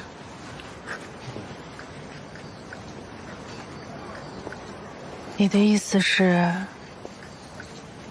于可欣有可能也是当年的受害者，然后他选择加入他们，继续骗人。很有可能。其实今天本来想先打电话告诉你，可是小乐突然传微信给我，我反而先到你家煮饭了。希望这一点的线索，不知道对你有没有帮助？有，当然有。谢谢你。好。你又说了那2个字，谢谢。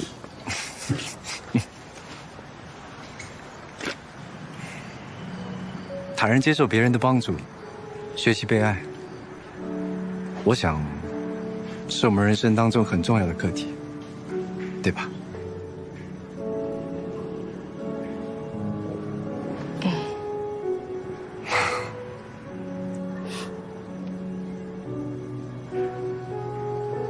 快回去吧，天气变凉了。嗯，那你回去也注意安全。会。走了。嗯。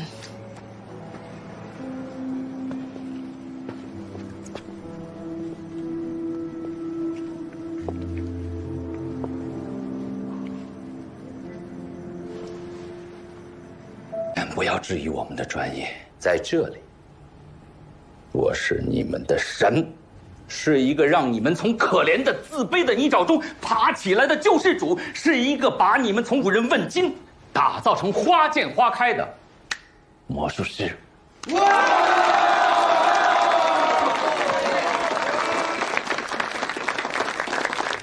到现在为止，598的体验课就上完了，相信大家已经看到了神奇的改变。我们后面的课时费是3988，后面的课程才是我们最精彩的段落，教你如何一步一步俘获女孩芳心，让她对你百依百顺。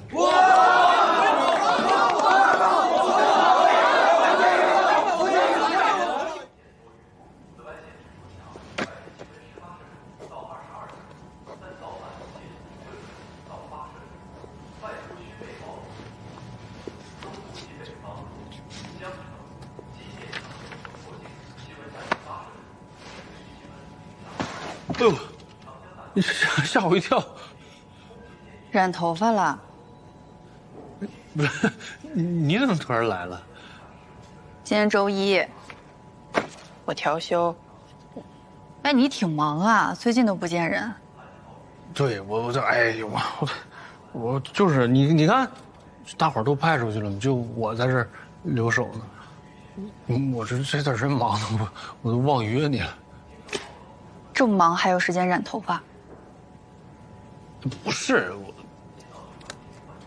我那天我不是就是去剪头发嘛，然后那个理发师说就这儿，他说这会儿太白了，说不好看，说染一下，就是颜色没调好。编，继续。没有啊。我再给你次机会。怎么回事儿？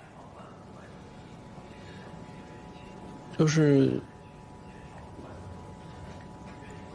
染大发劲儿了。参加第2阶段学习的学员们，很高兴见到你们。从现在开始，我要把零基础的你们培养成最优秀的猎手。我们首先用6边形审判系统为你的猎物评分分类。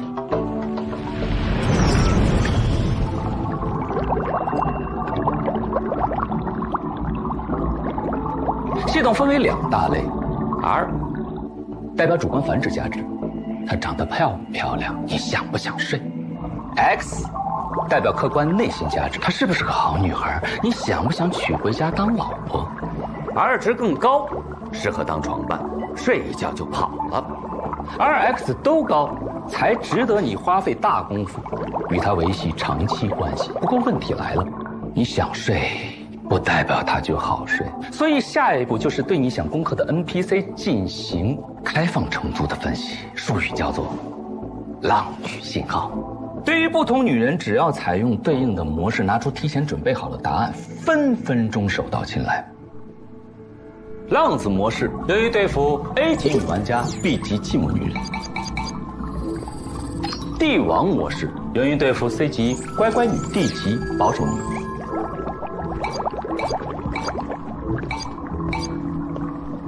吟游诗人，秒杀全场。你好。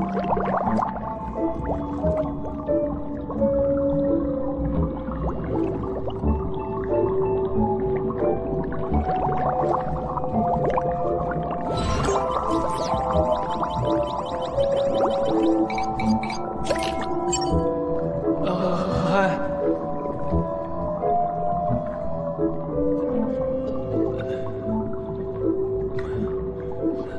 嗨，你好。乖乖女通常单纯善良，容易轻信他人，对付他们就要表现出老成持重，在这突然碰到，同时有霸总的强势，建立他们对你的崇拜。加个联络方式。这种姑娘很容易下手，我们的学员有过第1天认识、第3天推导的战绩。我平时不会这么唐突的，但是从见到你那刻起，我就知道，如果错过的话，一定会后悔的。你扫我吧。好。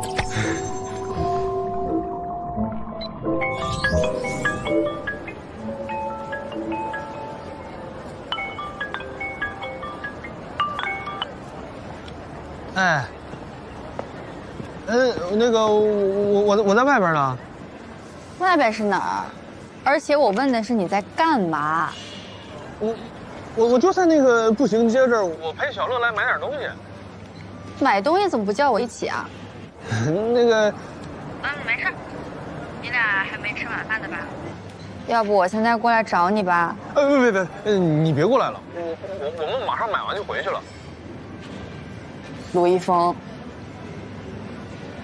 我再最后给你一次机会，你跟我说实话，你到底在干嘛？你知道我最讨厌撒谎的男人了。不是，我没有。我相信你，我喜欢你，我就是觉得你跟他们不一样。哎，我真没骗你，我不仅侮辱我的感情，你还侮辱我的智商。喂。我觉得你直觉没错，你可能被绿了。接下来，我们开始学习操控师的核心技术5步陷阱法。1号坑，好奇陷阱，就是要利用一定的神秘感，引起猎物对你的好奇和探索欲。至于什么样的女人会对什么样的男人产生好奇，那就需要根据她的分类，为她量身定制。比如对乖乖女，最近好吗？又梦见你，就要用甜言蜜语展示你的温柔。能给我个解释的机会吗？我好想你，不要不理我好吗？宁宁，你在吗？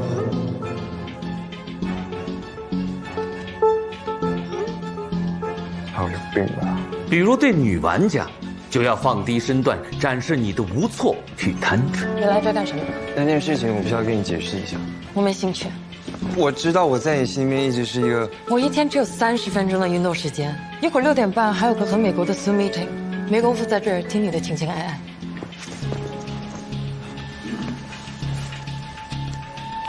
也许你会觉得写信很幼稚，看完会嘲笑我，但我还是想写信给你解释清楚。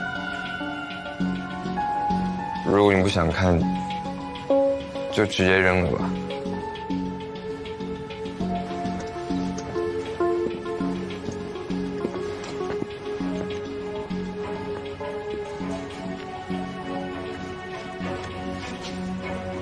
2号坑着迷陷阱的关键词：颠覆，展示你隐藏的另一面，展示你隐藏的易碎，你的苦恼，你的脆弱，唤起对方对你的心疼和内心的母性。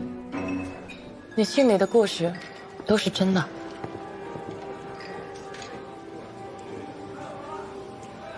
就在那天我带你去的那个地方。所以，你明知道她因为跟前男友分手，才痛苦跳桥。你不光救了她，还非要和她在一起。不是，难道我们见到一个伤心难过的人，不应该去安慰他、支持他吗？难道你这不叫乘人之危吗？随便你怎么说，反正我就是不想看到他那么痛苦。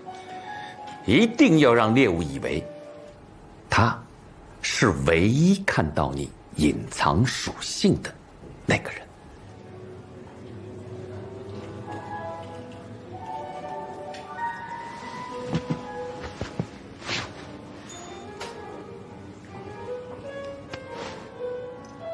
所以他捅了你这儿。你说他捅你的时候，还叫着前男友的名字。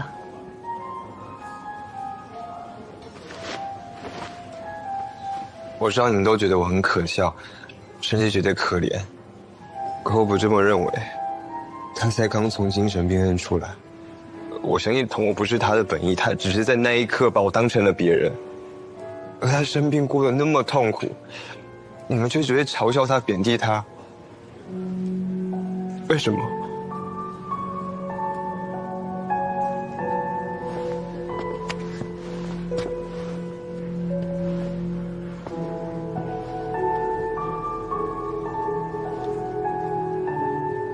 瞧我的小可怜啊，还在情伤里呢。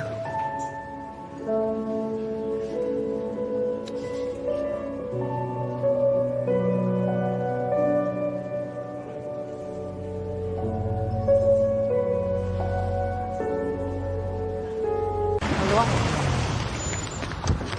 你怎么了？一会儿别说话啊！啊，你俩都别说话。芳芳姐，芳芳，真来啊！你真行啊！你永远相信你那帮闺蜜都不信我是吗？不是，他们说的特别肯定啊。我没看到你啊，在哪边？啊，对啊，我在这边。你等我一下。我给你看照片。看什么呀？你要看什么呀？你看，我就觉得特别像你。小乐，你看像不像爸爸？真挺像哎。你看。行，那就是我，行了吧？那我现在怎么在这儿呢？我是从那儿飞过来的吗？哎，别！我知道，你看不上我，你比我年轻那么多，你一直现在想方法各种找我毛病。哦，行了，芳芳，没有，这种我都能理解，真的。是看错了。但是你现在居然开始质疑我的人品。不是，我怎么样你才能原谅我呢？芳芳，这已经不是一次两次了，你知道吗？爸，我之前哪有这样过啊？忘了，自己做过什么都忘了是吗？伤害过别人的事都不记得了。对，你就是这样，我不重要，我在你生命当中一点都不重要。我累了，我现在我累了，好吧，我累了。芳芳姐，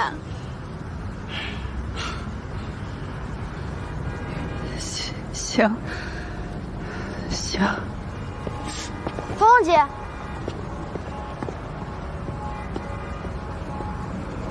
爸，你到底是怎么了？你怎么回事啊？芳芳走了，你快去追啊！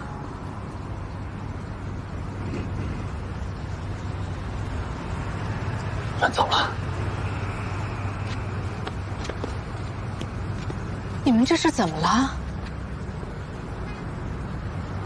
哎呀，别学你爸这样啊，一点都不好啊！我报了那个班了，外卖员16888吗？什么呀？我跟你妈说点工作的事。你真去报名了？这不跟你学的吗？哦，那我要是再不去，你指不定还干出什么疯的事儿呢。那你学到什么了？你不看见了吗？我这样的都能撒谎。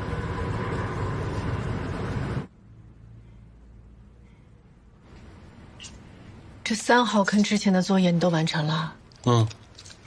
加100个姑娘的微信，你都做到了？啊，说实话啊，我试了一下他们那个招，发现确实好使，但是主要的还是我去批发了点小礼物，扫码送礼，然后才加购的。那这最后一步推导呢？还没到交那步作业的时候呢。哦。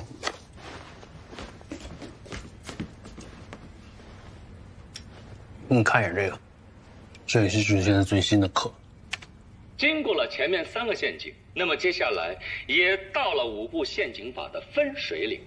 简单这么说吧，前3个坑是让女孩爱上你，而后2个坑才是让女孩对你千依百顺，让你可以为所欲为。今天我们要学的就是第4号坑，自尊摧毁。只有摧毁他们的自尊，让他们变成你世界里的低等生物，一旦离开你，根本无法活下去。这样，他才会完全臣服你。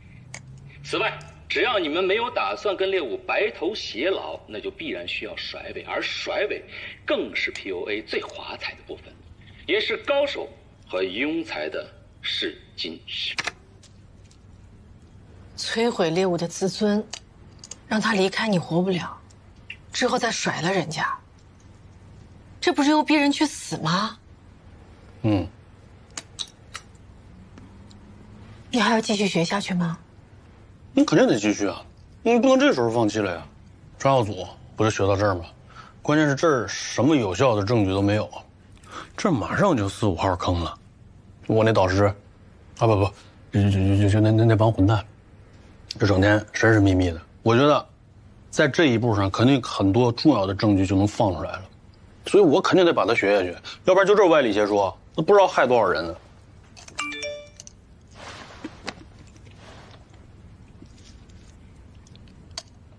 刘平说他找到郁可欣了。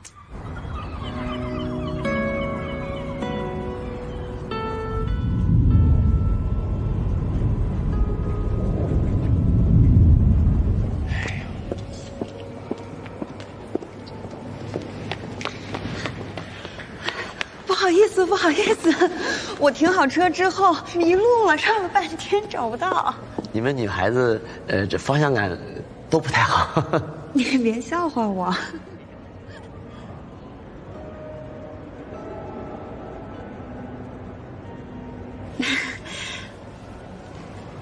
你怎么穿的这么正式啊？太有气了，像个新郎官。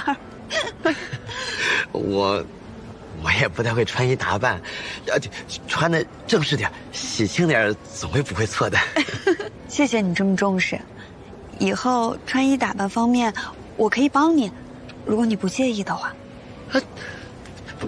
不介意，当然不介意了，挺好，求之不得呢。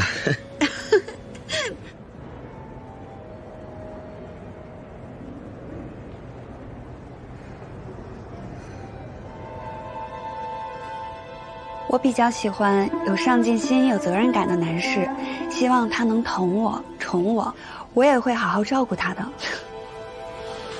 男人嘛，以事业为重，在外面打拼回来，我希望能给他一个温暖的港湾。我觉得好女孩是不应该游戏人生的，所以如果有一个合适的人，我希望能早点结婚，踏踏实实过日子。是，而且我年纪也不小了，我特别喜欢小孩，所以我想早点要一个宝宝。我会把时间留给孩子、老公还有家庭。喝咖啡。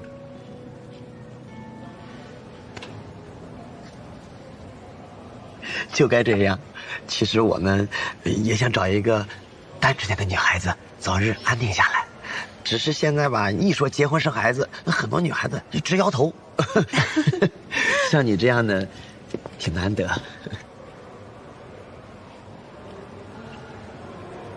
有事儿？啊，自我介绍一下，我是他前夫。前夫？你们是在哪个平台认识的？你是不是花了不少钱办了一高端会员？本来这次见面，你们是约在平台的线下中心，你都到了，他突然说觉得那儿拘束，还是到旁边喝个咖啡，他请客。这你怎么知道的？因为他曾经就是这么一步一步的引我上的钩。哎，你想知道后面的剧本吗？你想知道他是怎么通过骗婚把我搞的？刘平，我们已经离婚了，我有权利重新追求自己的幸福吧？你这样诋毁我没有用，只会更让我觉得离开你是一个正确的选择。他是个变态，他家暴我，派出所是有出警记录的。我逃离一段婚姻，就是希望能找一个更可靠、能保护我的人。你怎么能这样呢？啊，打人就是不对的。妈妈，妈妈，小杰，你怎么来了？我想你了呀。刘叔叔说带我和姥姥来看你，还给送个惊喜。这孩子是……这不是我的孩子，我也不知道他爸是谁。你们先解决吧，啊！让姥姥带你去那边看喷泉。给他买块蛋糕。好嘞。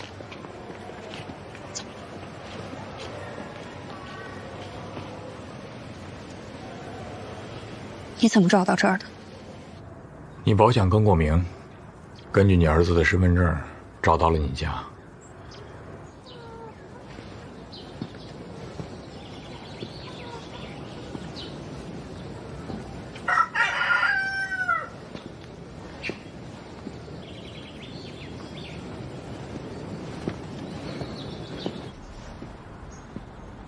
有人吗？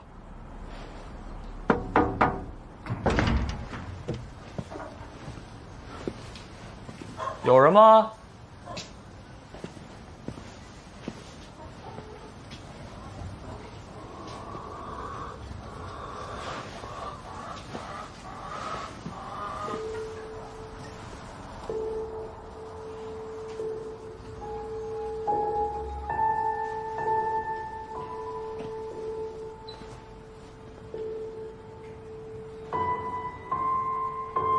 宝贝儿，回家呢。哎，你谁呀？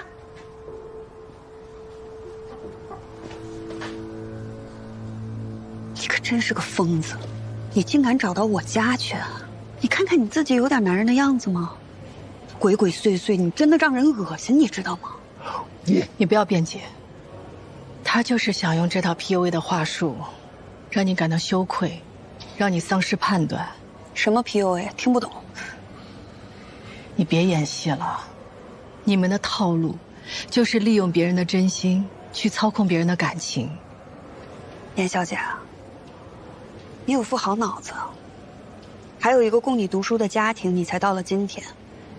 但不是所有女人都像你一样运气好的，没你聪明能读书的女人就不配过好日子啦。啊，你的资本是你的学历，让有钱男人喜欢就是我的资本。我们都是打工的，我没觉得你比我高贵。至少我不会去坑蒙拐骗。骗？刘平，我骗你什么了？你照照镜子，如果没有你的名声、地位，还有你那点钱的加持，你觉得你自己配得上我吗？我们之间一直以来都是等价交换。不服气可以报警啊，如果报警有用的话。你很好的规避了法律上的风险，但我们可以曝光你，曝光你的生财之道，让所有人知道你的套路。刘平还可以起诉你，起诉你在离婚分割财产时有欺诈行为。到时候你假怀孕要求补偿的行为就瞒不住了。我看你再怎么自圆其说。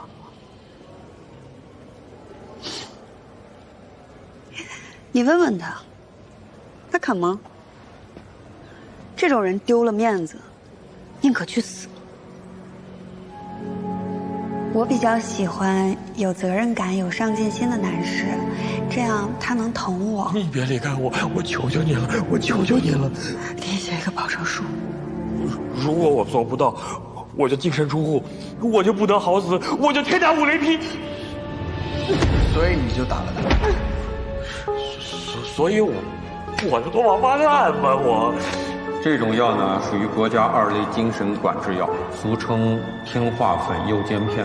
纹一个一模一样的图案在你身上，证明你爱我，证明你只属于我一个人。他身上那些伤呢？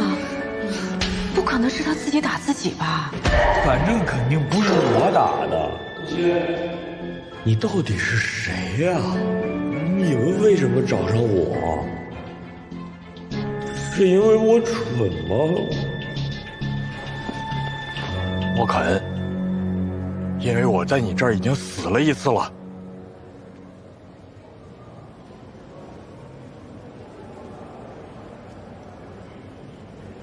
到底要干嘛？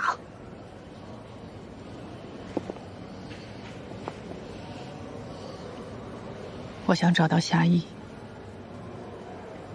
哦，对，哎，吃饭呢，楠姐。我问你个问题啊，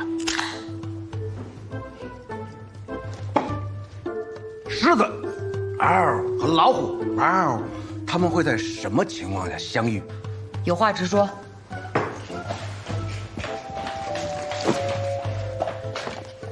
印度西北部生活着这个世界上唯一一群野生的亚洲狮，而野生老虎主要分布在离狮子很远的南亚东南亚以及俄罗斯远东。2017年，印度的中央邦一个野生动物保护区发现一头雄性的成年孟加拉虎开始向西迁徙，走了2年，走了300公里，它来到了和这群狮子只相距480公里的地方。为什么？它没事吃饱了撑的，它找狮子玩去。说人话。食物，因为食物。那天你跟我说我是咱们这唯一一个和夏邑有过直接接触的人，让我好好想想，到底有没有什么被我遗漏的线索。我想来想去，你说我能遗漏什么线索？户籍信息、出入境资料比对、整容，这些咱们全都想到了，有什么是我知道专案组不知道的呢？还真给我想到了。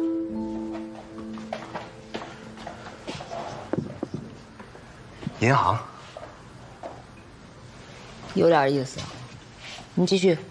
夏邑和鲁班虽然没有出入境上的交集，但他们有共同的 KPI 啊，寻找猎物啊。就像狮子和老虎，简雷雷和夏邑是在他们银行的红酒拍卖会上认识的。这种活动全是有钱人，对他们来说，那简直就是完美猎场。但我查过了。那天的红酒拍卖会客户名单里边没有夏邑，但别人可以带他进去。那把夏邑这只老虎带进这个完美猎场的狮子，会不会就是鲁班？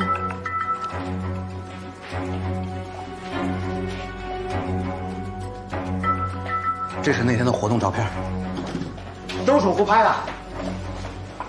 我又找了这个周首富，要了那天所有的照片。哎呀，得亏了咱们这个周企业家有个特别好的习惯，为人特别高调，无论到哪儿都随身带一个专业摄影师。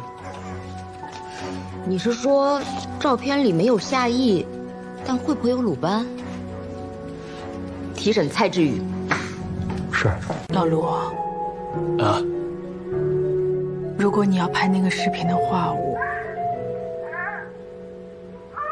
哎呀，不是，我不知道芳芳在。不是芳芳，不是芳芳。哎呀，不是芳芳。不是，那个是他是那个。你也太快学坏了吧？不是，你过来，你看一眼。我看什么？我走了。哎，你别走，你看一眼你就知道怎么回事。你这种事还让我看？我跟没这事，我没弄污。我说你来，你看一眼你就懂了。我求你，快，你看一眼，你就看一眼。不是真的，你看一眼你就明白了。你看。哎呦。假的都是，你看这多假！你想用这个办法就糊弄过去？啊？这怎么可能？要是这样都能行的话，那张耀祖还用找我吗？那我能想出来的就这办法了。我有一个办法。手机。哎。我得拿个本子，我要记笔记。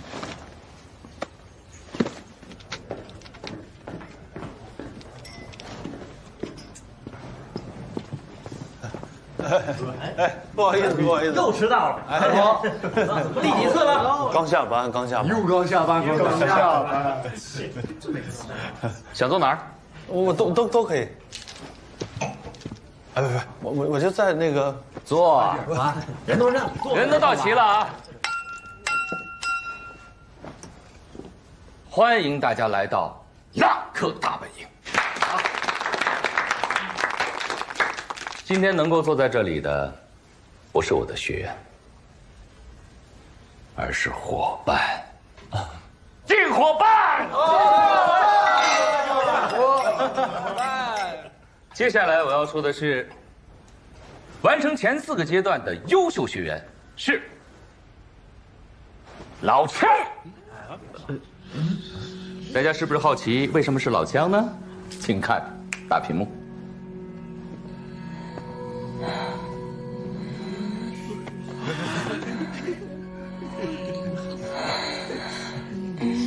老强，可以呀。对呀，害呀，害什么羞啊？老强害羞了。之所以老枪是第一名，是因为在这次作业中，他充分展示出了对猎物的操控能力。大家可以看到，在整个推导视频中，猎物对于老枪是完全的服从和配合，100%的享受在其中，甚至允许摄像镜头的存在。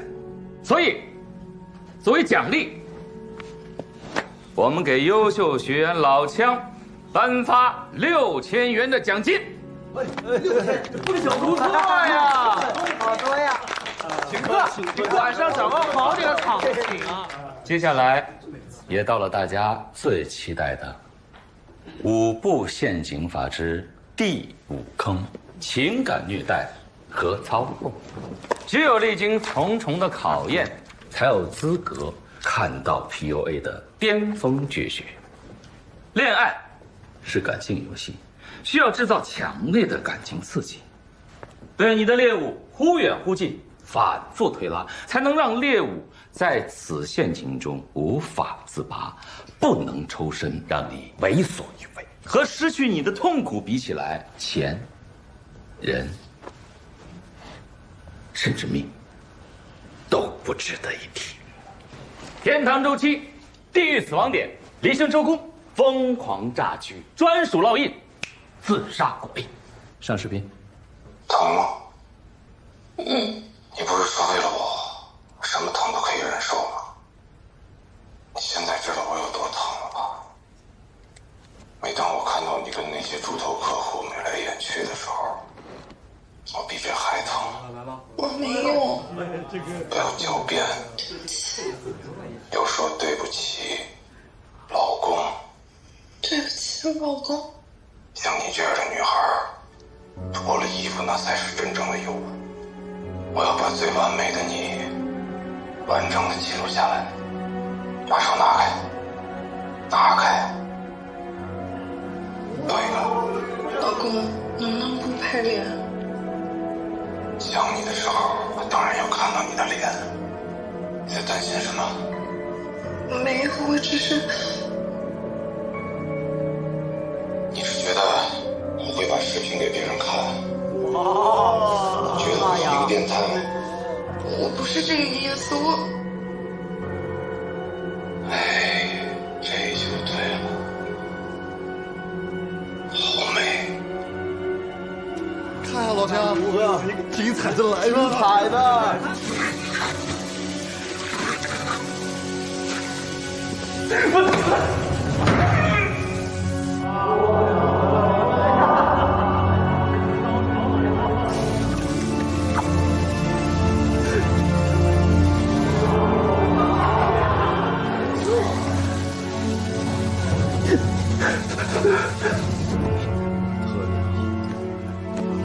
失去虚点，这都行。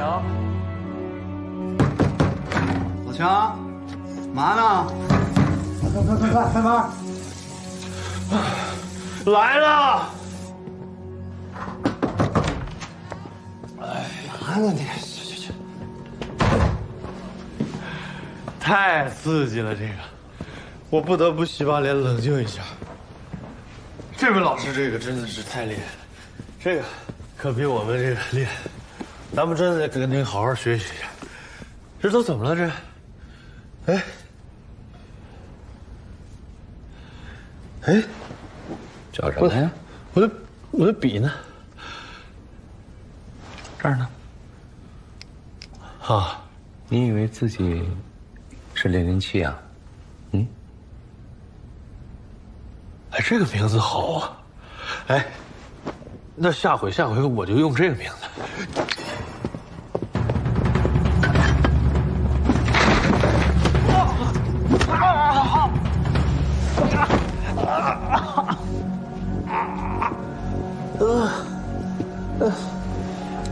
你拿走也没用，你爹我的设备都是云同步的。真他妈是一个吃里扒外的狗东西，往死里打！哎！队长！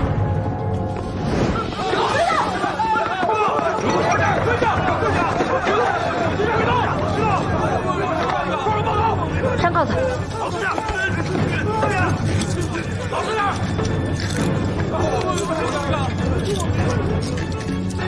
不是，哎，我是卧底，老实点，别动。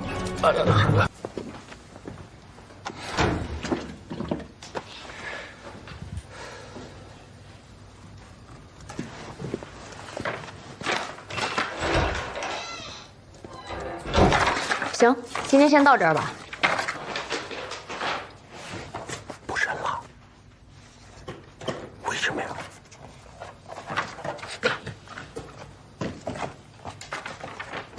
抓着了。嘘。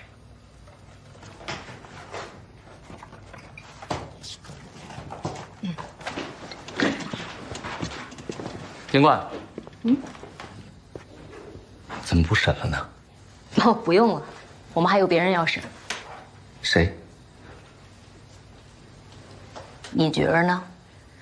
有些人自以为神龙见首不见尾，在游戏上跟人联系，但是我们要抓的人，无论跑到天涯海角都能抓到。走。等等。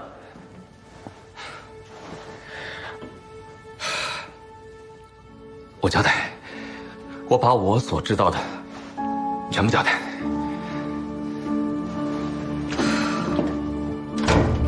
林火生是主谋，我顶多是从犯，因为是他把我带到公司的，这个骗人的把戏也是他想出来的。我就是真的帮他，只是归纳和整理一下。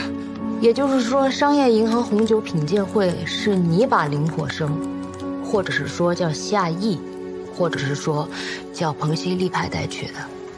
你们去寻找目标，然后看中了简雷雷，对吗？用他的话来说，他是他的主。肯定的，简经理，谢谢。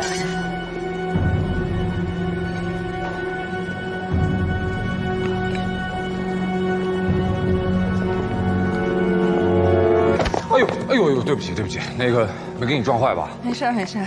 哎，你叫简雷雷？啊，对。真是太巧了，我叫夏妍妍。夏妍妍，真的假的？夏意，很高兴认识你。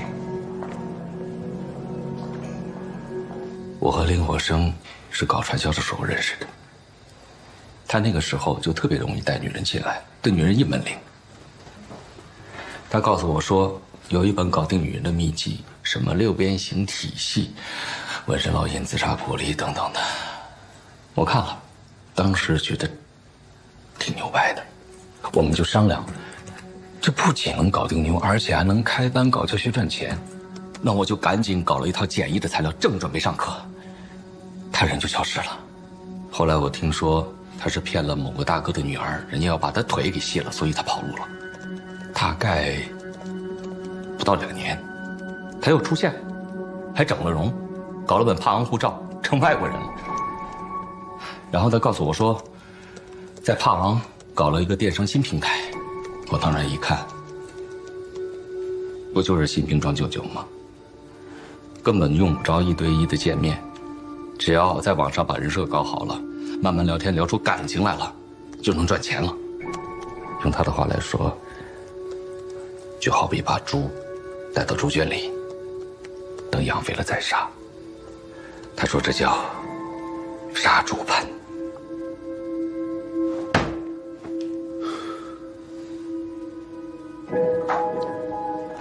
你平时跟林火生是怎么联系的？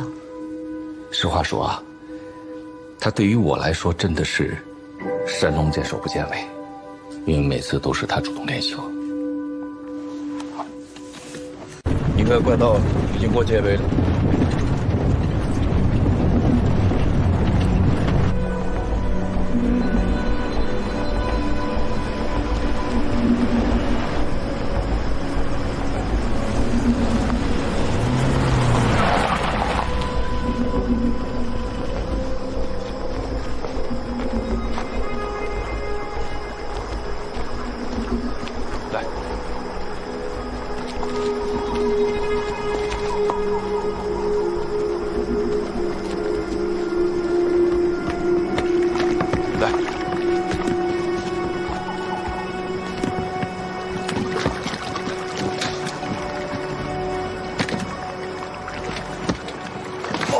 二哥，来。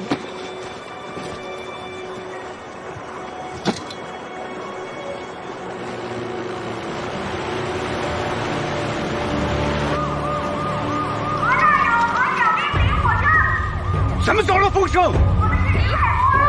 别可信这个贱人！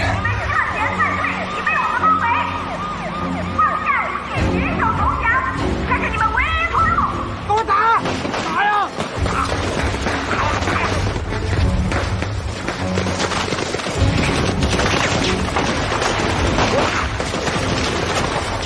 呀！打呀！打呀！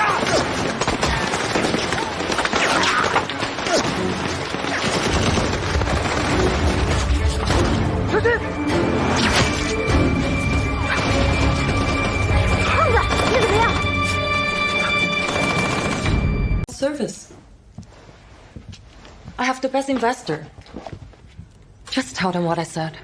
And no bullshit. Don't get in, okay? That's it.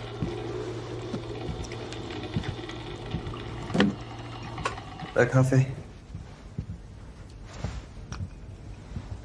我打工作电话的时候不要插嘴。对了，先去长安大厦，你要再送我去公司。长安大厦是接李总吗？我不喜欢别人瞎打听我的工作。你不是说我是你的私人助理吗？你工作上的事情，我想替你分担一些啊。私人助理的意思是私人生活，工作不包括在内。所以对你来说，我就只是你的男宠，外加免费的司机、保镖，还有拎包的，是吗？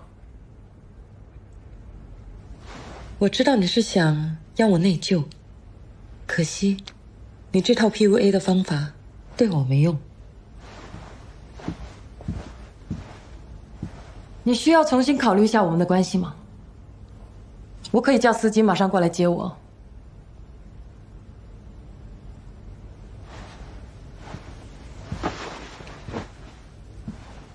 贱人！控制情绪是你学会当大人的第一步。看到新闻了，所以你不再需要我了。什么？这2天我想明白了，对你来说，我只是一个免费的心理咨询师。简磊磊和李长宁出事的时候，你刚好遇到了我。那时候你需要我，就像是个溺水的人需要一根绳子。但现在事情解决了，你觉得自己有需要变回那个冷静、独立的严老师，当然就不需要绳子了。不是这样的，没关系。就算是这样，我还是很感谢你，愿意选择信任我，跟我说了那么多关于你自己私密又痛苦的回忆，也很谢谢你，在我父亲去世的时候，给了我很多安慰。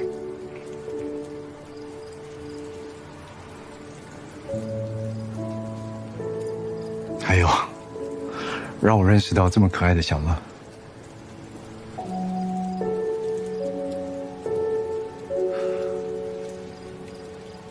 但是我们2个已经不能再这样下去了。如果你想透过心理咨询来疗伤，我办不到。我有我的职业操守，对于患者，我必须保证绝对的中立、客观，不带有任何感情。可是我对你，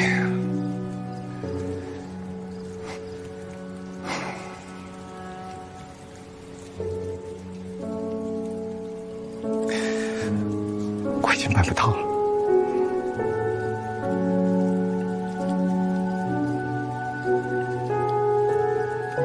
那天在医院抱着你的时候，我很确信我的感觉。可是后来我也可以感受到，你渐渐的疏离。爱情还是疗伤，我们做出了不一样的选择。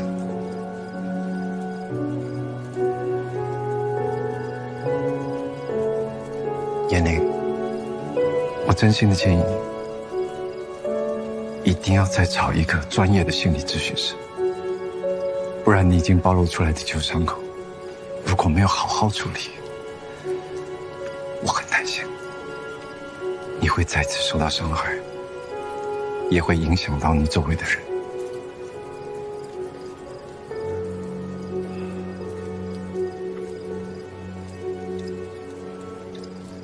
无论如何，我想和你好好告别。从今以后，祝你一切都好。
是仁心医院精神心理科。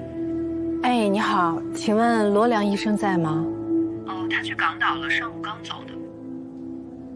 哦，好，谢谢你。倪老师，哎，下课了。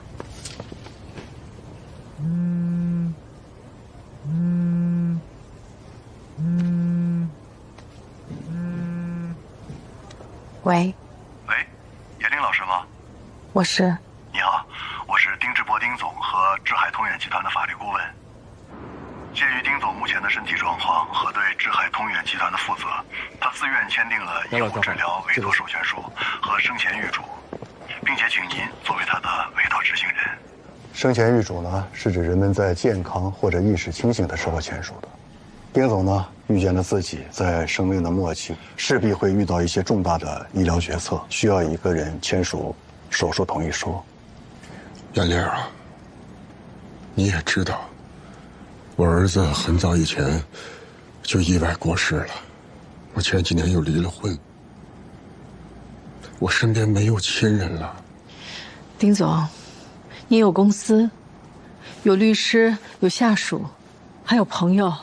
林老师，丁总的健康或者死亡对我们集团影响重大，出于对利益冲突的考虑，我们集团的高层合伙人，包括我们的法律团队，都不能担任他这个医护治疗的委托执行人。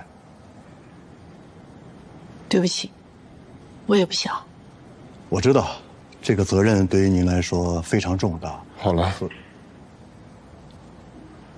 我们单独谈谈。好。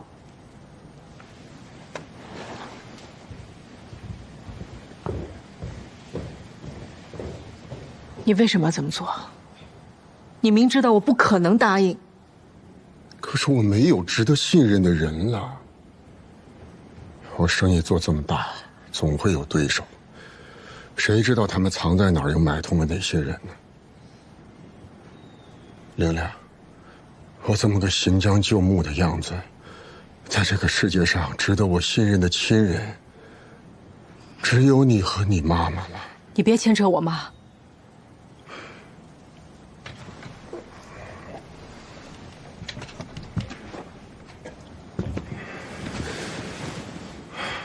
我知道，你肯定不像我爱你那样爱着我。你别说了。好，你恨我，可那又能怎么样呢？从你14岁开始，你的学业、你的生活、你的长大成人，哪一步没有我参与其中呢？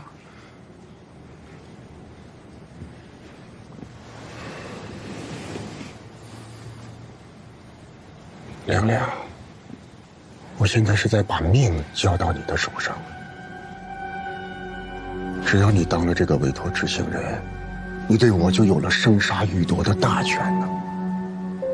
当你允许我去做一个非常危险的手术治疗，而我死在了手术台上，是不是做梦都得笑出声来？你住口！你明知道我不是那样的人。对呀，就是因为我知道你不是那样的人，所以我才信任你，才肯把命交给你啊。你才没有什么信任，你签下这个生前预嘱，你就是担心自己死之前哪个恨你的人要求切气管插管，让你生不如死。小鬼头，就属你聪明。但是我确实需要一个迫不得已、危急时候帮我签手术同意书的人。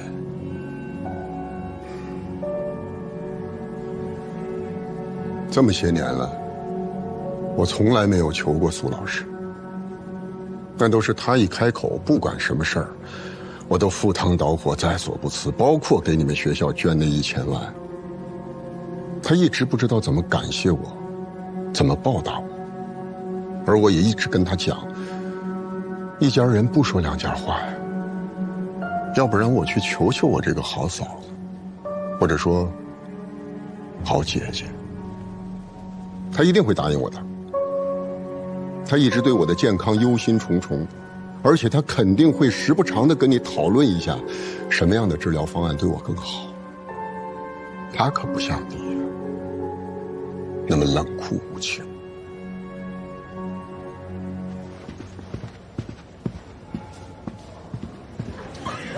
一会儿啊，我们汇报演奏，你可千万别出错，别紧张，你可以的。乔总，谢谢你们给孩子们这次机会，他们都开心的不得了。我们丁总说了，孩子啊是祖国的未来，是，所以一定要好好培养。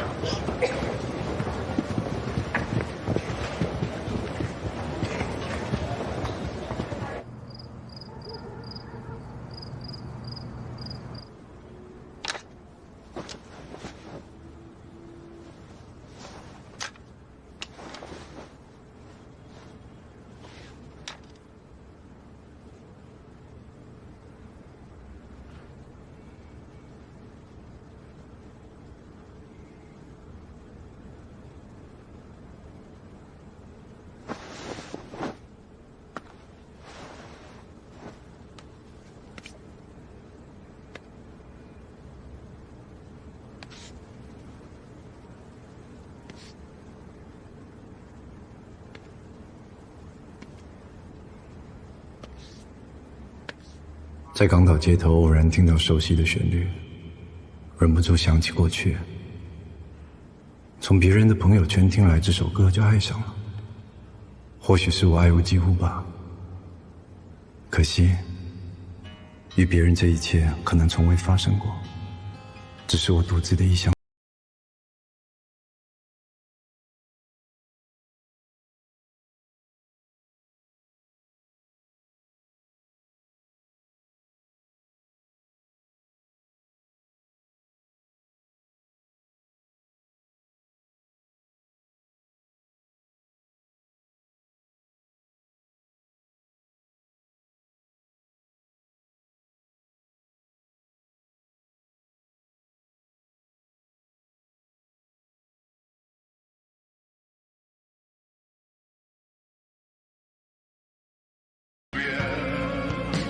老师，您不陪我们一起去吗？出国很贵的，你们两个这次出国比赛花很多钱的。有乔总陪着你们，好好参加比赛，争取拿个大奖回来。嗯。伯伯好。哎，好，快上车吧啊！谢谢要不然赶不上飞机了。放心啊，会有人照顾好的。好嘞，你们两个一定要听听伯伯的话啊！好，快去吧。老师再见，拜拜。老师拜拜，拜拜，加油啊！好，拜拜，拜拜。琳琳去上学就拜托你了。上车吧，来吧。上了省重点也好好学习，听叔叔话。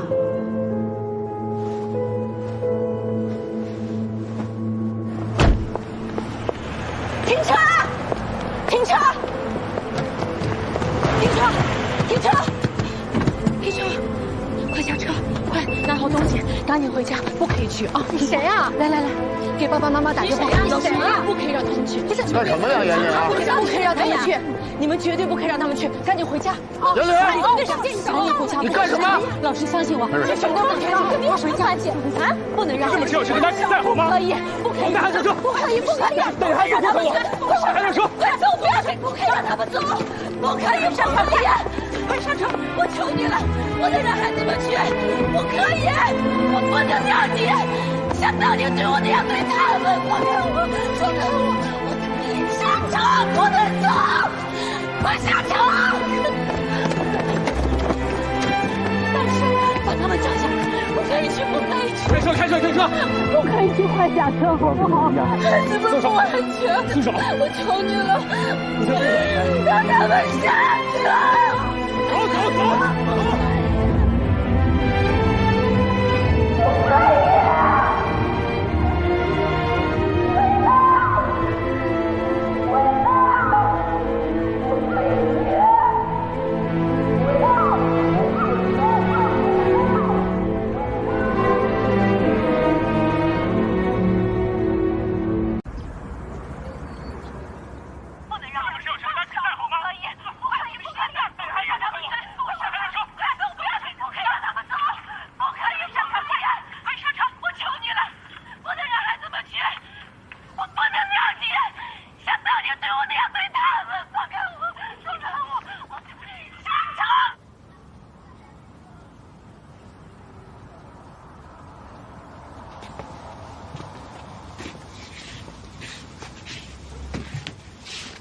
吃饭啊！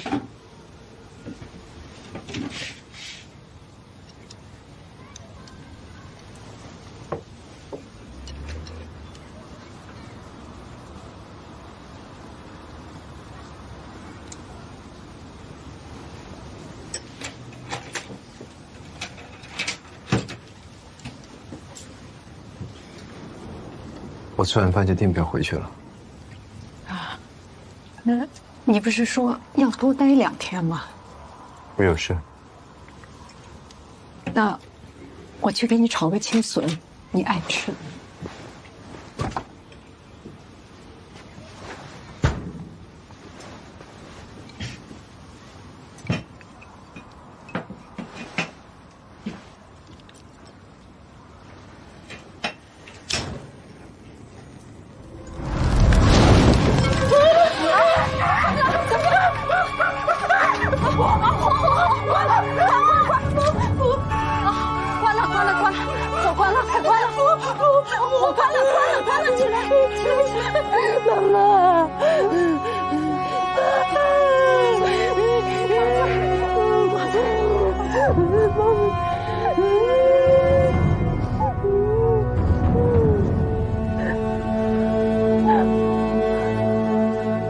你好好照顾他，我整理一下就走。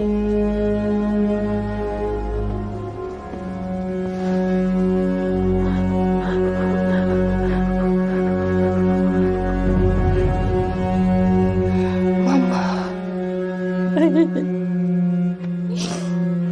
我在，妈妈，新鲜啊！随便看看，很新鲜的。是跟女儿一起来买菜啊？是啊。哟，感情那么好，好幸福哦。是啊，是啊，好幸福。要不要？来个吧。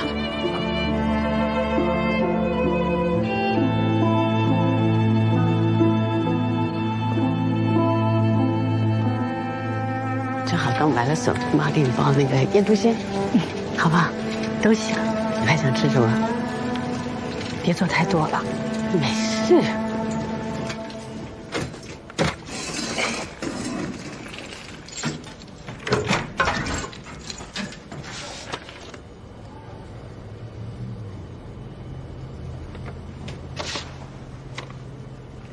哎呀，咱别理这些乱七八糟的事。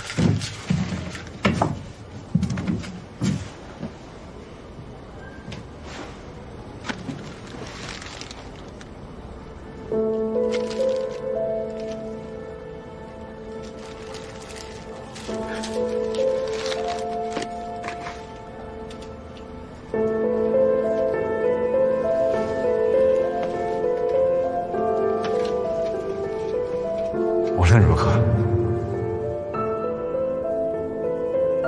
我想和你好好告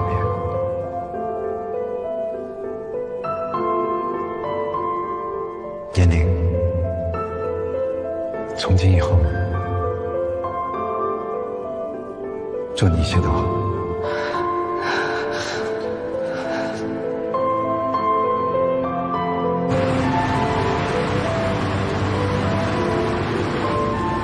那天在医院落脚的时候，我很确信我的感觉。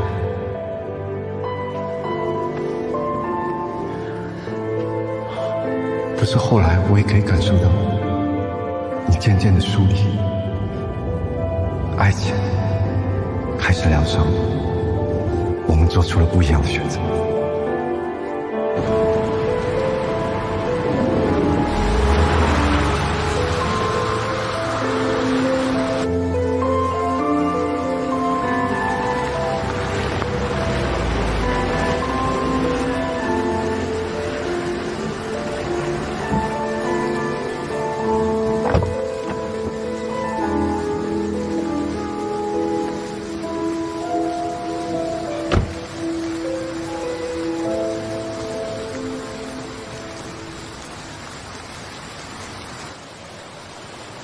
谢谢你的 CD。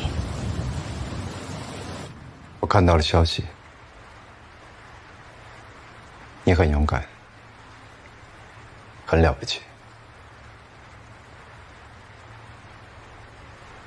我们最后一次见面，你说我们做出了不一样的选择。如果我说我的选择是因为我不配，你能理解吗？我在未成年的时候，就和一个年纪可以做我父亲的人在一起了。我贪恋跟他在一起，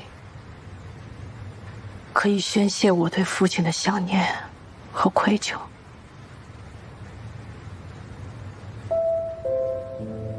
我的耻辱不只在于我跟他在一块儿，而是在这个过程中，我一直认为那是爱情。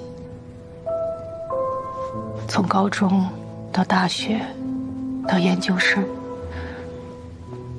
我一直把这种畸形的关系认定为是爱情。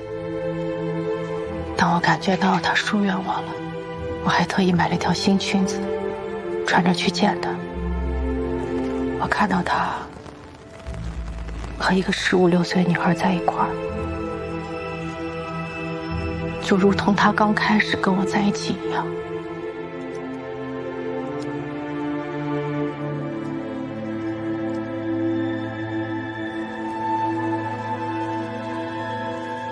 那一刻，我突然明白了，他对我根本不是什么独一无二的爱情，我只是他贪恋青春、激情爱好的一个猎物而已。这不是你的错。不，我很糟糕。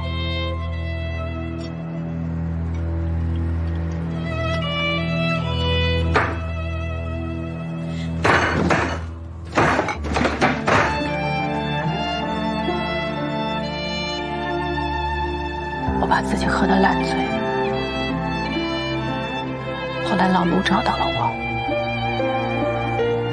他是我最信任的师兄，可我却把他当成我专门为你买的裙子，我专门为你打扮的。严玲，好了，别这样，哎，严玲，别，哎，我伤害了自己，也伤害了老卢。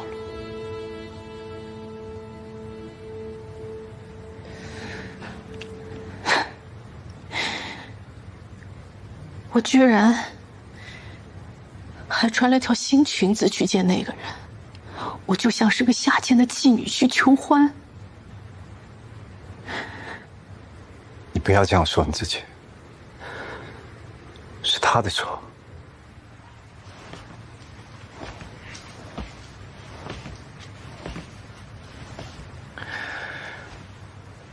他在你最脆弱的时候趁虚而入，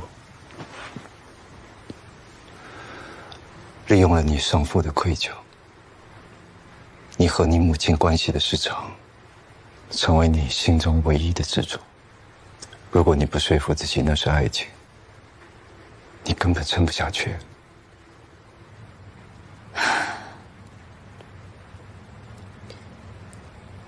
和老卢有了小乐之后，我觉得自己终于摆脱他了。我停学1年，生下了小乐，后来读了博士，又留了校。我告诉自己，我要重新开始，我要做个好妈妈，做个好老师，我要做个好人。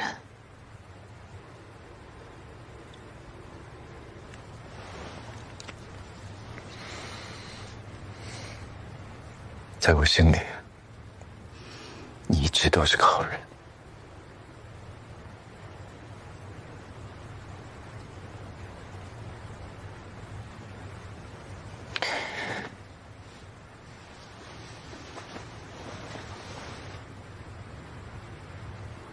为了通过 PUA 最核心的考核，拿到证据，我和老卢拍了视频。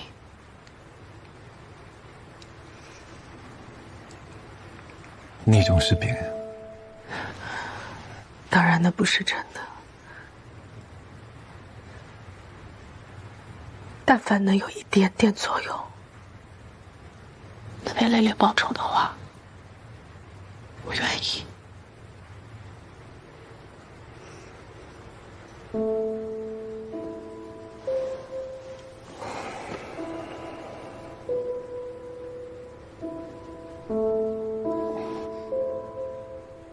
这就是你所有的故事了吗？你今天为什么来找我？为什么来告诉我这一切？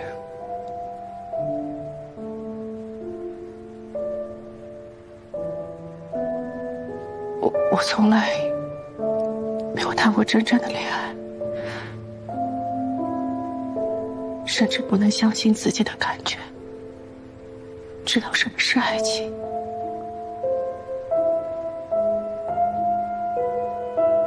但是我认识你之后，就特别想跟你说，不要离开我，不要丢下我一个人。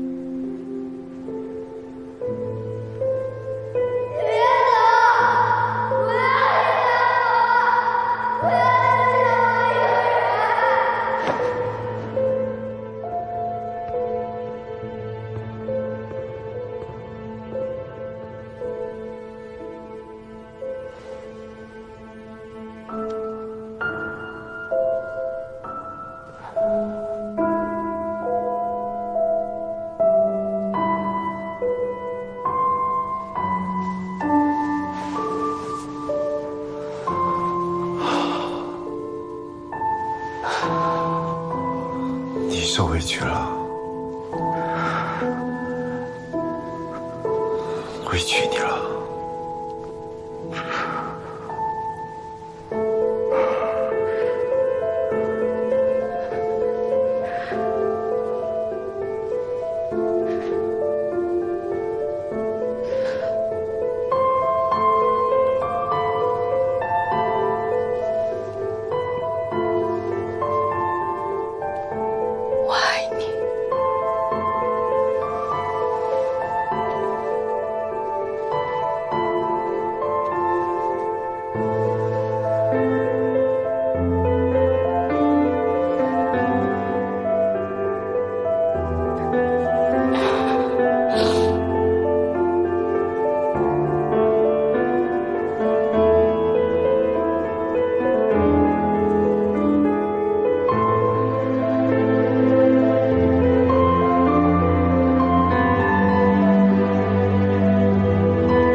还忙呢，胖子，买这么多沙琪玛，我吃一个啊。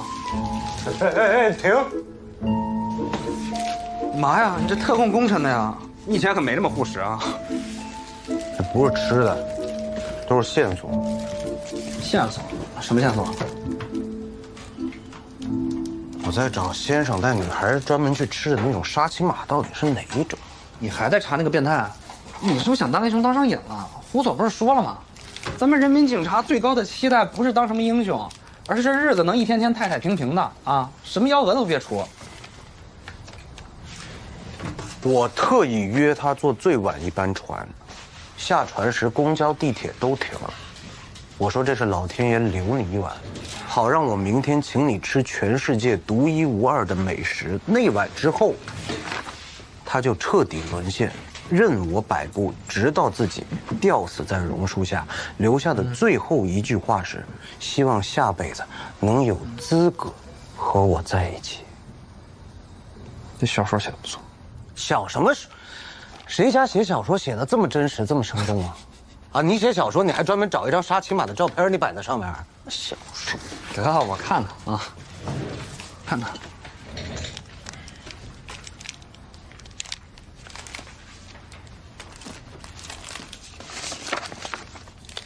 这人文笔挺厉害呀！这他要是开坑，我肯定追问。都说了，这不是小说，不是小说。啊，那你来看看这个，这什么冰雪女王啊？她这一张嘴就让一个美女为她要死要活的，还去自杀。这一看就是内心猥琐又没地儿释放的写手写出来自嗨了。我跟你说，你用脑子想想啊，这要是谈恋爱就能把人杀了，这地球上人类早灭绝了。哎，我说不让你吃，不让你吃的呢。我吃一口，哎，而且你这好像也不是杏仁沙琪玛，什么人？杏仁沙琪玛，我们身穿翠影轩独一份的。你怎么知道？那翠影轩，我就是身川人。这个地儿叫翠影轩？对。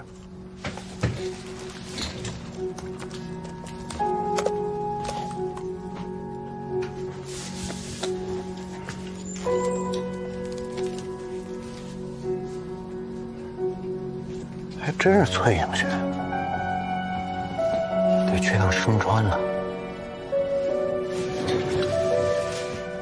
可以啊，玲。妈呀，哥，吃了啊，全归你了，全吃了。你开窍了，哥。行。找人问我就对啦，这一家店开业的时候我就在了，都干了10多年喽。做我们这一行又在榕树下自杀的女孩啊，哎，肯定是她没错了。托尼老师是吧？哎，你确定那个姑娘叫魏之华哈？没错啦，瓦莫呀嘛，好像是13年吧。我记得当时他就跑了，一大堆客人找不到他，跑到店里来吵着要退卡呢。是，什么客人？她那么漂亮啊，你懂的啦，男人嘛。她没男朋友吗？什么是男朋友啊？啊，上过床都算的话，哎呦，那你找的人就多了。谁想到他之后会自杀的呢？哎，红颜薄命呢。托尼哥啊，哎，您帮我看一下，他身上有没有，像这样的纹身？没见到过哎，反正露出来的地方就没有了，私密的地方我也不知道啦，我也没跟他睡过，对不对？哦，对了，他还有个哥哥，也在身川，好像叫翔哥。那你有他联系方式吗？帅哥，有没有一个卖马桶的叫？知道。师傅，有没有一个卖马桶的叫翔哥的？老板，哎，看看马桶啊，我这儿的货都是佛山的。魏翔啊，对，都叫我翔哥。您有个妹妹叫魏之华是吧？我这妹妹脾气大，嫌我管她，一年到头人都见不着，春节也不回家。哎，人见不着嘛，钱也见不着。我爸妈呀，就当没生过这姑娘。那当时是出什么事了？怎么突然间就要自杀了？我啥都不知道。她出事那年春节前，我给她打了个电话，我还介绍个公寓。我想那姑娘早点结婚生娃娃，安稳稳过日子。电话里把我说了一顿，我也不高兴，这就没联系了。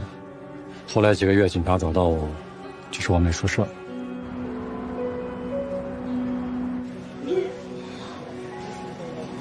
你那儿有没有他的之前的照片啊，或者视频什么的？你要不然到他这个 QQ 空间里头，你看一下。啊，他死了之后啊，这东西我也弄不来。我妹长得其实还可以，我那工友啊就看了照片，把他看上了。明白。行，239。好，辛苦啊！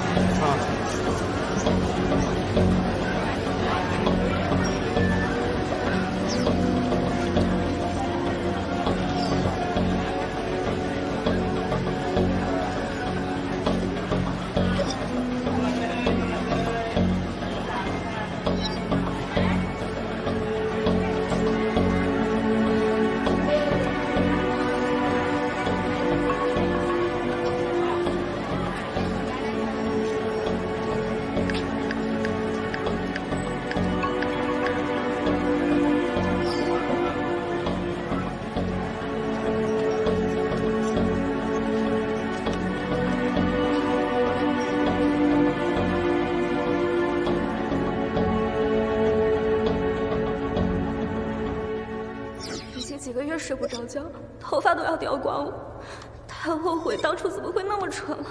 我把我妈的医药费全给她了，现在看着我妈躺在家里不能去医院，我真恨不得一头撞。我每天都希望一觉醒来，发现自己是在做梦。请问大家，有人见过这样的纹身吗？没见过。你是什么情况？不是我，是我姐。她8年前在成渝体育馆跳楼自杀了。她死之后，我们才发现她身上有这样的纹身。你是哪里的？8年前太早了。成渝体育馆。有 PUA 吗？杀猪盘不都是我家的吗？你姐被骗钱了吗？为什么自杀？我们是冰原的。冰原。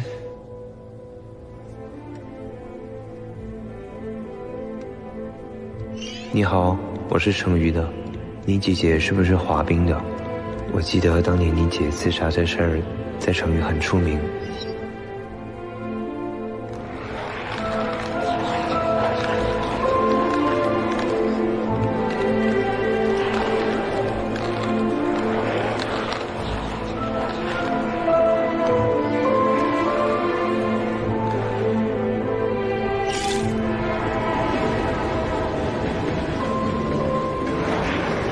我姐姐会走路的时候就会滑冰了，她从小就喜欢卡特琳娜，想成为像她那样能被人记住的运动员。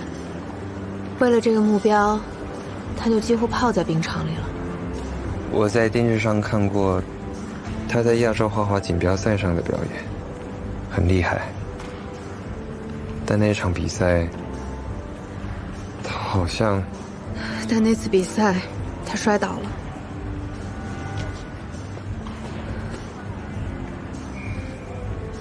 然后就再也没有站起来。所以是因为这样，他才会选择……我姐姐不是那样的人。受伤之后，她很努力的在复健，从未放弃过希望。那到底是为什么呢？我怀疑是她的男朋友逼死了她。被她男朋友逼死的？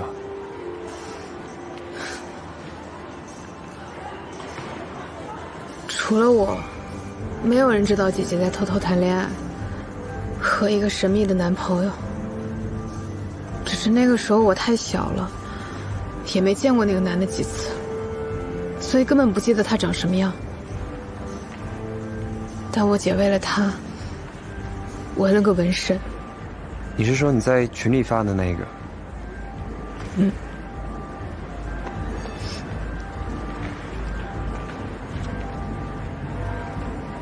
我只记得我姐姐谈恋爱的那段时间非常痛苦，每天都在哭。但是我从来没有想过我姐姐的死会跟她有关系。直到我在新闻里看到 PUA 课程里面说的纹身烙印，所以就赶紧进群了。我还找到了这个和这个。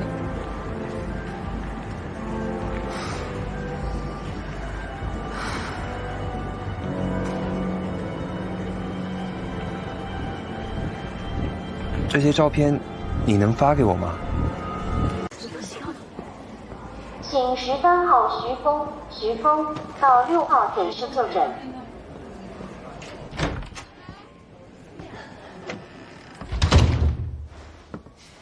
哪儿又不好了？其实都挺好的，我就是想花点光费来看看你，顺便想向前辈请教点问题。怎么变得这么谦虚啊？这样我会很不习惯。你一直说我不懂甩尾，我之前其实挺不服气的。我都让李长宁自杀了，我这甩尾还不够彻底吗？直到我最近机缘巧合发现了一位 PUA 大师的秘籍，才发现我跟他真的有很大的差距。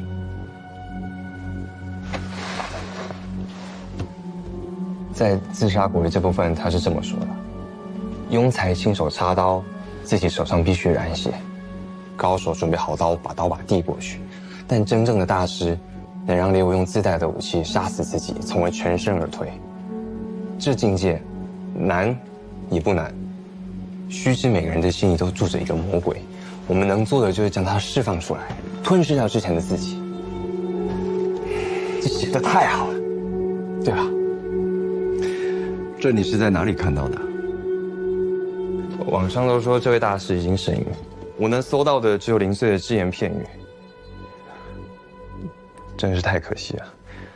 你说他已经发现了操控人心的奥秘，可以享受在人间当神的极致快感，还能造福广大的追随者，接受他们的膜拜，为什么要突然退出江湖？连传说都快没有了，为什么呢？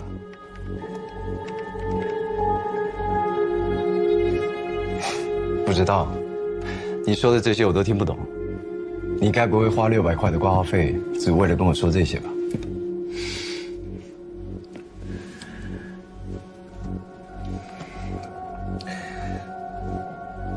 最近严老师的视频在网上传得挺火的。你说他那么悲惨的故事，是不是就是你在他身上找到的武器啊？许峰，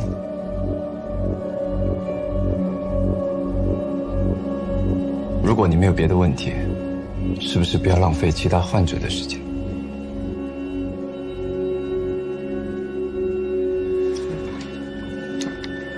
很抱歉，帮不上你的忙。到6号诊室就诊。谢谢你，罗医生，每次都让我有种茅塞顿开的感觉。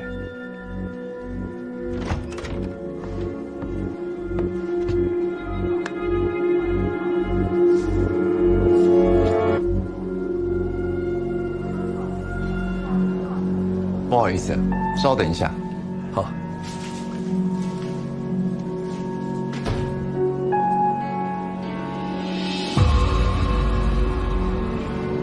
我还找到了这个。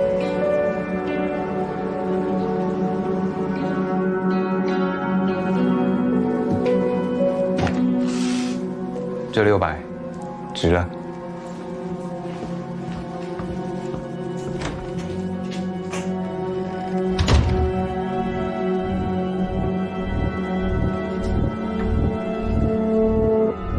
需要我拉你起来吗？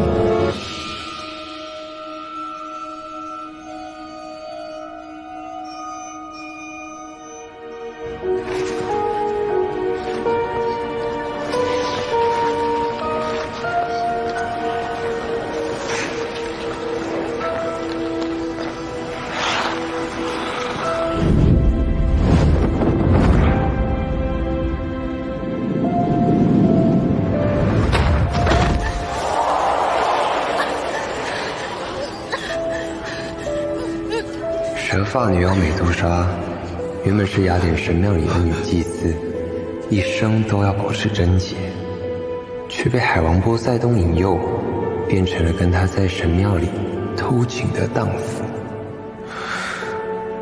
从此看到他脸的男人都会变成石头。我说的对吗，先生？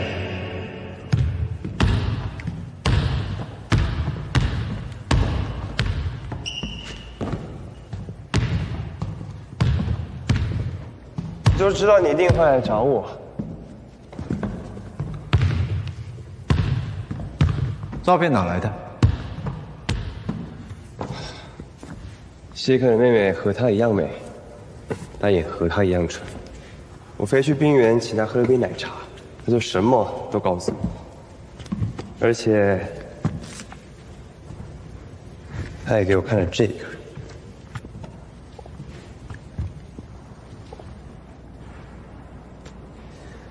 她很怀疑，照片里这个戴手表的男人，跟谢克身上突然出现的纹身一样，是姐姐不能说的秘密，甚至跟她的死有关系。那你知道让我最兴奋的发现是什么吗？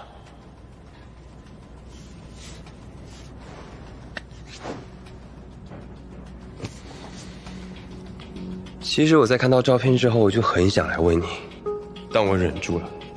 我也想看看我自己是不是真的比你差，我就到处去搜美杜莎纹身，找了好久，终于在外网一个论坛里看到有人在缅怀一个已经关闭很久的泡妞网站，里面有个叫先生的大神分享了好几个非常厉害的 PUA 案例，其中一个就叫冰雪女王，是你吧？故事很精彩，可以去写小说了。小说怎么能比得上？这是实实在在发生的奇迹。只可惜，当初创造这个奇迹的牛人，现在却连承认的勇气都没有。金融游乐园是在最风光的时候关闭的，为什么呀？不心疼吗？我知道先生为什么关闭游乐园，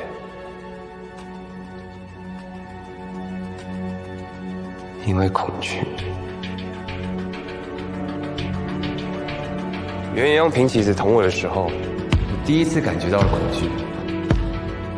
你也跟我一样对吧？先生。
我妈问什么时候和你妈妈见面，我妈超级喜欢你，希望你妈妈也能满意我。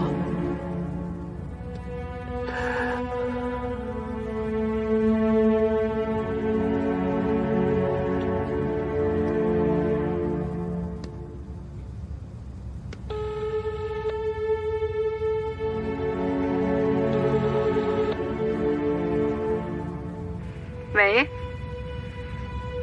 小素，是你吗？怎么了？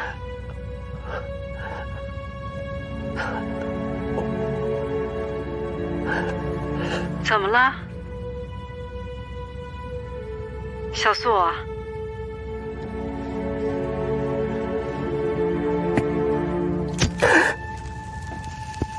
小素，小素。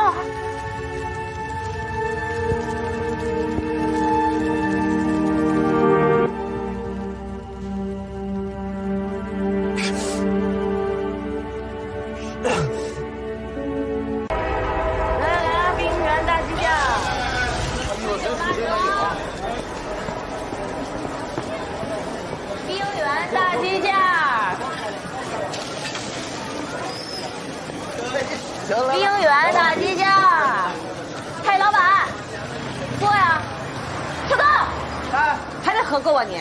哎，媳妇儿，我不是喝酒，我是稳定客源呐，咱能不能有点长远的思维？啥长远思维啊？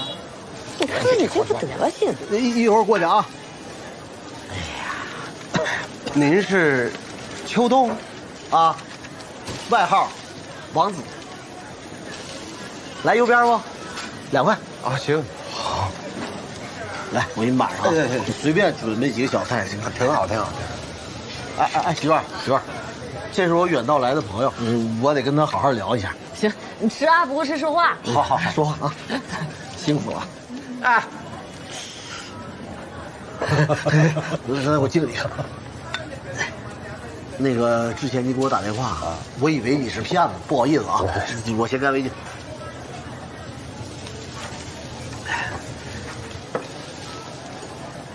那小柯的事儿都过去这么多年了，是有什么新情况吗？没有，我就是想了解一下，谢柯自杀之前那场比赛，就你们失误那次，到底是怎么回事啊？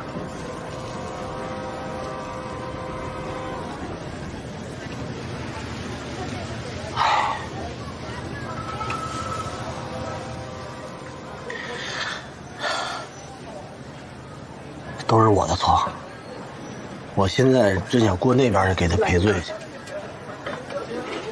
我不懂啊，但是这种花滑比赛失误不应该挺常见的吗？怎么那次就这么严重？其实比赛前我们俩拌嘴了，影响他情绪。因为比赛的事儿？因为她男朋友。我第一次发现小柯谈恋爱的时候，应该是他出事儿的半年前。有一个企业邀请我们全队去演出，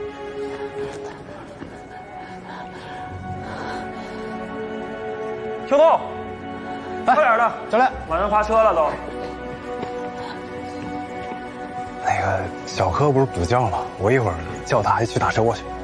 你小子，回去吧。哎，来上车，来。哎，包帮我拿回去。给他打电话不接，房间里也没人，我就出去找他。你是谢哥吗？你是谢哥吗？你谁？求求你们离开他！你在说什么呀？你是谢哥是不是？啊！你别拦着我呀！哎，我是他女朋友，我真的是他女朋友。我求求你不要拆散我们，好不好？他就这样，恶狠狠地盯着小柯，恨不得要把他活吞了。求求你，放手好吗？求求你了，我了，把他还给我好不好？我们现在在一起很久了，我家不要了，孩子我也不要了，我只要他一个，我只要他，把他还给我好吗？但是他真的没有跟我说过他有女朋友。我是他女朋友，求求你。从那次开始，他就有意躲着我。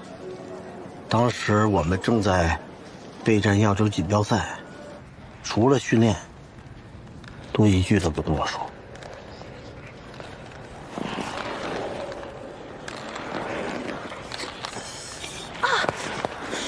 先等一下。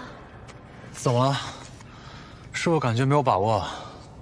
我也觉得这抛跳3周难度确实太大了，我们还是求稳吧。这样，我跟教练说一声，咱换个动作。我可以做，你先回去吧，我想自己练一会儿。不是这双人配合动作啊，你一个人怎么练啊？我能练好，你回去吧。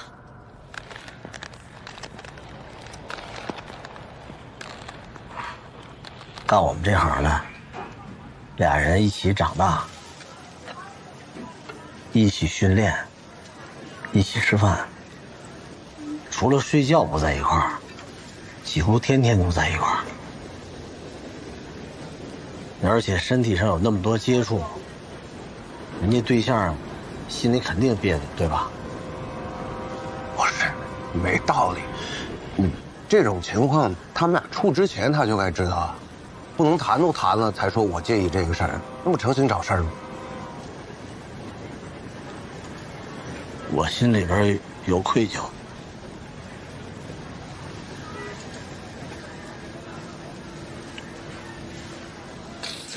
我不怕你笑话啊，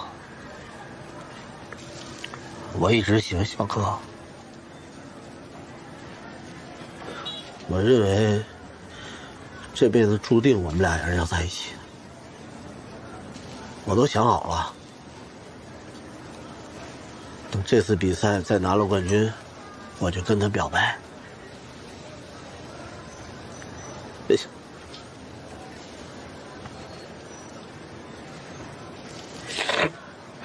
所以你们俩吵架，就是因为他对象的事。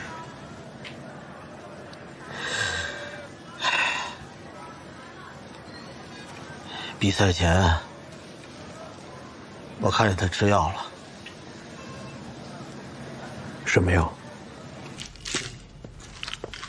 你吃啥呢？吃粉片。咋了？痛经。你骗谁呢？你大姨妈是这2天吗？你又知道了。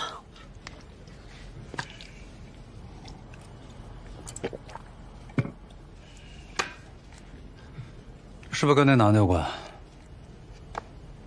谁啊？你不用瞒着我，那天那女的来找你，我看见了。你说给别人当小三呢？我不是。我跟你说，你最好不是。你干嘛呢？啊，这么好的小姑娘给别人当小三是吗？糟蹋自己呢是吧？别说了，你根本就不了解他，也不了解我。啊，我不了解，对，我就是不了解。我就知道啥伟大爱情也不能跨着个尸体谈，遭报应。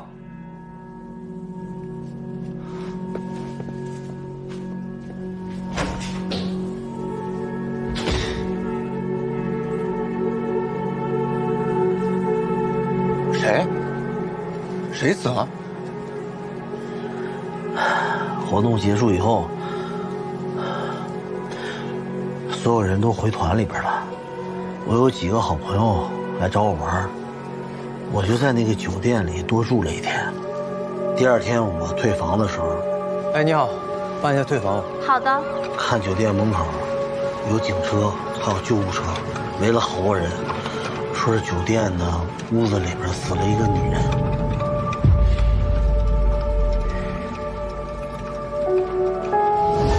好了，我会跟他说的。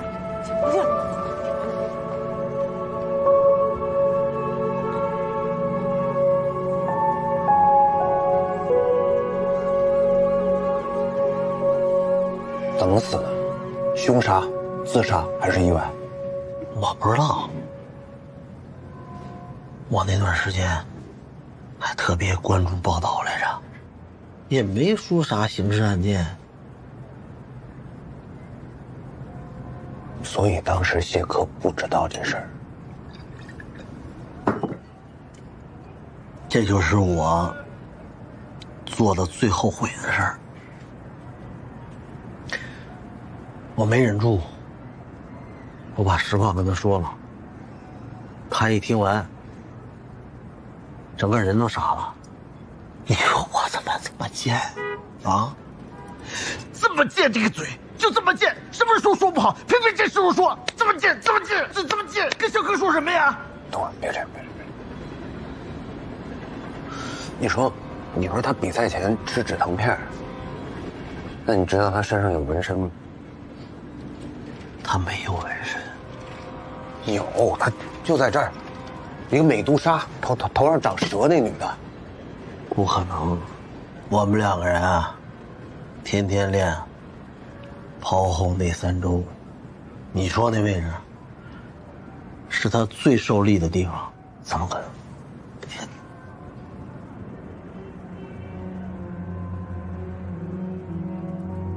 所以谢科当时比赛发挥失误，不完全是因为情绪受到刺激。他吃止疼片是因为他刚纹了身，你一碰他就会疼。他纹身干啥呀？啊，运动员就不可能在身上纹这么大一块身。不是他自己要纹的，是他对象让他纹的。意思，他对象要害他。谈个恋爱，搭条命。小可我最了解了，她根本就不是一个为了爱情要去死去活来的女孩，好吗？咱们外人看来，她可能也就是谈了场恋爱，但对谢科来说，那根本就不是爱情。被那个王八蛋选中成为猎物的人，只会感觉到巨大的痛苦和折磨。你想想那女的。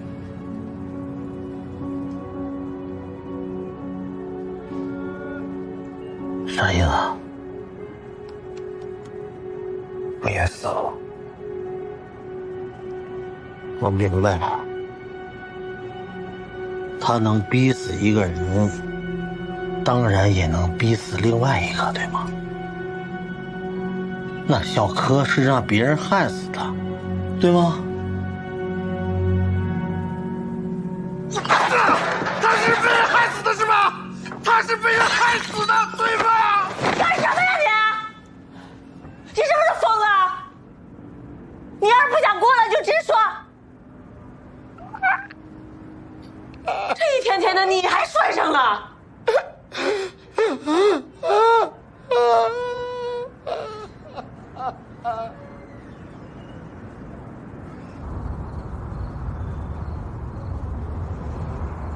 就是这样。邱总说，他当时觉得谢科受伤完全是自己的责任，所以跟谢科求了婚，想照顾他一辈子。但是被拒绝了。没过多久，谢科就自杀了。要不是因为那个王八蛋，一切都不一样了。他们在冰原市那个酒店叫什么？你知道吗？不知道。